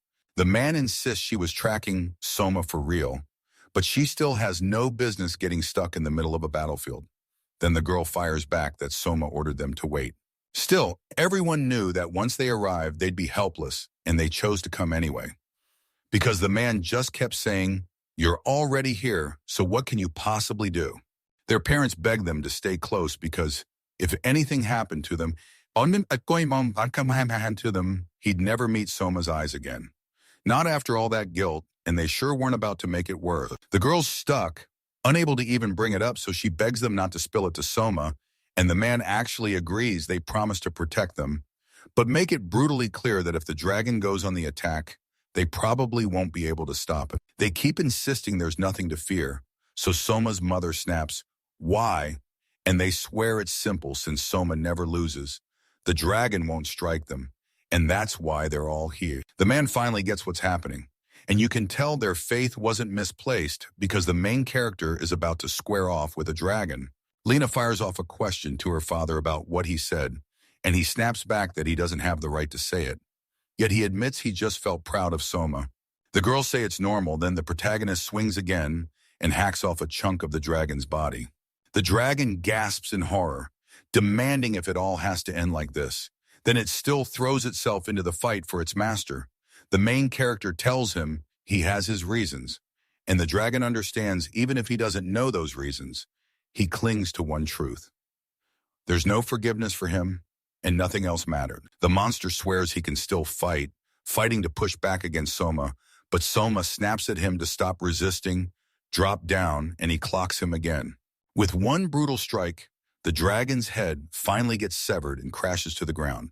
Yet the guy just lands on his feet like it's no big deal. Mom, Dad, Lena, and two other girls crowd in and watch him smash through this fight, and yeah, even the dragon can't stop him. Almost a year has passed since the Black Dragon attack, and now she slips to her husband, asking if he's free because she needs to straighten something out with him. He waves it off and says, "He's good, just buried in report." The guy says she only has one problem under her control and she needs his opinion on it. She nods and tells him it's about Soma, then shoves a paper into his hands and he thinks, so that's it. Until now, he wasn't officially part of the Newmont family, but everything changed when his deeds spread. And suddenly people couldn't believe it, a man had actually slain a dragon. Even people from Veritas spotted him too, so now you've got third-party witnesses breathing down his neck, because there's no way the Radio Kingdom can just let him slip by unnoticed. And in this moment, they're forced to make the outside world answer for what Soma is now and what he's about to become in society. They can't just claim he popped out of nowhere, so they'll spin a lie instead, like he's their illegitimate kid, born from a mistake, and that way Reina keeps her spot as heir. It's the easiest move, and it's the only one they've got. They'll tell you they met with Soma's family to thank them, and that's when they finally piece together who he really is down to the fact that his age doesn't add up. From the outside, it'll look like he cheated on her, but they'll have no choice but to deal with him. The girl warns him that this will ruin his name. He brushes it off like it's nothing. But what's a tarnished honor compared to everything Soma had to suffer because of him? He presses her and says, "You'll see, it's all just a farce." If she tells him she already talked it over with Soma and gives him a yes, he'll smirk and admit he totally expected this. No one compares to Soma. Even if they're total scoundrels, Soma and Lena will still do what has to be done, and no matter what anyone throws their way, they refuse to stray from this row. If they were here, everything would change, no question, and if those two showed up, they'd be whining nonstop, but they'd never let their country spiral into this. The man knows it's pointless to argue about a future that won't ever arrive. Two people snapped into the spotlight as the heart of the opposition war. Then they rose up, rallied their crew, and set off on a deadly journey to take down the Demon King. But instead of sitting back and watching the country unfold, they slipped away into the shadows, then decided, boom, to step into the spotlight, and now all they can do is throw everything they've got at it. The girl snaps back that he's totally right, no matter who they have to leave behind for this, because they'll never be able to save everyone. The man smirks, says, yeah, maybe Soma can, and the girl immediately snaps, did you finish the reports? He'd already scanned everything worth his focus, now he had to hit the next task. Because if he kept moving like this, he'd never finish it, even in a month or two. The protagonist shows up at the fortress and tells them, face serious, that a whole year has blown by since he was last there. He also tells them he had a whole other plan, but it all somehow worked out. And just then someone asks, so was anyone else there to see you off? That's his dad, the boy blurts, that he figured the one person who'd show up to see him off would have been his mother. He tells him she still can't forgive herself for what happened back then. But then he insists there's nothing to worry about. His presence here just feels way too wrong. Sure, but she's swamped and can't make it. So since he's got time on his hands, he decides to see his son off. He gets it. Then the father turns and demands, what about the girls? But he can't get them to follow him. They're busy with their own lives, just like they told him yesterday. So if he hadn't shown up here, he'd never find them again. The man says they dodged a disaster, and that's all that matters. Then the boy whips around to face his father. The man blurts out an apology he doesn't even know how to say, and somehow he's still stuck. He only has one way to get his feelings across. The father snaps, draw your sword. No time to waste, no holding back. He says they'll each hit with everything they've got, and the protagonist nods, then swings his sword out. As the leaf hits the ground, he lunges in. Then wham, his sword snaps in half. With the dragon god's blessing fueling him, determination driving him, and ruthless skill backing every move, the protagonist unleashes the attack and lands it successfully. The man grins and swears he always knew his son would outslice him better than ever. And the moment that sword first touched his hand, he's been gushing about his kids so much that people kept snapping, yeah, we get it. The main character says, from the outside, it looks exactly like this. And the guy is so certain that if he heard the same words from any other father, he'd think the same thing then today. He proves his own instincts right. He leans in and tells his son, you're going to be the next Sword King, the title of the strongest swordsman on earth, a legend no one can match. He swears there's no way to turn down this title yet. For him, it changes nothing at all. And as for whether Neo is going to be stuck with any debt from it, that guy just laughs and says, nope, it's only a title, nothing like that is coming. Even though he'll have to drag himself to a reward ceremony he just heard about and instantly thinks sounds painfully dull. The man confirms it's real because the ceremony won't happen until he's reached adulthood. But officially, he's still crowned as the king of the sword. So why does he have to wait until he comes of age? The man shrugs and says, because it's easier for us, meaning it's pure politics, and there's nothing anyone can do about it. Then the main character fires back, asking his father, is that really all? His dad nods and admits he's sorry, saying he must have wasted his time and asking if he forgot anything important. The protagonist blurts out, no, I don't think so. And the man tells his son, be careful. Then he walks away, and with a warm smile, he says goodbye to his father. From the window, the girl stares them down and realizes it again. Today, they couldn't talk, even though the chances were everywhere and she's the only reason they missed it. So what's she supposed to do about it? Say nothing. She's got nothing to say, and the truth keeps slamming into her. He's not a kid anymore, not after everything she's realized again and again. Nothing that happened before matters. If she leaves him alone right now, things won't turn ugly, but the second she walks away, they still go bad, and he just can't see it, like she's the one who already knows what's coming. Then the girl perks up, rushes to the window, and spots someone who's just arrived, like that's the end of it, because there's no way they can tear her into two parts. She'd already picked what mattered most, so there was no changing it. Then a girl walked in and asked Rina straight out if she was the one and why she was here. Rina snaps, shocked to see Aina show up, and demands to know why she's here. Aina grins and says she was the first to ask. She finally found what she needed, and now she's back to demand answers about where he is. Rina tells them she's sure of it because Soma already bolted, and that's why Anna is certain too. So why is she still stuck sitting here?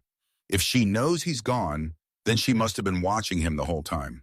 Ina fires off a question. Did she really have a ton of time, or did she already have everything she needed? But the answer hits hard no. Then it clicks for her. She realizes exactly what she's missing, and she vows to chase it down right now. Ina snaps that Rina needs to hurry. Soma's already gone, and they can't waste a single second, and Rena nods along without arguing. That young maiden won't die, and the whole country survives. This world has long wandered off its proper path, but maybe, just maybe, that's the best outcome. The girl thinks she can still live up to her role, so she grabs onto the moment and follows Ina. The boy snaps back to the evil king that after what happened, his army's morale has hit rock bottom, so they demand he stop the war with his state. Then the king erupts in rage, shouting, "How dare you laugh? My country won't collapse at the feet of these traitors." They hate them with their whole hearts. Sure, but maybe they've got to carve out a new route. The king reads the truth. There's no escape. So they're going that way. And the guy nods and agrees. The king roars that they're worthless, and the worst of all those demon tribe get his treasury poured out for them. And while some guy shoots back, "So what are you doing about the fact that you're not even doing the job?" Yeah, they got crushed in the end, but they still rattled their own ranks like a bomb, leaving panic everywhere. And tell me, is it really their fault that they truly believe victory was theirs only to fail against the enemy? The king snaps at the boy. "Are you a demon? How dare you show up here?" And since it's the first time he's even seen him, the boy better explain himself, because the king's already heard he's nothing but a fool. The boy shoots back. "Who do you think you're embarrassing? And where am I?" Then demands the king show himself fast. They shove him off and say, "This is too much trouble. Why would he even come to talk to you?" Then the king snaps, "So why are you here? Did he come to apologize?" And when the answer doesn't match his expectations, the king can't help but blink at the demon's unexpected kindness. He says, "I said it, yeah, I did, and I'm the one to blame for everything, so how dare you call the king a fool?"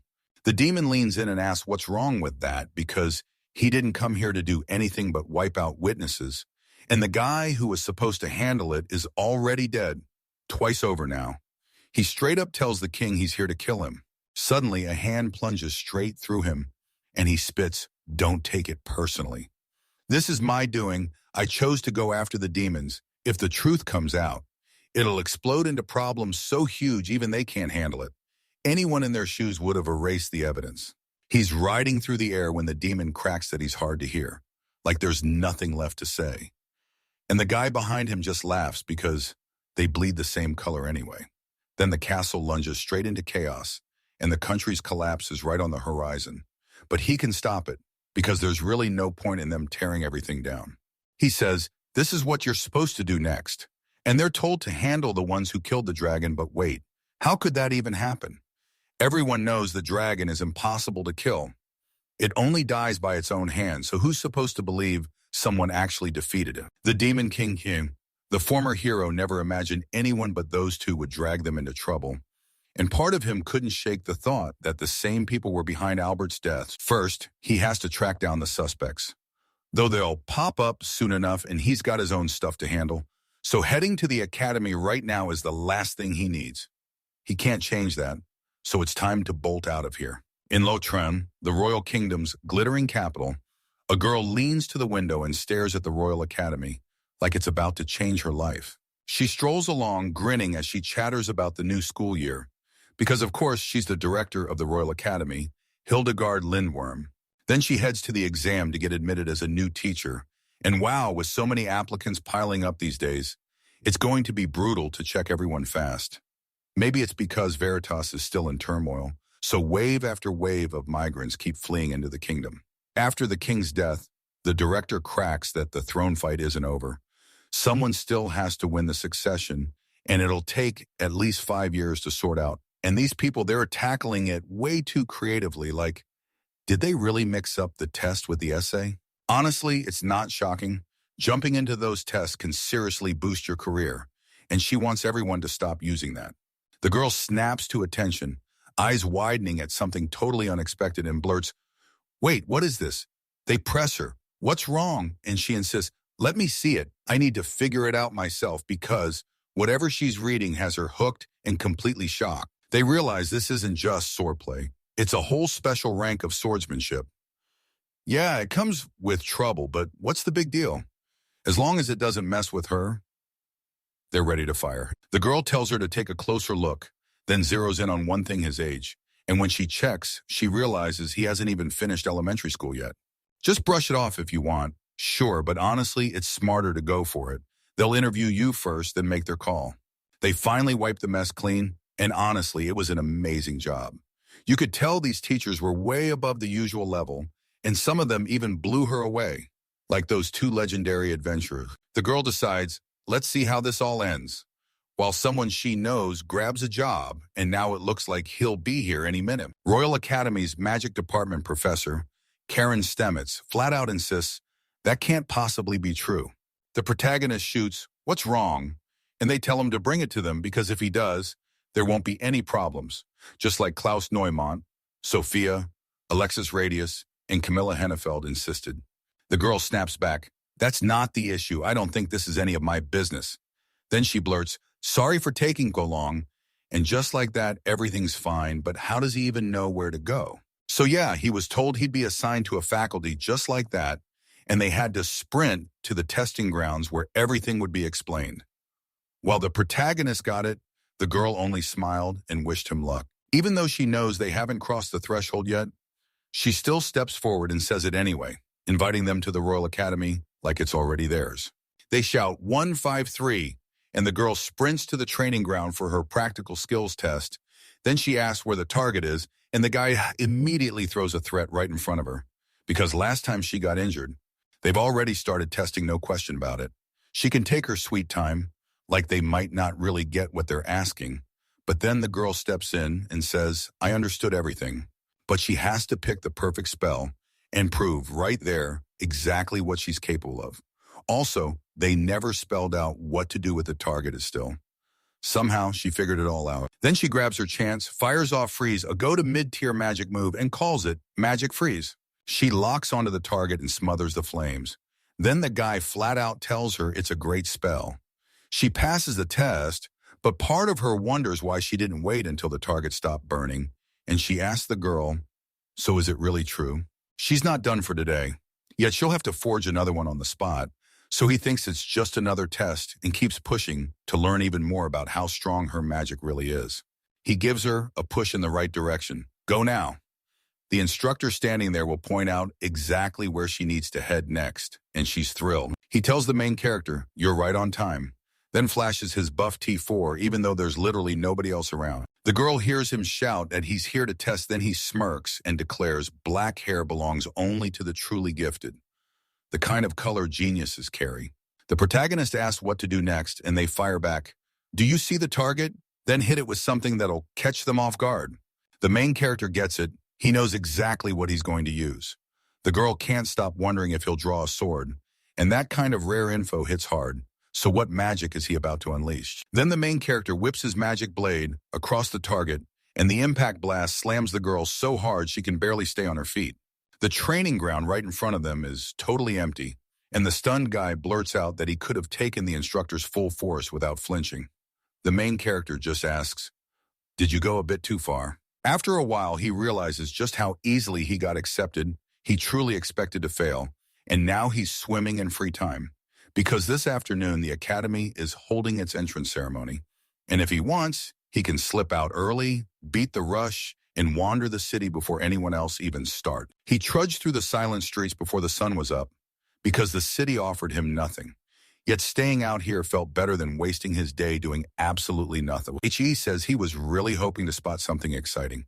But right then, the girl was just running plain mid-level skill after plain mid-level skill, spirit skill, danger detection, fencing, and even parrying. Then she starts to doubt herself. Maybe she moved too fast, but the truth hits hard. He was the one who struck her first. She wants to grill the three robed people right there about why they attacked her, even though she knows they're not about to spill a single word. They swarm her, so she launches a triple jump, snaps up her sword, and unleashes Double Fang to cut them down. Out of nowhere, a guy starts singing to the girl, promising he'll stop attacking if she'll just listen to his voice. Yet she fights the urge hard and refuses to give in, snapping back with a basic martial arts move. One of them pops up overhead and lunges in to strike. But the girl snaps her guard up and parries the blow like a pro. Then it clicks. He's about to murder his own comrade, so he begs the flames to torch her to the ground. Meanwhile, the main character blurts out, "Geez, it's so noisy in here." The protagonist admits he couldn't decide whether to step in because the thought of anyone getting hurt just felt unbearable, so he stands beside the defeated strangers. At the Royal Guard's headquarters, the protagonist takes a sip of tea and gets blindsided by the kind of hospitality he never saw coming. He's praying they won't pin him as the accomplice, but when they got caught, he didn't stir up trouble, even though Newmont was on everyone's tongue, and somehow he never told them anything that would point to the truth. The man says there was a fight, but first he urges them to thank Soma, because Soma wants to know why Alexis Radius, the king of the Radial Kingdom, is here. He demands, "Isn't it only natural to come and thank my daughter's savior?" And the protagonist fires back, "It was obvious." The king tells him, "Yep, you really do look like your parents." And even after he walked in, he didn't bow one bit. Soma blurts that he's got zero time to talk, racing to figure out who it was. Then the king snaps back that they left nothing behind, and somehow they just disappeared. So now Soma's left wondering if he can get the king to watch her, since he can't even get into the academy. They barely even know each other, and they never really talk, so he refuses to promise more. As long as she stays in his sight, he'll protect her. The king hears that and says, "It's good enough," leans on him hard, and crowns him the future king of swordsmen. At their last meeting, it turns out he never called him that. This guy's way too smart for that, and that's exactly why he's still so tied to his father. So now, what do we do with the princess? The girl blurts out an apology for him being late, saying it's all her fault. Then he snaps back, "No, don't blame yourself. You're the one who got hurt here," and adds that he was only aimlessly wandering the city, doing absolutely nothing. He couldn't wait for his first day at the academy, so he shot out of bed way too early. Then the girl asked, "Is it really true?" And Soma grinned back, "Yeah, I can't wait either." She has nothing to apologize for. Once he's settled in, he'll finally breathe easy and get his mind off the worries that keep creeping in. He can't wait for class to finally start, but today's just the entrance ceremony, so he tells himself to cool it for now. And honestly, the girl never expected to pass the exam. Then she leans in and asks, "So did you do all right?" Soma feared he'd pushed too far. This wasn't just about throwing power around, it was about keeping it under control, because there was no way the boy hadn't stared down power like that before. Then the girl admitted she wished she could someday speak wisdom like that, and the boy shot back that she'd probably be taught how. She tells him she's already met her father, and he blurts out if she's trying to hide the truth that she's a princess, only for him to doubt she'll get away with it once school starts. She finally admits it. She wants one thing: don't treat her like a celebrity just because she's royal. And the guy leans in like, "So do you want them to treat you like a princess?" Then she can finally talk to him without a single crack of tension, straight, calm, and clear. He doesn't care where she came from if it mattered. He wouldn't act like this, and if she thinks it's rude, she can always tell him. She shoots his concern down, saying she's fine, but when he presses, she flips it back, asking why he's thinking about enrolling in the magic department too, and he agrees. The girl flashes a bright smile and tells him, "I'm Sylvia, nice to finally meet you." Then the crowd swarms the Royal Academy, and the girl with the protagonist stride right ahead. Soma blurts that the entrance ceremony has kicked off, and it's happening in one of the halls. Sylvia confirms it, and now I'm stuck wondering what this year's got in store, because if my memory doesn't fail, they told Soma to head straight to the training grounds. The protagonist blurts, "Did we mess up?" And the girl snaps back, "No, this is exactly what the Royal Academy means. It's less a training ground and more an arena. And still, there's no room for mistakes because people here are treated like students." He's like, "I don't even know what's coming next." And both of them stare, round looking totally thrown off. Then the girl goes, "Guess what? A ton of students got accepted this year." Soma frets about whether adding more students will pull in shady troublemakers. And she fires back, "Are you talking about the 3 in robes? They look sketchy as hell. But yeah, they still signed up and joined the academy." Then the door bursts open and a girl spills out with a gun in her hands, shouting, "Welcome to the Royal Academy," before they can even react. "Don't worry, you're confused, but we'll explain everything." A normal entrance ceremony would have been a snooze. But this is the Royal Academy where the world's geniuses chase heights no one's even managed to reach, and she's not about to let them stay convinced without permission to prove it. She demands they prove their worth, and the students huddle up, whispering and debating her, because you can't miss her, not with that striking presence, her dark hair, and that intimidating way she carries herself. She's the kingdom's top adventuress, silver battle princess, everyone's favorite hero. But when people slap that title on her, embarrassment hits her hard, and she makes it clear, no more praise. Keep your flattery to yourself. They finally spot her Camilla Hennefeld, the Radio Kingdom's most famous adventurer and one of the strongest, then Beatrice Dumont, the Flower Knight, Yuri Kinzaki from Another World, and even the two fresh moths, the King and Queen of Heaven.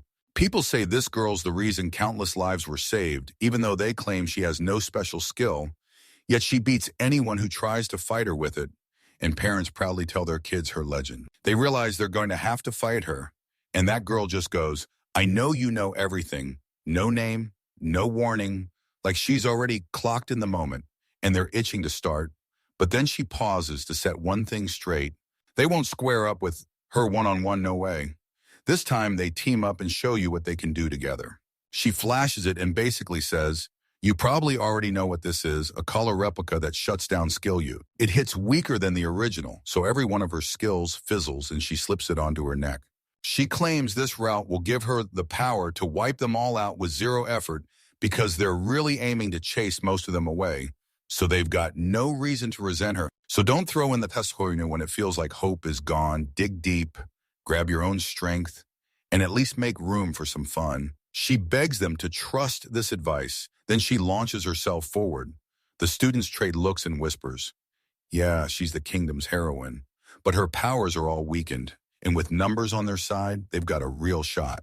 She lands hard, snaps out dragon summoning, and a shockwave blasts everything to dust, leaving the students staring in disbelief, wondering if she's messing with them or if her powers really haven't been nerfed. She says they're absolutely weighing whether that collar is actually doing its job. Sure, she can only tap into low-level skills, but does that really prove anything? If the same skill comes from a weak person and a strong one, isn't the strength in the difference itself? Skills are just tools for striking. She'll show you how to use them the right way. Then she'll come right back and hit you again. She blurted that most people just fled and that made him hesitate mid-swing. His fencing skill was only average, and the collar throttled his abilities even more. So he didn't look like he could dodge for long, but he could still shove the attack back. She doesn't buy it for a second. She roars in with a roaring swing, certain that won't be enough to stop her. He clings on and blurts out, is it low level? Because the truth is the exact opposite. She won't be able to block an attack she can't even see through the smoke. He snaps into mind's eye fencing and slashes only to smack her axe with his sword instead. She admits she can't stop the attack, but then she drops the real trick. Just shove away the distance itself, break it. The guy stares up at her in total shock, wondering, oh, wait, is that even possible? She drops in from the sky and smacks him hard midair. Good thing he trusts his skills. This is how it's always been. But at this pace, she may not even get time to finish, so she's going to go a lot more serious. And to make it worse, her biggest rival is right there, waiting. She locks eyes with the main character and snaps. So are we starting or what? It's 6 a.m. The Newmont family's morning is kicking off, and Soma is already up, training like clockwork before the sun's even fully awake. Anna beams and wishes Risa good morning, and Risa just laughs. Soma is bursting with energy. His father basically says, whoa, you're bursting with energy. And his son shoots back, I hardly ever go out, but I've got a ton of free time this morning. His dad leans in and asks, so you train? He grins and says, yeah, I do. Anna tells you that when she was little, someone scared her with a fairy tale about a monster that could gulp down a whole forest in one bite. And now she's starting to wonder if that story wasn't pretend at all, but the truth. Months went by after that Newmont family villa stay, whatever the reason, and she finally clocked it again. Soma's power was unreal. He struck the ground and a blazing hot spring erupted from it. He slammed into the sky and tore the clouds apart so insanely strong it almost felt unfair. But did he even need magic? She couldn't tell if he could wield it, yet this moment was the perfect time to find out. He's wondering if he can clear the space enough to finally see the stars. Then the clouds roll in like a buzzkill, because tonight they're throwing a party to celebrate the renovations finished, and he can't help thinking he only has a normal sword. So the girl might have to show him the starry sky without any of those wild fencing moves. A glittering swarm of glowing butterflies erupts around the girl. She can do something like this. Sure, but it still feels wrong, and she's not about to let him lecture her on it. In the middle of the arena, that girl plows through the students like they're nothing, then turns to Soma and tells him he flies great. Meanwhile, over there, those guys stand in a neat line, waiting their turn, like they're dying to show off their abilities all by themselves. With all these duels, she's going to burn out fast, so he figures they'll catch her soon enough. After one more hit, her axe snaps in half. The sword-wielding guy declares she's done for. Then she snaps her blade up and blocks his strike in the blink of an eye. She's got nothing but advanced level skills until this one universal martial arts style kicks in and suddenly puts her right on the same level as the special techniques. Sylvia figured everyone already understood, while he just froze up and never even gave it a thought. Camilla shrugged at the idea that her actions could spiral so fast, convinced it wasn't that bad until she realized she'd better take things more seriously.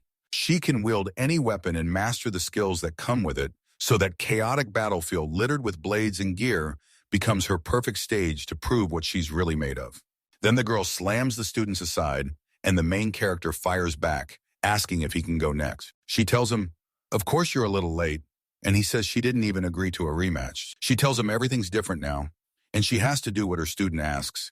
He insists it'd feel amazing to get revenge now that she's a teacher. She smirks and says today she'll win, but first she's tearing off that collar. She smashes it to pieces, then challenges, "Any objections?" And yeah, Soma would have objected too if she hadn't yanked it away first. Camilla nods and says, "Yeah, I thought so." Then she pushes to start pulling out the power of the gods. The girl snaps into action and unleashes a furious explosion. Then she rockets to the side and holds her breath, waiting for what comes next. The hero comes out totally unscathed, and the girl blurts out what she was thinking. She'd smash him into the ground, yet he doesn't even budge, and she just grins. The main character says, "Yeah, sure, but won't you be shocked when it happens?" Then she pushes back like, "Why am I even saying something this obvious?" Soma tells her to toss a weapon into the air, then strike with another before it drops, and she laughs that it's just ordinary juggling. But the way her abilities stack up, way beyond impressive. Time's running out, so he storms up to the teacher and demands a fast answer on how long he can wreck someone else's weapon. And when the girl calls him a bad warrior for ditching his own, Soma shrugs, no point arguing. Then she starts talking. She'll smash him with expert axe skills, razor-sharp fencing, deadly martial arts, perfect focus, and a full power swing attack.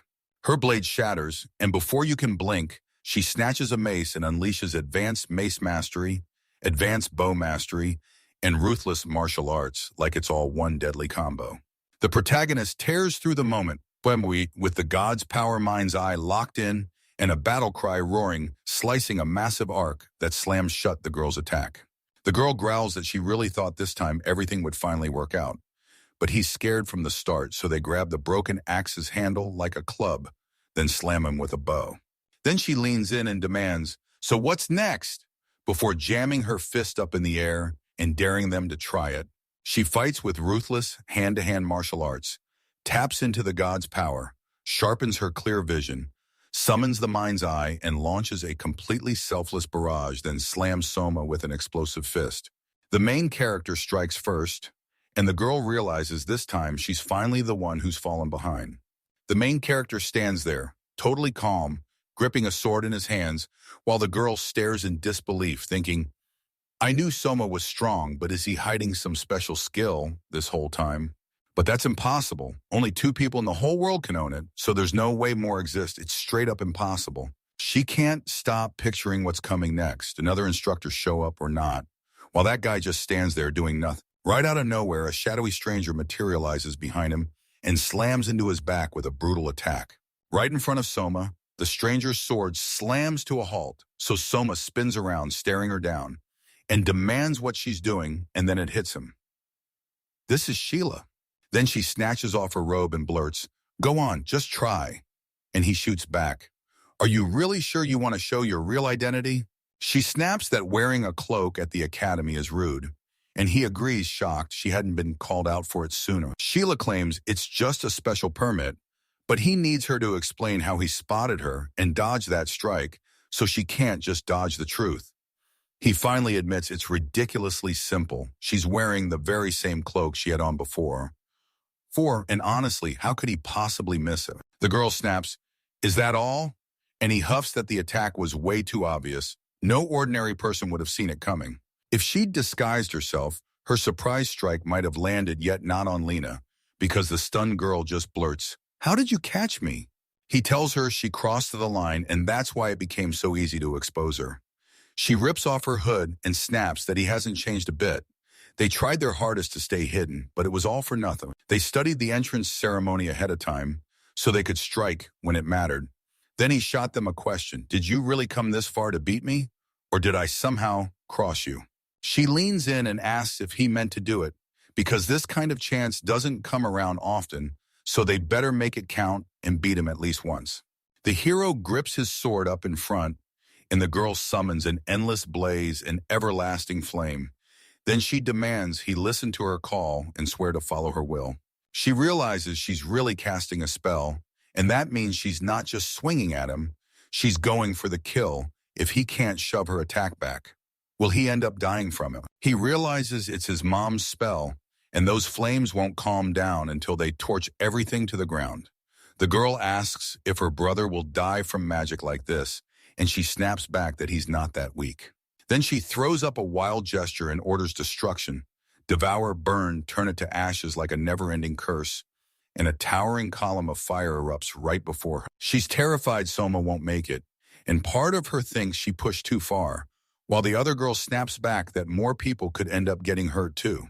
She insists she told them she could pick the spell's target and begs them to trust her, then spits, "If the flames haven't died yet, Soma is still okay." The girl snaps in rage, demanding whose side his sister is on, and just can't wrap her head around how he's still alive over them. She stares deep into the flames, and her frustration spikes because the main character is just standing there calm as ever. She's convinced he's totally safe, and he grins like, "Now you can't call yourself ordinary either. Look at the magic you're making." They grill him on how he managed to handle that spell, and he shrugs. "I'll just keep slashing my sword, then I'll blast the flames away. Eventually the mana runs dry, so don't stop swinging." They all call him crazy, and he shoots back, "So you'll keep going," and the three girls answer together at the exact same moment. The protagonist suddenly strikes with an internal slash, wipes them out, and blurts, "Is there anyone left?" He suddenly lunges at the girl, and she panics, begging him if she can one day become as strong as him. He nods like it all makes sense. The girl asks whether they enjoyed the new student's initiation, then beams and congratulates everyone for getting admitted. They were supposed to hit the faculty tour right away, but it looks like they're all drained and out of steam. She orders everyone back to their rooms and tells them to get some rest until tomorrow.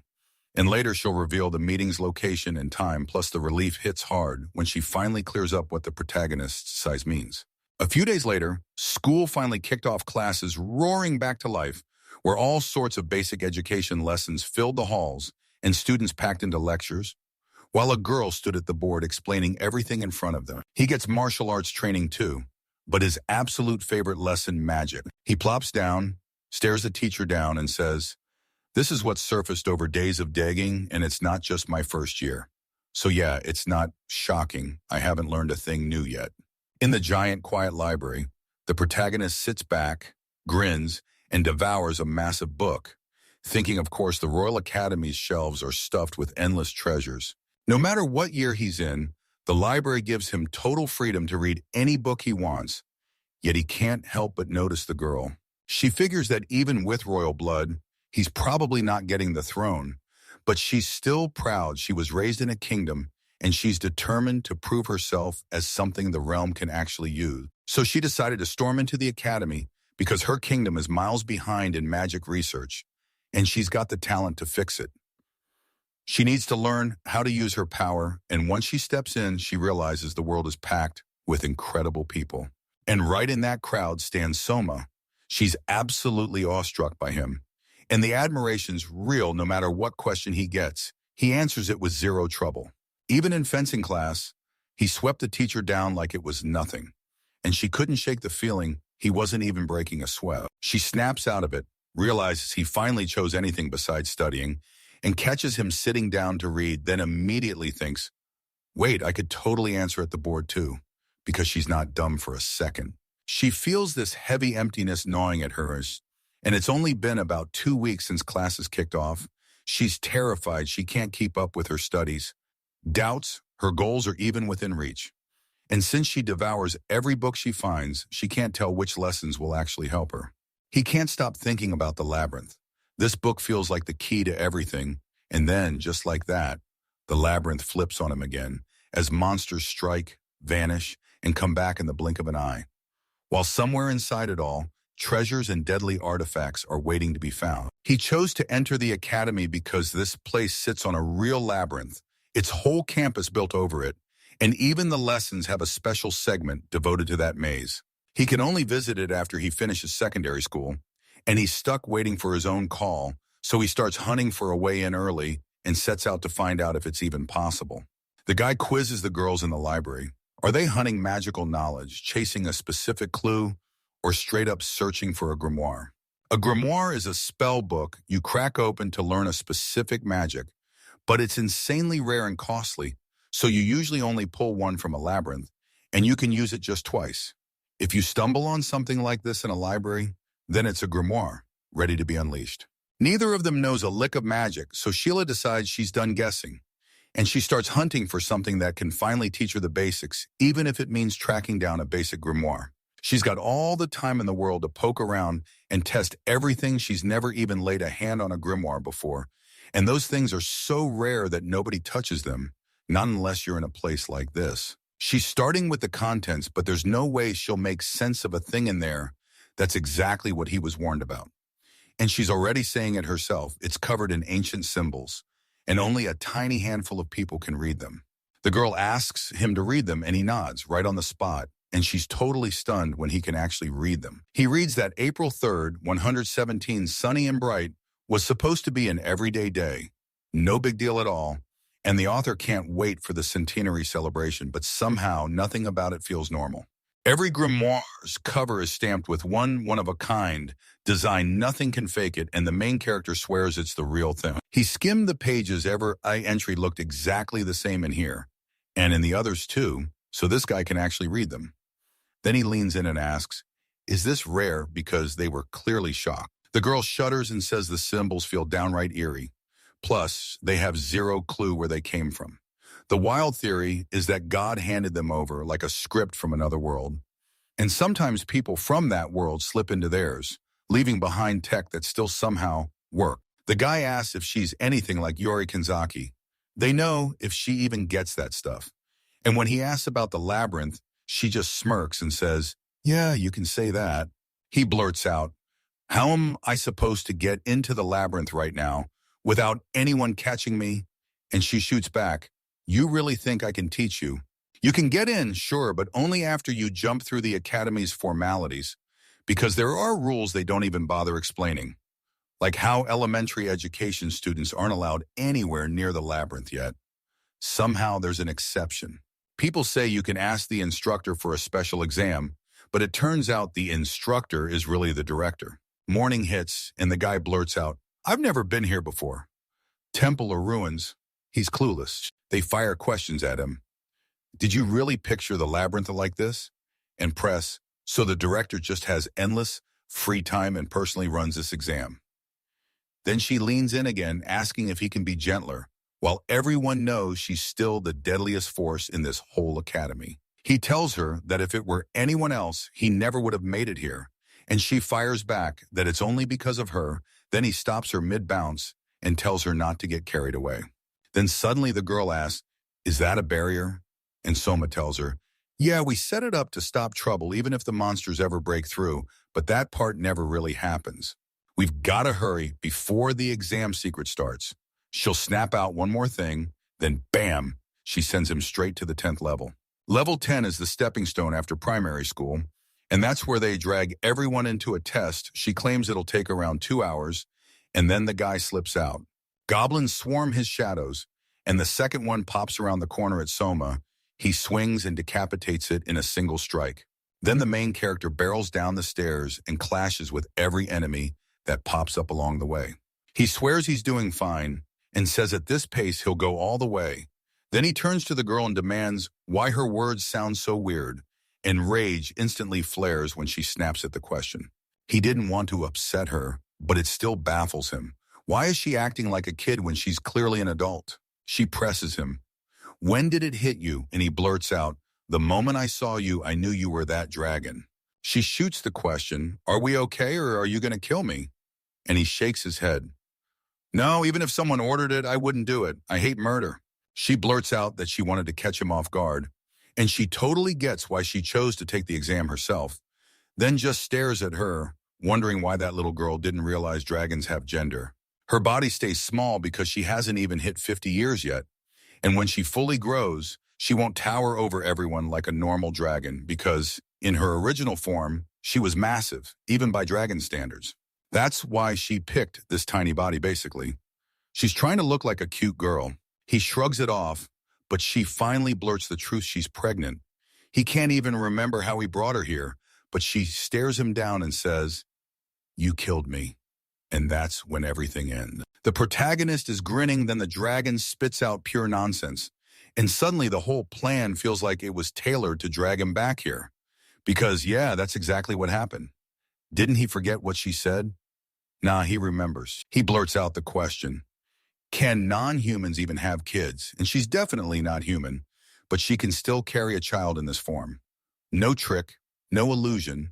It's a real physical body. He's got about 500 years left to mature and finally have a child, so he asks her if she's granted his wish.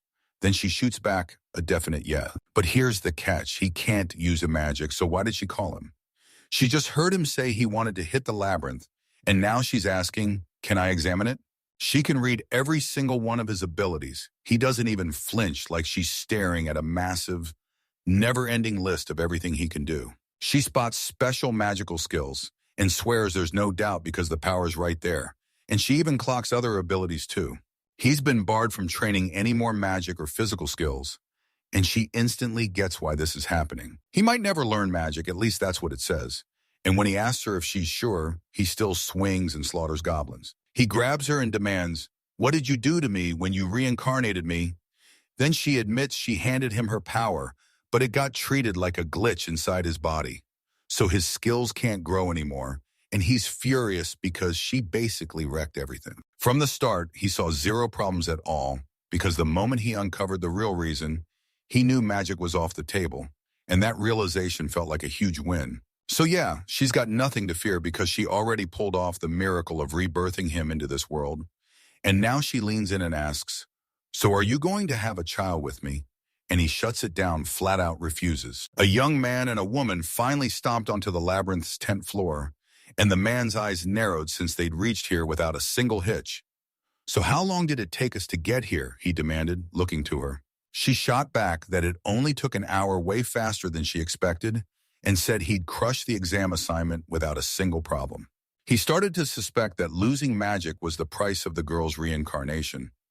But then he cut the doubt and realized there was no sense in wallowing. After all, whining would only get him nowhere. The boy realized he might have already started to grumble, then figured he could have used magic with zero trouble if only he didn't have that one cursed prohibition skill.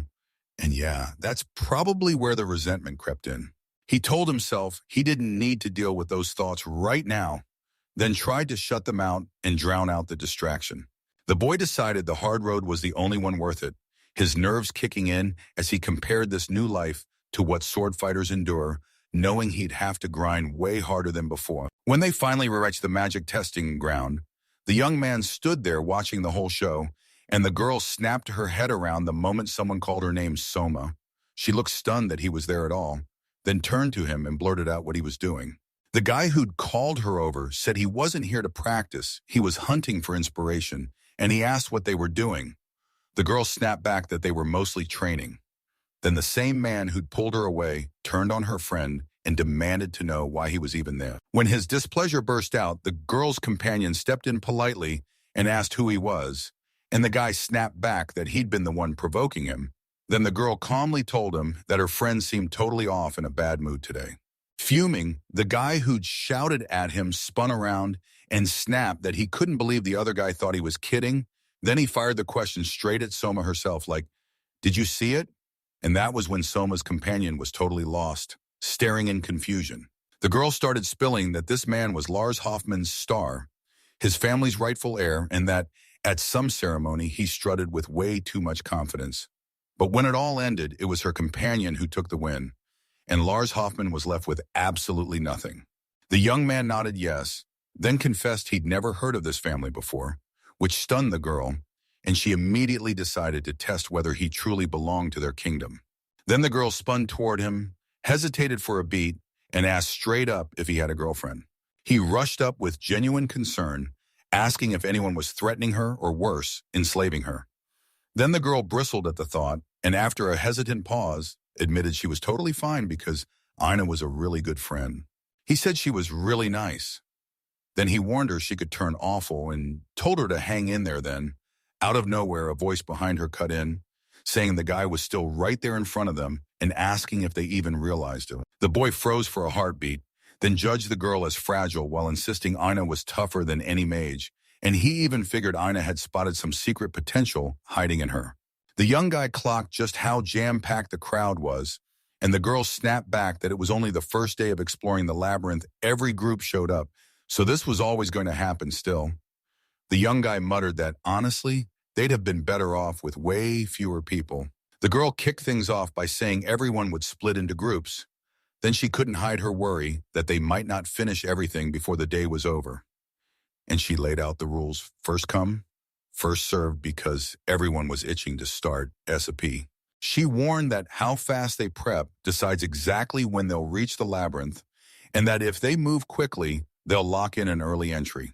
She quizzed him to make sure they wouldn't have to chase everyone down, and the boy nodded. Just wait for the exact right moment. Then bolt the incident hit. The young man insisted the group needed 4 members already. 3 were accounted for and demanded where the last one was. Then he started imagining what she looked like when the girl finally popped in and said she was already there. Another girl beamed, saying things were perfect now that a 5th person had shown up. And then the guy snapped and pointed at her, barking that she had to go back to her job right now. And the girl shot back, demanding to know why. He leaned in and reminded her she was the teacher, and she grimly admitted he was right. Then he pressed, asking if she had anything else to do, and the girl snapped, "Wait, he's totally correct." She marched up to him and asked if he planned to recruit these people for his crew, and he just shrugged, working with faces he already knew was always faster, easier, and way more effective. She told him, even with all his arguments, he'd still have to land in the same group as Ina, and when he couldn't wrap his head around it, he demanded to know why, because from what he'd heard, nothing ever limits how groups get formed. The girl insisted that sticking with Ina in the same group didn't count as training at all. Then another girl blurted out, shocked, "Camilla, you're here too." Camilla just shrugged and said she came because she'd decided to explain herself if anything came out. Turns out Soma and Sheila can't team up with anyone from the vanguard, and Ana's forbidden from pairing with a rear guard too. One girl insisted she'd only work with the vanguard, and another swore it had to be the rear guard. Then Camilla shut it all down and explained that pairing up with the same role would lock them into the shadows, stopping them from ever showing their real potential and wiping out their chances. The young man nodded and agreed, but he immediately tried to save himself. Claiming he was a magician, Camilla pressed him hard, snapping, "So what kind of magic are you talking about?" The girl blurted that she'd have to track down a group she was missing, 2 more people for avant-garde, and the clock was burning out, so another girl immediately jumped in, saying she had to hunt too, and the guy chimed in right after asking if anyone was free to help. The girl snapped, "Why can't my brother find a team? He should be able to pull people in." And Camille fired back that the other 2 were packed with proven legendary skills, while nobody even knew what her brother could do, because that gap is everything. She lowered her head, drowning in sadness over what was happening, while the guy pushed her to keep going. "Don't quit." Then spun to Helen and demanded to know if she'd already picked her hike companions. Helen was totally lost. Seeing her snap into that reaction, the guy finally owned up. He admitted he'd assumed she was still there because she wanted to team up, and he asked if he'd misread the whole thing. The girl panicked and started scrambling to explain, begging him to tell her if she'd be in the way, if she'd end up a nuisance or a burden.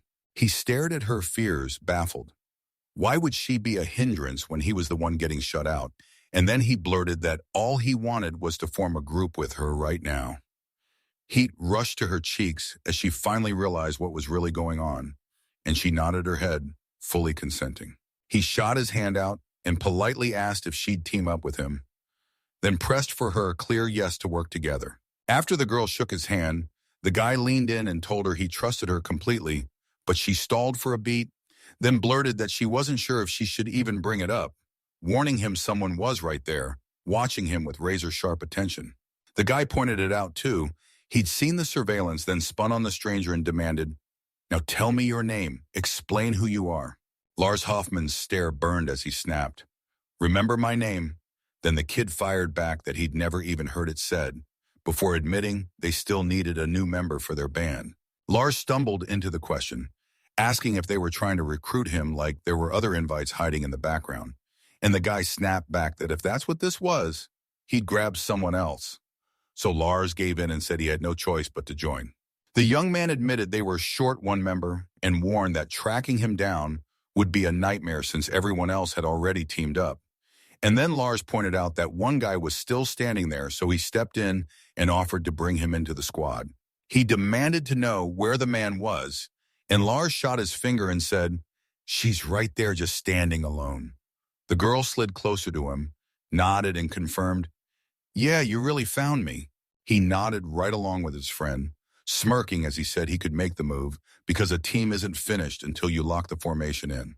He turned to Helen and asked straight up if she was against it, and she looked terrified, hesitated, then forced out that she was fine, so he immediately said, "All right," and went to talk to her himself. He closed the distance and asked her to join their team, and she froze in total confusion, staring at him like she couldn't believe what she was hearing. He kept pressing his invitation, telling her to speak up, but promised he wouldn't push if she was already locked into another group or just didn't want to join.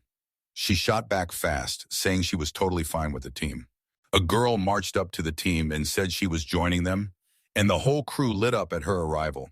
Then the guy shot, ready to take on the maze together while she challenged, "Can the four of us handle it?" and basically added, "Because you're the strong one." He told them he'd be willing to try the trip with the current team so long as everyone was on board, and laid out his plan. If things got rough, they'd bail, head back, and bring in extra members. Someone called the teacher, and she snapped into action, immediately switching to Soma, asking what happened and if he was running into any trouble or questions.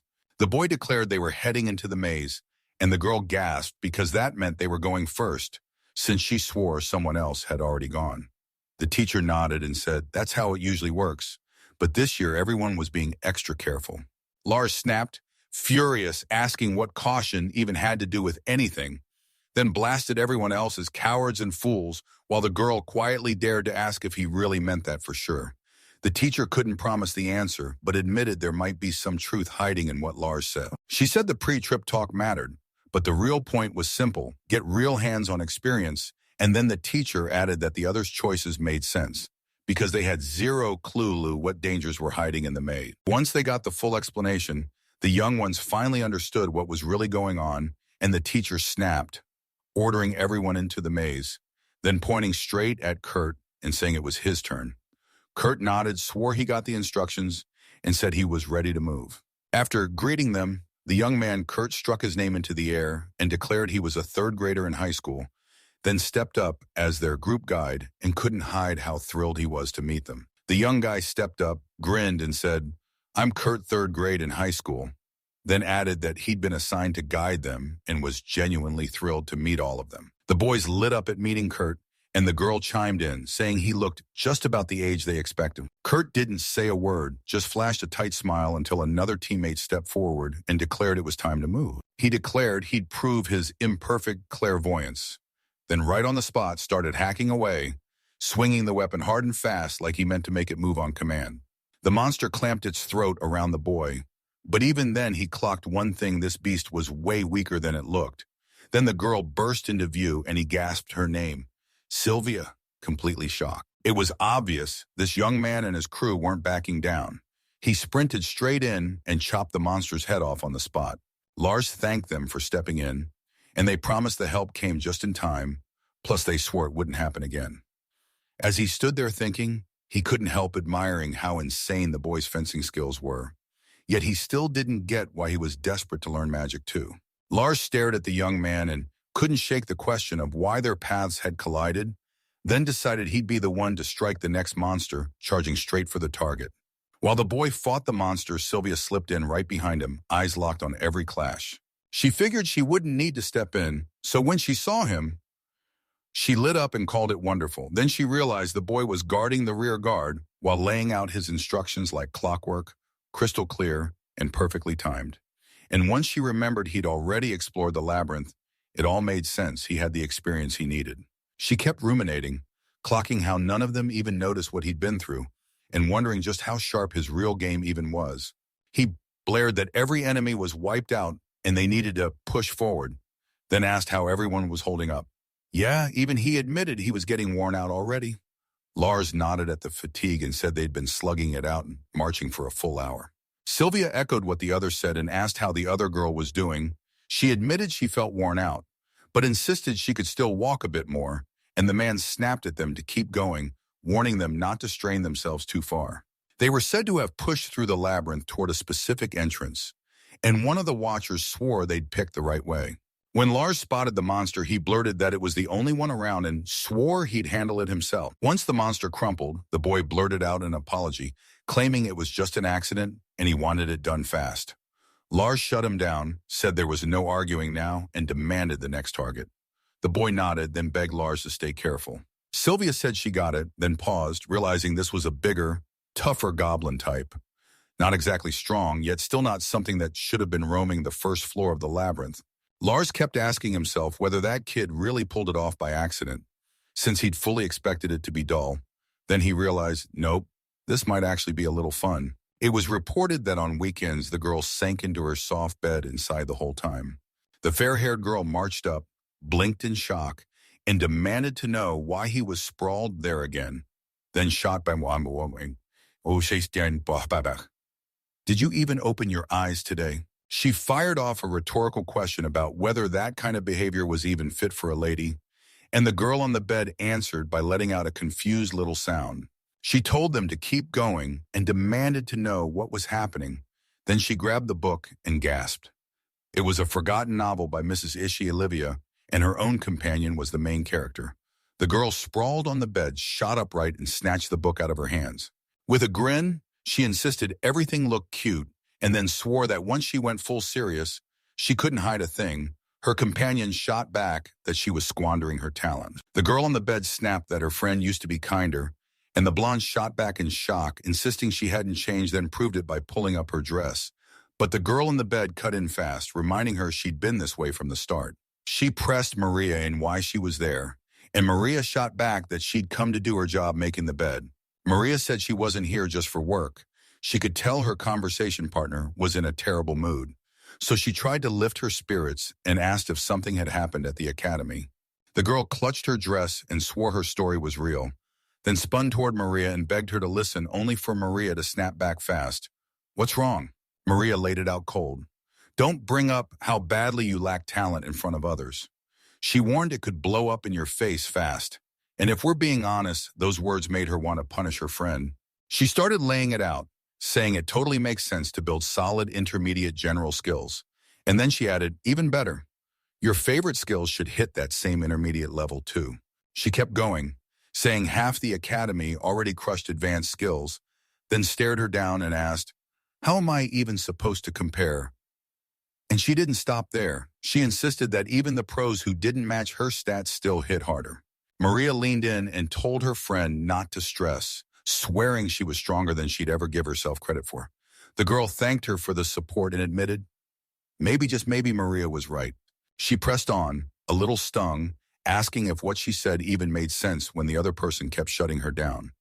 Then, at last, she was allowed to move forward the way she saw fit. The girl nodded, agreed, and thanked her for the help. She strode to the window and told her, yeah, she could visit the house once every 2 weeks, and then made it clear it was a royal privilege, so she better not waste it. Maria leaned in and urged her to give it everything. Then the girl flashed a smile and thanked her from the heart. The girl leaned in and told the guy she'd been learning tons of stuff from him, and he froze, baffled, so he pressed her, asking what exactly those tons of things were and what she even meant. Like, did she really just mean to feed him with some fait accompli nonsense? She didn't hide it. Every move she made was fueled by revenge. The boy let out a long, shaky gasp like fear hit him full force, and then the guy behind him barked, "Tell me, did you cause trouble again?" The boy asked if he could get to know Sylvia, and she told him straight up that she wanted to learn as much as she could so she could help even more. Then she said her first mission was figuring out how to beat the maze, and after that she wanted to hear what he thought about their latest lesson overall. The young man waved the girl over, and she came in. Then he snapped that he was ready to lay out the crucial details, telling her they had to stay sharp, always expect the worst, and be one step ahead no matter what. She nodded along with the boy, saying they'd already heard all of it before class, then snapped at everyone to brace themselves. Danger could crash in at any moment. She nodded along, pretty sure he was right, and the boy admitted he'd only been inside the labyrinth once, so he couldn't claim he truly understood all the dangers waiting for them. Another girl shot back, "So you can really make me feel what you mean?" He froze and asked, "Wait, what do you mean?" The girl panicked and blurted that she thought it was pointless to even try to explain. She nodded along, telling him that even if things got messy, her brother would smash through it all with ease, yet she still worried they might not be able to read the labyrinth. And right after that, another girl fired back, asking if the only way to get the experience they needed was to act without Soma. He shot down her claims and told her, point blank, he couldn't do everything at once, and that the truth is, in real life, things almost never go according to plan. The girl nodded along with Sylvia, saying she was right because whenever things felt smooth, disaster usually dropped out of nowhere, and the guy backed her up hard. Then the girl shot him a curious, puzzled look. He made it clear you can't predict moments like that, and he warned that when you step into unknown places, reality hits even harder than the worst-case scenario you cooked up because you had zero data to guide you. She leaned in and demanded to know if his words meant that even planning for the worst case was pointless. He snapped back that this still doesn't mean you stop preparing. Always plan for the worst, but keep your eyes open for the curveball that hits even harder. Because the real goal is simple, be ready to move the second anything happens. Sylvia grinned and told him she understood, thanking him for the lessons. But the guy just admitted he didn't really know how much that info would actually help. He kept going, tapping the map as he explained that picking the best route means weighing every possible outcome. And then good news, 3 of those paths came with special skills. So the girls stared at him in awe, convinced he was acting like a real teacher. They urged Sylvia to speak up anytime she needed teaching, and Sylvia thanked them, promising she couldn't wait to get started learning. They reported that one girl marched up to Sylvia and put on a show spinning a ball of energy on her finger, while her partner demonstrated fighting techniques right alongside her. In the second labyrinth lesson, while the girl was battling, the boy shot her a look and said the lessons clearly hadn't been for nothing. She nodded, surprised just a little. Then Ivis pressed the point. Wasn't it only logical that this outcome came from her hard work? Lars said she was basically born with those skills, so there was nothing to celebrate. Then she nodded, apologized, and let the disappointment hit her. He pushed to learn why she was apologizing. Then she told him she was begging forgiveness for the moment he saved her, when she couldn't protect herself at all. Lars hissed his displeasure and told Sylvia straight up she was wrong. Then Sylvia pushed for the exact point he was trying to make. Evia confessed that Lars probably never wanted her to apologize, so she blushed, admitted she messed up, and said it felt weird to apologize for helping. Then she faced Lars again and thanked him for coming through that time. Lars said the girl might have never even said those words, like she never had to because there was no obligation. Lars snapped at the team to shut up, insisting they hadn't even cleared the labyrinth yet. Then the boy immediately nodded along, fully agreeing. After training, the crew supposedly stormed up to the second floor on day 2, beating the usual pace. And even when they could have dropped to the third, they refused and kept grinding on the second. People say the monsters on the third floor are totally different from the second, and they pounce so fast on anyone who's unready that the third floor always ends up with the most victims. He said that the confidence they built on the second floor would come back with a vengeance, and he figured they'd already started getting too comfortable. Then his boyfriend told him about the guys, and he swore from here on out it was only going to get wilder and harder. And yeah, he was honestly relieved he'd been put in this group. Turns out Soma slipped right into the boss room of the labyrinth. Soma drove the fight forward, and the girl stared in terror as the boy shot her worried questions, begging to know if she was truly okay. The girl told him, "Just get to the end of the dungeon." Then the boy leaned in and demanded, "So is there any treasure waiting there?" She slammed the old theory shut, saying those weren't treasures at all. Those were pieces of the evil god's brutal power locked deep inside the dungeon's guts. The young man blurted with nervous panic, asking if her endgame was world domination. Then insisted he just had to tell his father and King Alexis only for the girl to shoot it down at once, demanding what on earth gave him the right to jump to that conclusion. As he tried to draw the line, the boy admitted straight up that finding even a scrap of the evil god's power was nothing but bad news, and the girl burst into laughter, saying it didn't line up with what he believed at all. The girl jumped in and said, "That power leaking from the fragment is what's warping the monsters, cut them down, and the leakage dies with them. And that's why they sealed the fragment in the first place, to starve and weaken that power." She warned that the deeper you dive, the worse the monster mutations get down there, so only 50 of the dungeon's 100 floors have been explored, and everyone agrees the lower levels are too deadly to touch. The boy admitted his power was way too destructive, and the girl snapped back that because monsters can't absorb it, it spills through to the top floors, and every so often, the truly dangerous monsters start showing up down on the shallow levels too. The girl gave a quick nod, saying he'd shown up at just the right moment, right when the dungeon was starting to spiral out of control, and he wasted no time asking if he should dive deeper and wipe out whatever monsters were waiting. She cut him off with one sharp answer. Yes, that's exactly what she wanted. The girl snapped with pure shock. She couldn't believe anything like this had ever happened before. And then she blurted that the dungeon was racing forward so fast it felt unfairly easy, because they had already slammed through to the 85th floor. He grinned and went straight for it, asking her if she really thought that if she were in his shoes, she could wipe out every monster on that floor with just one attack. She didn't dodge the comparison, but she shot back that she belonged to a special class. Nothing like that old man, and then she warned them even so. They'd already pushed deep into the dungeon, so they had to move with total care and absolute caution. He demanded to know what backup plan she'd cooked up if he never made it back from the dungeon. And she admitted the truth. She'd have to go straight to his parents and recruit a few famous adventurers to escort him. He snapped in frustration.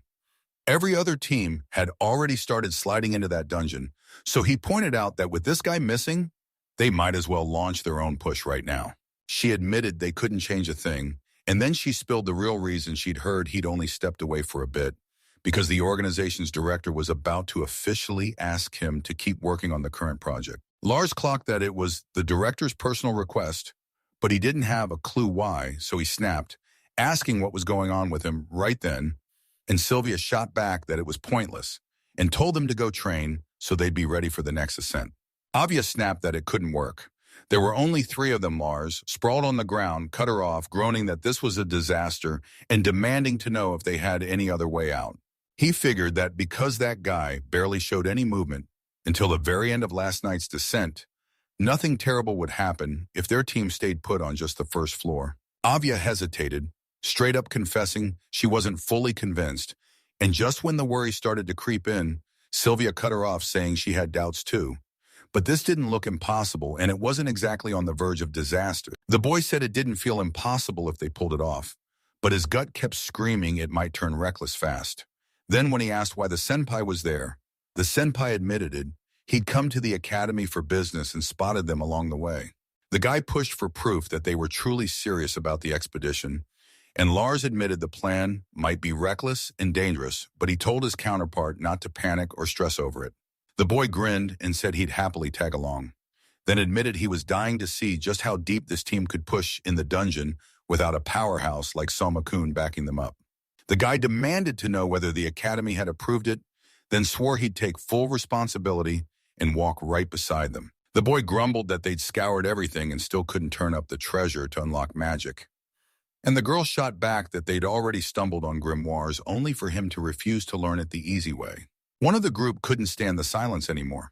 He snapped around and demanded answers, asking what happened and why the whole place felt so brutally tense. The girl burst out to Director Soma, visibly rattled, and when he asked what set her off, she snapped back that Sylvia was gone, vanished completely, and nobody could find her. He snapped, Sorry, it's on me, then admitted that when it was just the three of them, everything felt normal and he figured he could hold the line.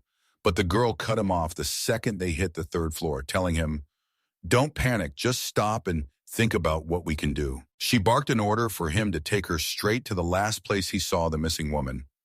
And once they finally hit that spot, the girl froze in disbelief because it was the 40th floor. Then she snapped, "So you really think Sylvia's up there?" Another girl pointed out the top score was on the 30th floor and going any deeper would be a terrible idea, even with instructors watching. Avia pressed the warning, hard bosses showed up every 10 floors, so Sylvia wouldn't stand a chance on the 40th.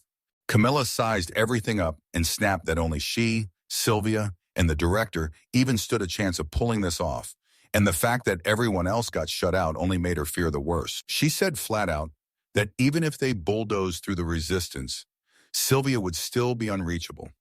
Those doors on the 40th floor were probably locked tight, because that whole setup was meant to keep multiple groups from crashing in at once. And in the end, she was convinced Sylvia couldn't be saved the usual way. He slammed the conversation shut and told them to get moving right now, and when the girl asked, "Where to?" he shot back, "The 40th floor," totally baffled she'd even need to ask, while the others stared at him like he'd just lit a fuse. He asked her, with perfect manners, to come with him and swore he trusted her to spot the fastest way from here. And the girl smiled back she'd planned to ask him the same thing first, telling him she could count on him too, especially about the brothers. He said they could just slice through the path and then snapped, who else was checking out the guys? He strode up to Anna and Sylvia with a personal request to come with him, and they nodded great idea, but then immediately asked, "Wait, do you really need us?" He told her maybe they weren't a must, but it was still better if they stayed right there with Hinks, and Ina nodded back like, "I get it." The boy pleaded with the sir to pull every last person still trapped in the dungeon out because he was terrified something awful would strike next. So Camilla nodded and agreed that if the student was in danger, everyone should get back safely, and the boy promised he'd stay right there under their watch. He nodded along, then admitted he was shocked this time. They had to slam the plans into action and move fast with the measures. She couldn't believe the director could sniff someone out even way down on the 40th floor. And she had to wonder, did they really think a tiny crew like this could save Sylvia? She figured the 2 of the 7 heavenly lines hidden here were the real reason. And like before, a demon general could be lurking too. If the opponent was wrong, she'd be dying to know why. He told everyone it was time to shove those thoughts aside and start forging real plans. She couldn't shake the question why this had happened to her, and once she felt sure she was guilty, she blamed it on that third floor moment and on how deep she'd let herself sink into magic. She finally admitted she'd bet everything on other people's skills and her calculations, only to realize she'd grossly overestimated herself, and that, straight up, she'd been useless. She kept thinking about how badly she wanted to serve this country and the family she held dear, so she dove into magic, knowing she could land at the Royal Academy and be there for them. She stood there debating whether she could even pass the test, surrounded by people who seemed flawless in every way. Then she froze, confused about why she hadn't finished speaking. And right at that moment, fear hit hard and she snapped her hands over her mouth. She heard the monster's footsteps thunder right beside her, and with her eyes squeezed shut, the girl pleaded through clenched breath, begging it to leave her alone and move on. The girl snapped through her mental checklist.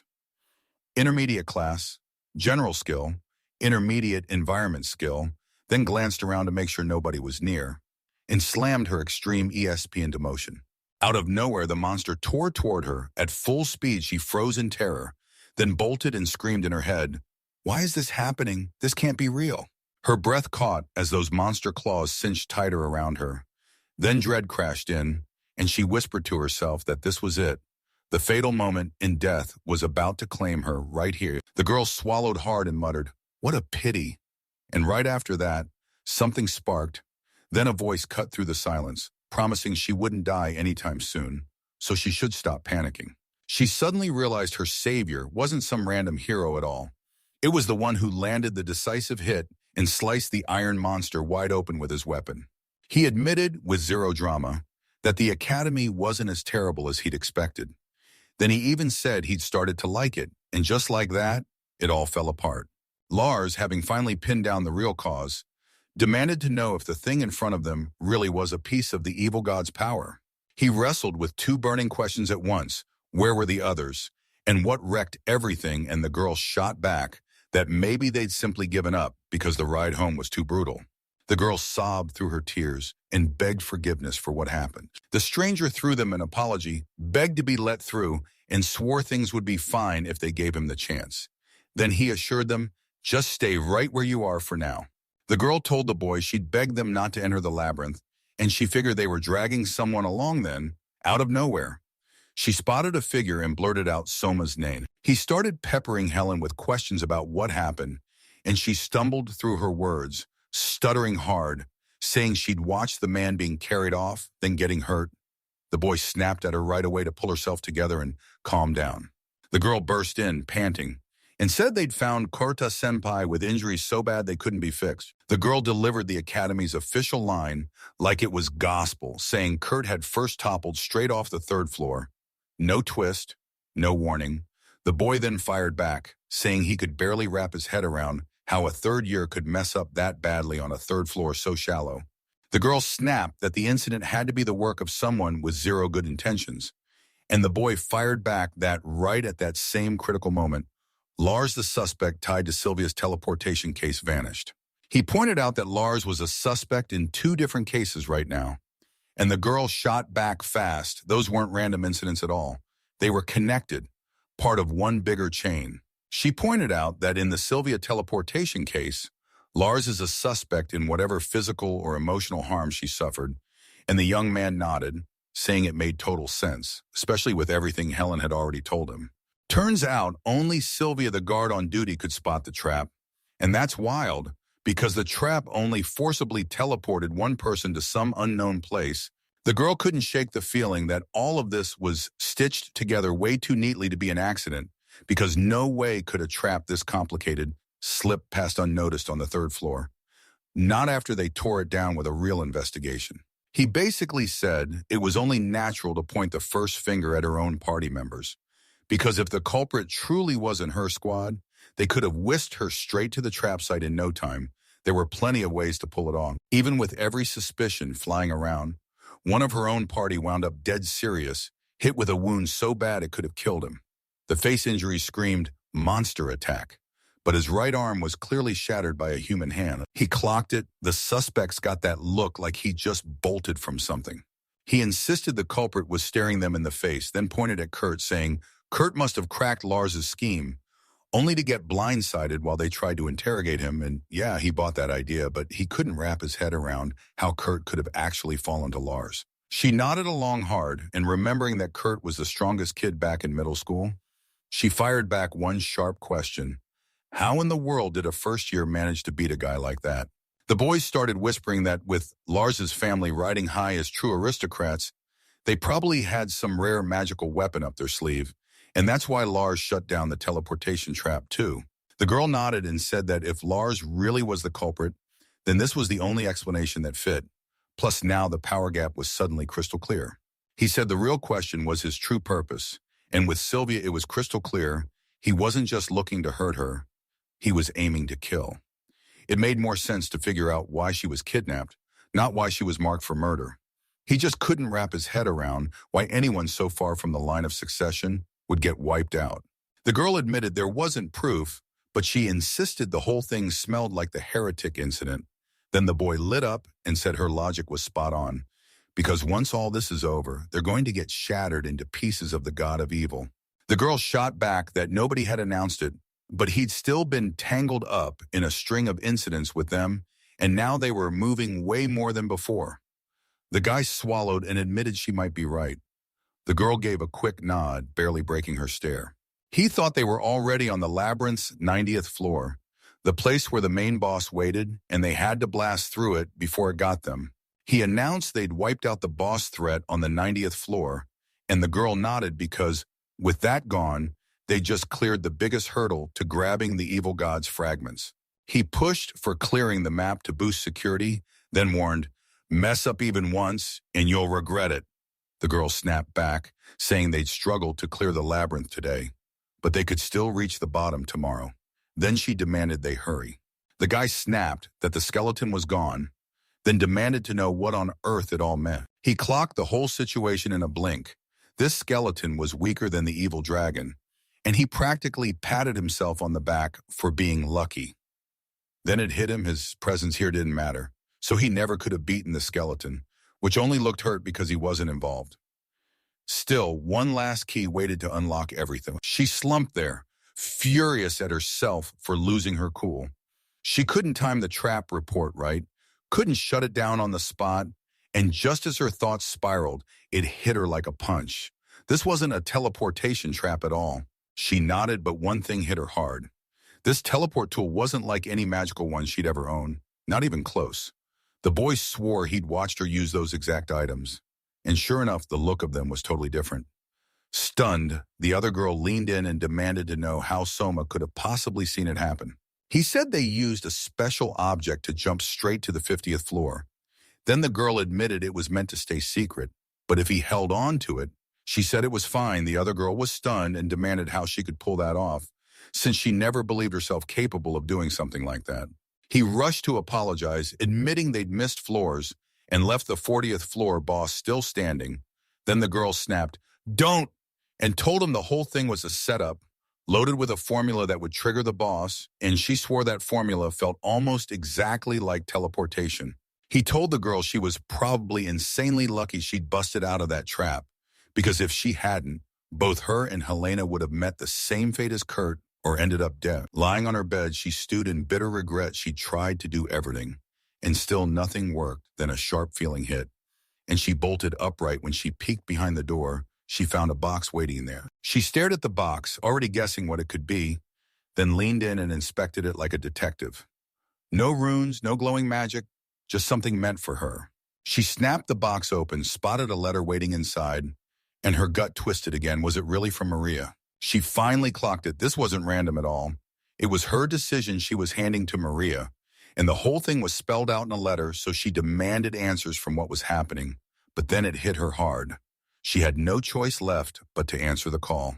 She replayed the instructions in her head, 3rd floor of the labyrinth, tracked down the trap waiting there, then slid into a mid-level stealth presence, so nothing stood in her way.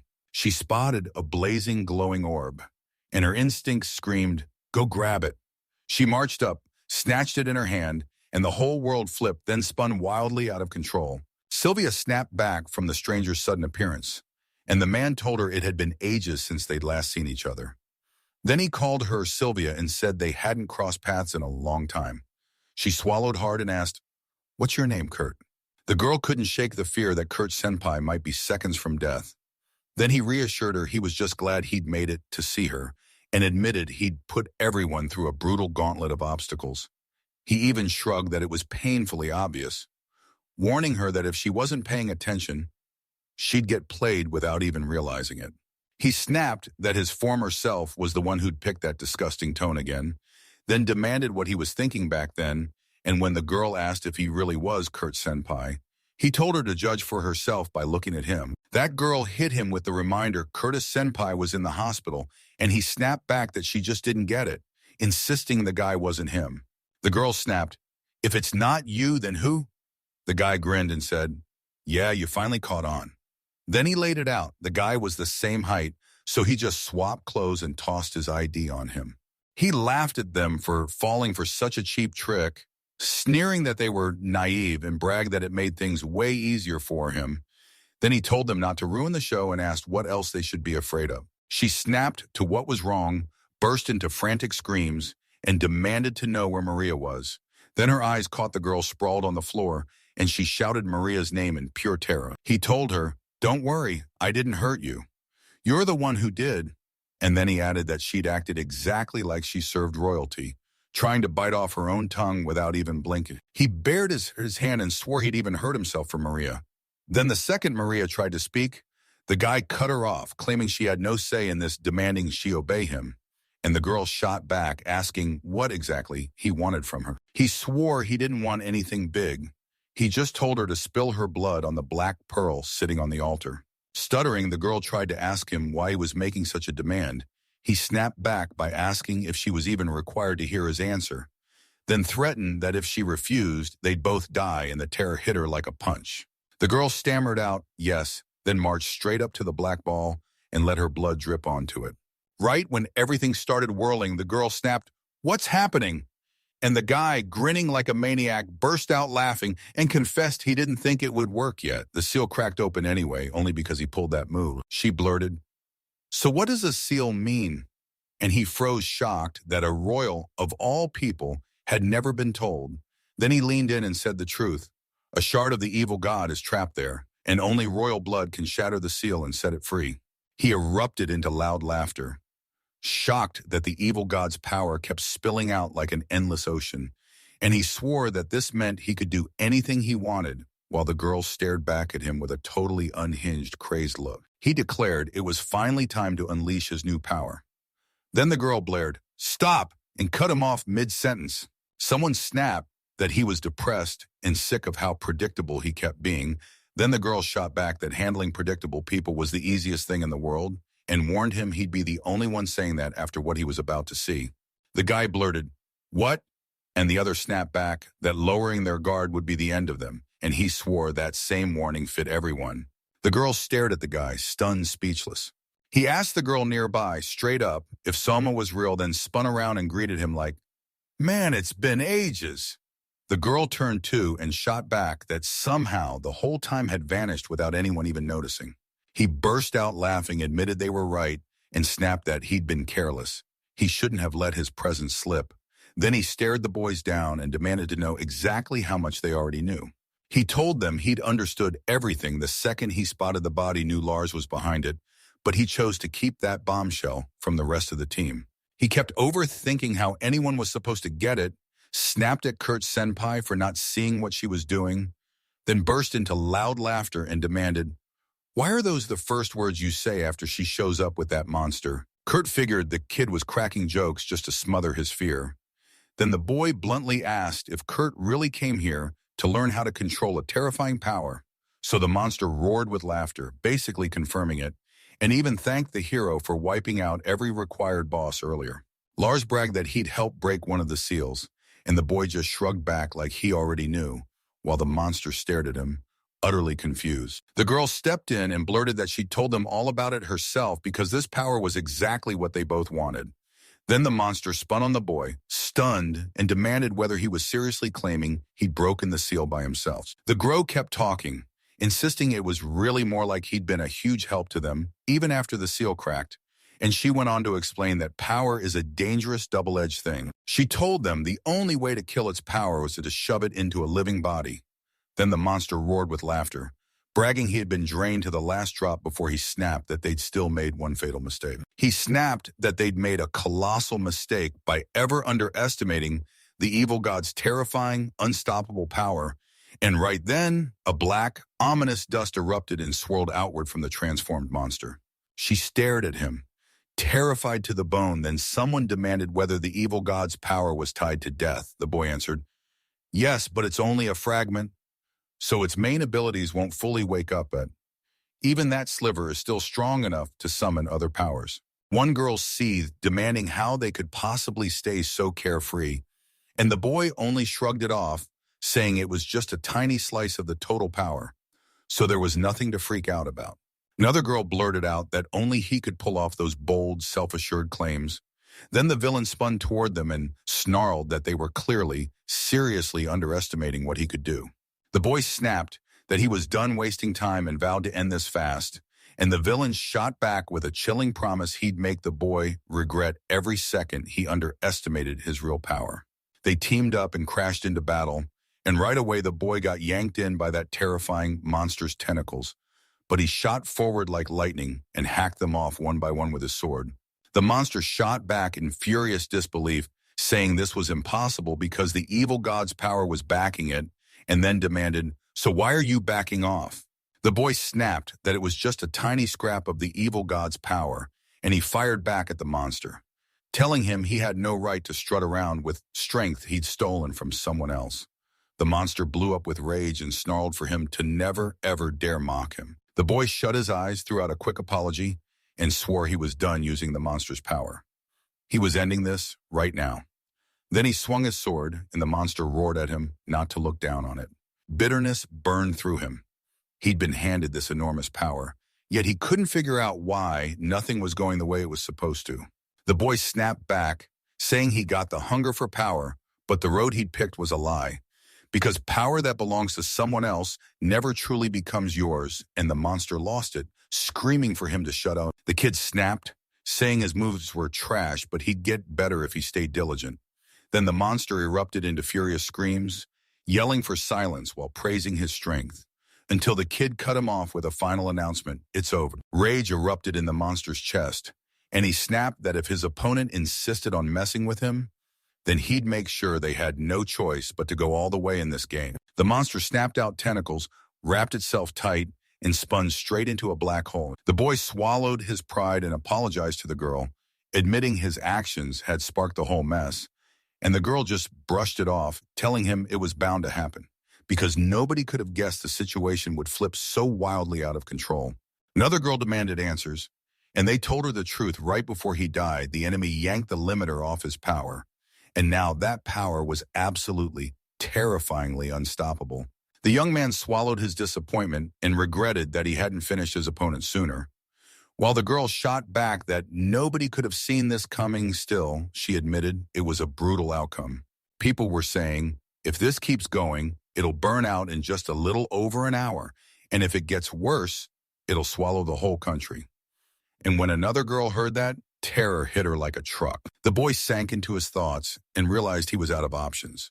Plain and simple, and just then, another girl shouted his name, sounding confused, scared, and unsure. He snapped his head around, apologized fast, and said all the responsibility would be theirs. From now on, when the girl tried to protest, he cut her off, insisting he wasn't about to sacrifice himself, and adding that he was saying it just in case something unexpected hit. He slammed the moment into motion, saying it was time to act and that he couldn't predict how it would all end. Then the girl tried to cut in, but someone else backed her up, finishing his words and praising her for a solid point about Hildegard. The girl flat out refused to explain the mess to his comrades, and she ordered him to go back and spill everything to them face to face, then added, with a sharp little smile, that she owed him one. He nodded, swore to her he'd go all in, then she burst out with anxious fury, calling his name loud, demanding answers. The girl whipped around to Sylvia and demanded they bolt right now. Then she said her goodbyes to the boy, and he nodded back like, "Yeah, we'll see each other soon." All alone, the boy's mind raced, itching to see what came next, so he swung his sword, launched his powers with a sharp chant, "Sword of the Mind, constant battle, blessing of the dragon god." The very next day, she peered through the hole and gasped. An ugly, death-thick aura was pouring out of it, and it kept burning there for the whole day, which was downright shocking. She stared at what was happening and realized it was proof that the evil god's power was truly terrifying, and after all, he was one of God's pillars, forged into the world's creation itself.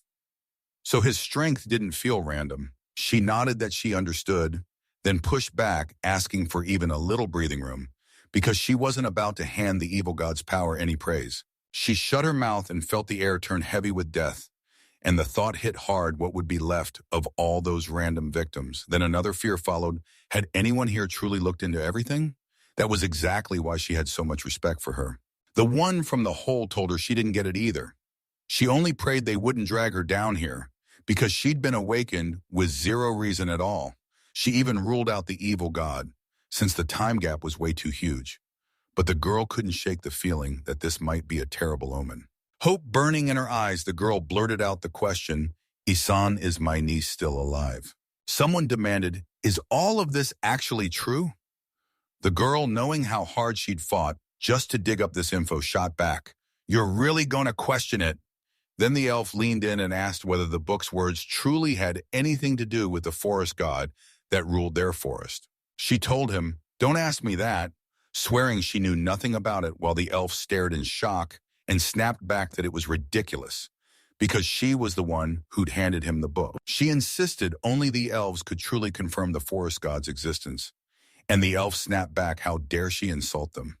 The girl just shrugged, saying she wasn't insulting anyone, she was only telling the truth. He announced that the world only had two pillar gods, one of evil and the goddess, while the elf shot back in his head that the forest god had to exist, and that's why he was desperately trying to keep the forest god, who was about to awaken, asleep. She insisted he was real, but she couldn't tell if he was truly divine.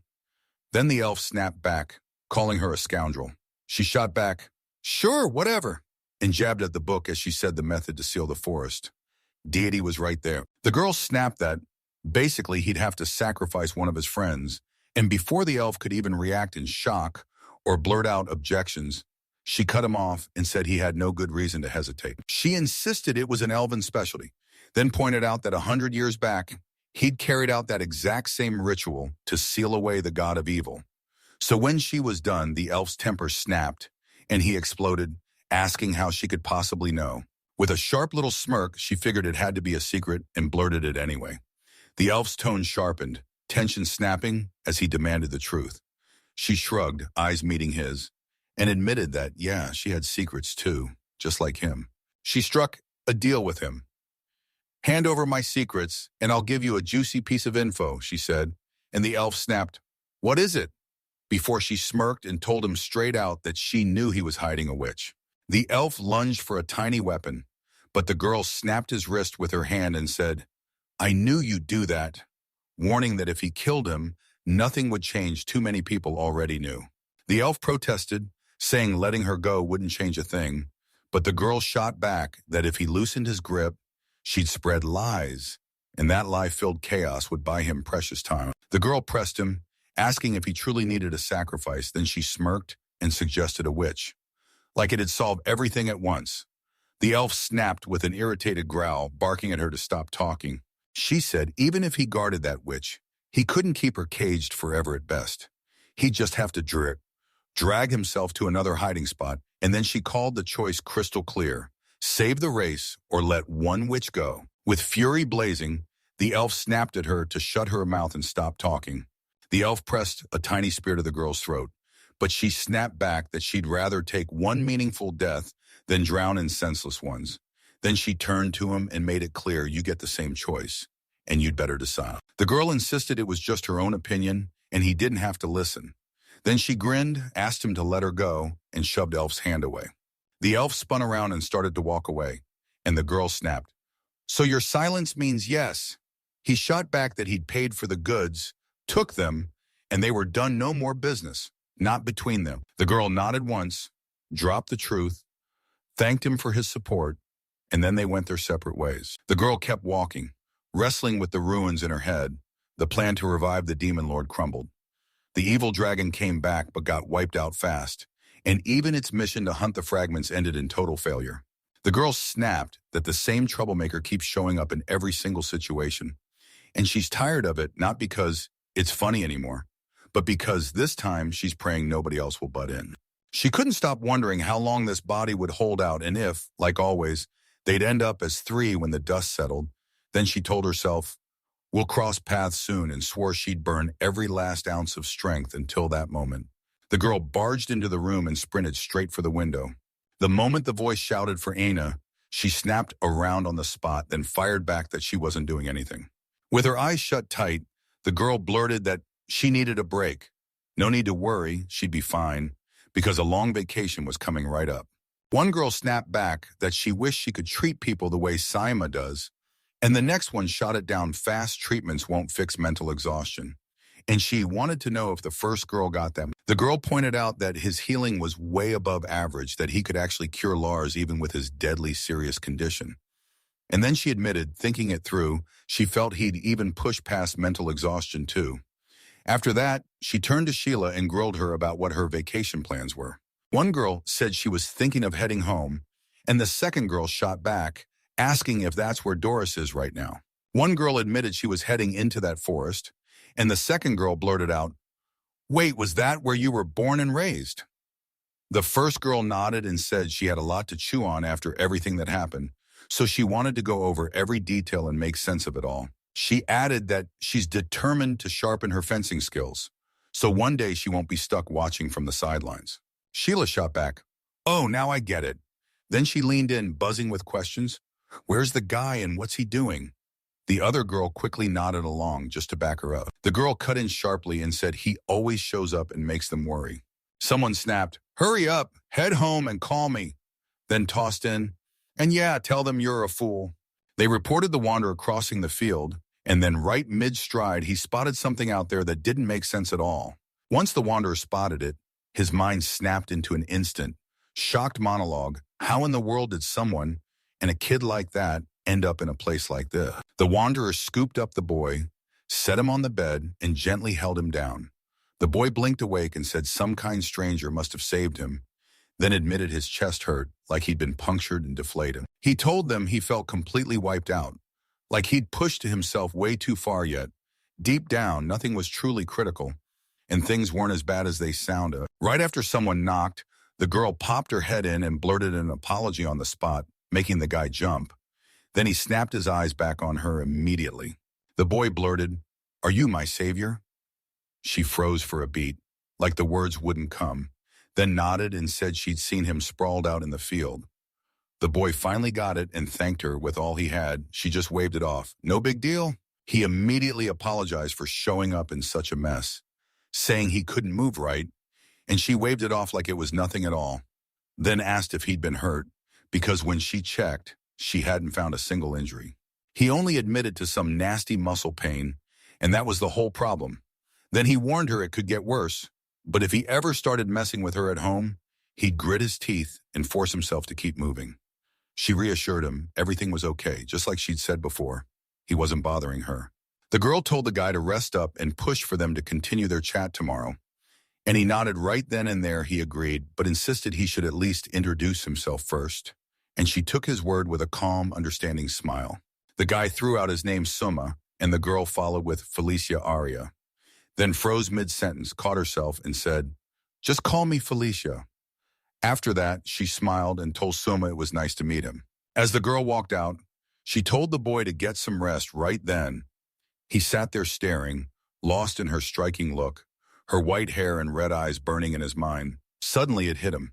This girl was a witch, the kind the whole world hunted as the enemy of everything that existed.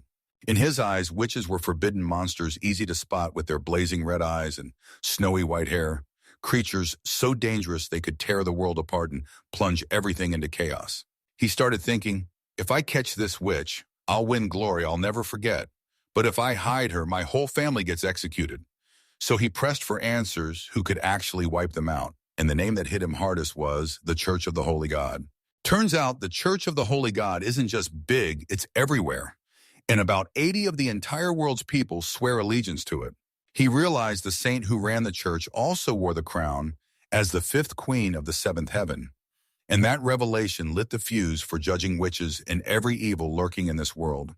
He saw the question coming and basically told himself, because they can use cursed techniques, witch powers so wild they can tip the whole world into chaos. A thought hit him hard. These cursed techniques were pulling off magic-like tricks, just like the stories said.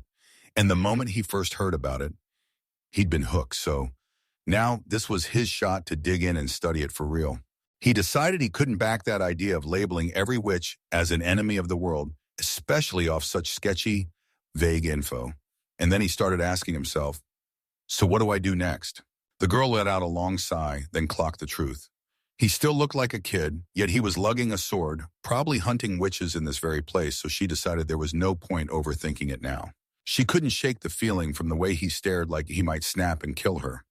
So she told herself she'd deal with it after she crossed that bridge and glanced out the window. The boy sprang out of bed, stretched hard, and just like that, knock, knock, someone hit his door. He opened it, and the girl stepped in, smiling, calling out, "Good morning, Soma," then asking how he was feeling today. The boy told everyone his strength had surged back and thanked them with all his heart. And the girl shot up in instant modesty, claiming she'd done almost nothing to save him and bring him back. The boy shot back, "What are you even talking about?" and reminded her she didn't just save him, she also housed and fed him. She snapped, "Don't be so sure," and admitted she might have done all of it for her own benefit. She clutched her chest and boldly announced she was a witch. And the boy shot back, shocked she'd confessed so fast, then admitted that with things like this happening, he didn't have to hold back anymore. The boy insisted that running into the witch was pure luck, And the girl immediately pressed him. So did he mean he'd dealt with witches before? The boy nodded and said he was only here by pure coincidence. And the girl just smirked like she already knew this was the witch's forest, a place nobody could ever push into. And the moment she said it, he froze in shock, realizing the forest wasn't a myth. Summa figured that was the reason nobody could ever break through here. And then the witch leaned in and demanded he tell her everything he knew. The young man snapped, explaining that this spot was ripped off the spatial continuum, so the outside world couldn't possibly push through. And the girl nodded like that was the only reason outsiders were doomed to stay out. The kid paused, then admitted he'd probably stumbled in here by pure accident, and that maybe, just maybe, he was the one who tore open the space between worlds. The witch nodded and confirmed every word, then swallowed a wave of regret. Because if this place was truly cut off like he claimed, she was terrified he'd never make it back. He promised he'd figure something out, then shrugged off the whole being stuck in a lonely place thing, because none of that mattered next to the fact that he'd actually met a witch. So the girl pressed him hard. Why he wanted to meet one, and why that mattered so much to him. The boy said it, straight. He wanted to learn cursed techniques, and the girl just stared at him, stunned and totally lost. She pressed him. Why did he even need it? He shot back, grinning, because I want to use magic. The girl told him that even after learning cursed techniques, they'd never turn into real magic. And when the boy asked if she knew any technique that could help him master magic, she shot back with one blunt answer. No, it was impossible. The boy said learning cursed techniques might unlock magic, since they're basically the same kind of thing. Then the girl snapped back. So you'd really risk becoming the enemy of the whole world just for that? He shot back. Got it. And if I can wield cursed techniques, then I can become a mage. He brushed her off like she was talking nonsense. But she snapped back that she wasn't exaggerating because the whole world would literally turn into his enemy. And she pressed sternly if he finally understood that. He flat out said he wouldn't know what it was like until he lived it himself, and he didn't think he'd regret a thing. Then he pointed at her reaction like, see, there's a way you can teach me curse techniques. She shut her eyes and just nodded, yeah. The girl stirred the pot like it might explode any second, and the guy leaned in asking if it was done. She snapped back that it wasn't ready yet. The girl leaned over the bowl, pouring and stirring like she meant it, and the guy asked if she was ready. She shot back, not yet, then pointed him toward a seat and warned, keep pushing and I'll make you leave. The boy finally admitted his actions might seriously mess things up, and the girl let out a deep sigh, asking if he was really sure about taking this risk, because she didn't know what would happen after the potion, and worst case, it could kill him. The boy reminded her, I already told you I'm ready, and she shut her eyes, muttered that she didn't know why she was stressing, then thanked him for waiting because the potion was probably done. The boy said he'd caught her saying something, but she cut him off and snapped. Nope, that was just your imagination. He admitted he'd had a miserable time trying to ask about death. Then the girl snatched the bottle, shrugged like it was nothing, and said she just decided to switch bottles. The girl jabbed her finger with a needle and watched blood beat up. The boy asked if she really had to do that. She grinned and said it was ready now, then shoved a jar into his hands while he admitted that finding the key to learning magic made his nerves spike. She shot back that it was only a slim chance and to not expect miracles. He shot himself a bon appetit and took a bold sip straight from the can. The girl stared at him, and the guy insisted that he felt absolutely nothing. Then boom, she snapped her hands up over her eyes and burst out in desperate regret, crying that she must have forgotten something. The guy shot back that she'd already warned him. This whole thing was only a low chance of working. The girl told him she had the book with the potion instructions all along, and she was kicking herself for not checking it sooner. Then the boy quizzed her. So what? You can't read? And she admitted that she couldn't. She told him that the book was written in a witch-only language, so no one else could even crack a word. No, she hadn't inherited that gift either. Then the boy leaned in and asked, can you show me the book, only if it's not too much trouble? The girl didn't hesitate. She snatched the book off the shelf, and the boy shot back, is that the Book of Witches? She nodded fast, saying the title was carved in that same language, so the whole story inside was written the same way too. He asked if she knew anything about the ancient holy heroes. She admitted she'd heard legends, but she'd never laid eyes on them herself. The boy snapped, I get it all. then pointed to the first pages of the book and joked that it had to be a recipe for some kind of elixir. He leaned in, and the book didn't look like one story at all. It looked like a pile of articles shoved together with zero order, each one scribbled in a totally different hand, like it had been handed down through a witch's family. The girl leaned in and asked if he could actually read that book, and the guy just nodded, like, "Yeah, I can."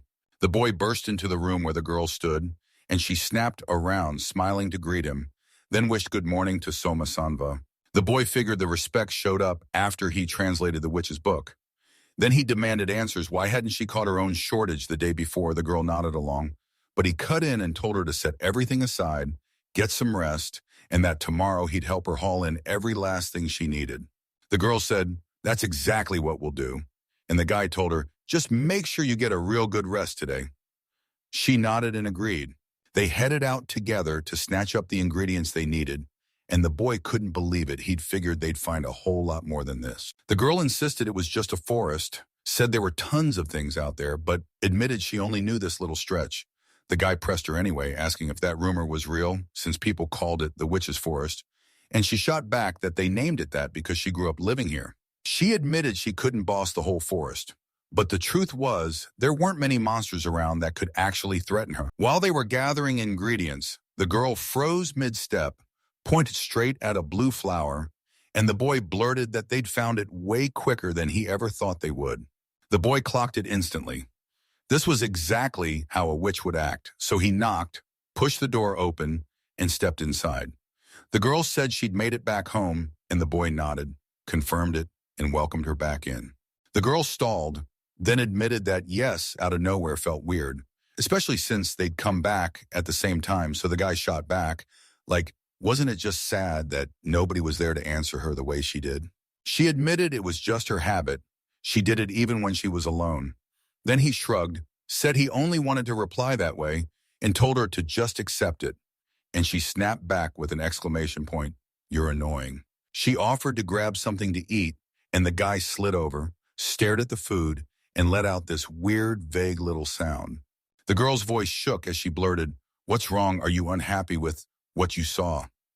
He told her he wasn't, then leaned in and shot back, "So why isn't there any meat or veggies on your table, and tell me, do you even eat them?" She shot back that she never got any of those products at all. Then the guy pressed her again. She finally told him she has folks bring her food just once a month, and that's when he understood in the end, all she actually gets is fruit. He rubbed his head like the answer just hit him, then told her, "Maybe you never learned how to cook." And right there, he realized why she always chose fruit. He asked her if she'd ever tried frying food, and she admitted she'd never done it. Then he let out this slow, thoughtful, like he was plotting something. While they trekked through the forest, the girl shot him a question. Could he handle his own starts tomorrow? Then she reminded him he'd been pushing her to sleep less. He braced, saying they hadn't packed enough yet, and she needed a real night's sleep to keep herself in shape. She nodded and swore his words lined up perfectly, but there was one catch she could only spot, ingredients she already knew. The boy blurted, "It's a mandrake," and the girl, all confidence, shot back, "So what happens if you yank these plants out of the ground? Do you even know?" She warned that when the mandrake started screaming, anyone who heard that sound would die. So she shut the door on the whole idea and decided it was impossible to gather them. The girl shouted his name, and the boy grabbed a branch off the ground. Then she froze, not knowing what he was about to do.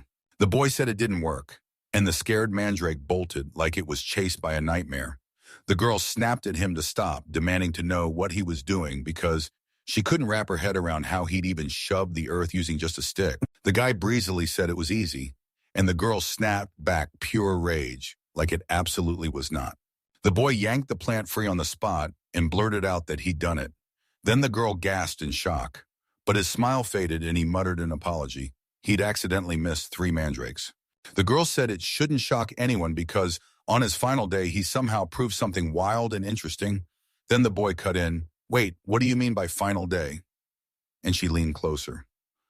Tomorrow he finally gets the chance to leave the forest. A girl was heading out when she ran straight into Elf, and she couldn't help but say, "You're right on time again, just like always." Elf shot back that he was slammed, warned that running late would wreck his schedule, then insisted he could blitz the job fast, offering him a full month's pay. The girl shoved a package into his hands and poured out heartfelt thanks. He just shrugged, saying he'd already told her there was no need to thank him, because this was the cost he had to pay. The girl blurted that she was still grateful to him, swearing she'd made it this far only because of him. And the elf nodded, accepted her word, then demanded she hand over the goods. And just like that, she agreed. The elf yanked open the pouch, checked it in a blink, and declared it was all there. Every last thing. The girl blurted an apology for bothering him, then asked if she could ask him one quick question. He told her to speak up, quick and clean, but the girl still asked, "So what happens to someone who stumbles in here by accident?" The elf admitted he didn't really get what she meant, and the girl's face instantly burned as she blurted out, "I was just curious." The boy said they'd corner the man, and if things got ugly, they might kill him. Then the girl, pale with shock and stammering, demanded, "Do you really have to, for real?" He told her she still didn't get how serious this was. One person finding out she was living there would be a disaster. So nobody, not a single soul, must ever learn where she is. She blinked, stammering, I get it now." He warned that this would be the fate waiting for every elf, then pivoted. Fast, did she finally get what she wanted? She nodded and said yes, thanking him with all her heart. He leaned in and told her that if there was nothing else on her mind, he'd be gone. The girl nodded and promised, "We'll meet in a month." And the elf snapped back with a venomous hiss, "Next month it is." Then out of nowhere, a voice from behind her chimed in, "Whoa, this guy is seriously interesting." The girl froze, stammering in pure shock, and blurted out what Sumasen was doing here. Then he grinned and said he couldn't help it, because curiosity was driving him straight after her. Rage burned in her chest as she snapped, "Why did you do it, and what happens if they catch you?" The boy just grinned and swore he'd blend in perfectly, no matter what. The girl slapped her hand to her forehead and called his move wildly stupid, but the guy just grinned and said his curiosity still hadn't let him down. Then she nodded and confessed she'd been way too naive. The boy basically told her he wasn't about to run off. He wanted every last lesson from the Book of Witches, so he stayed put, even when he had the chance to leave the forest. And the girl repeated his words, "Best," with a deep, heavy sigh. He declared he'd stay just for a little while. Then the girl gasped, saying since he'd been so helpful, she had nothing to complain about. After that, the guy suggested they keep working together, and she agreed. The young man paused for a breath, then realized, yeah, the elf really did seem strange after all.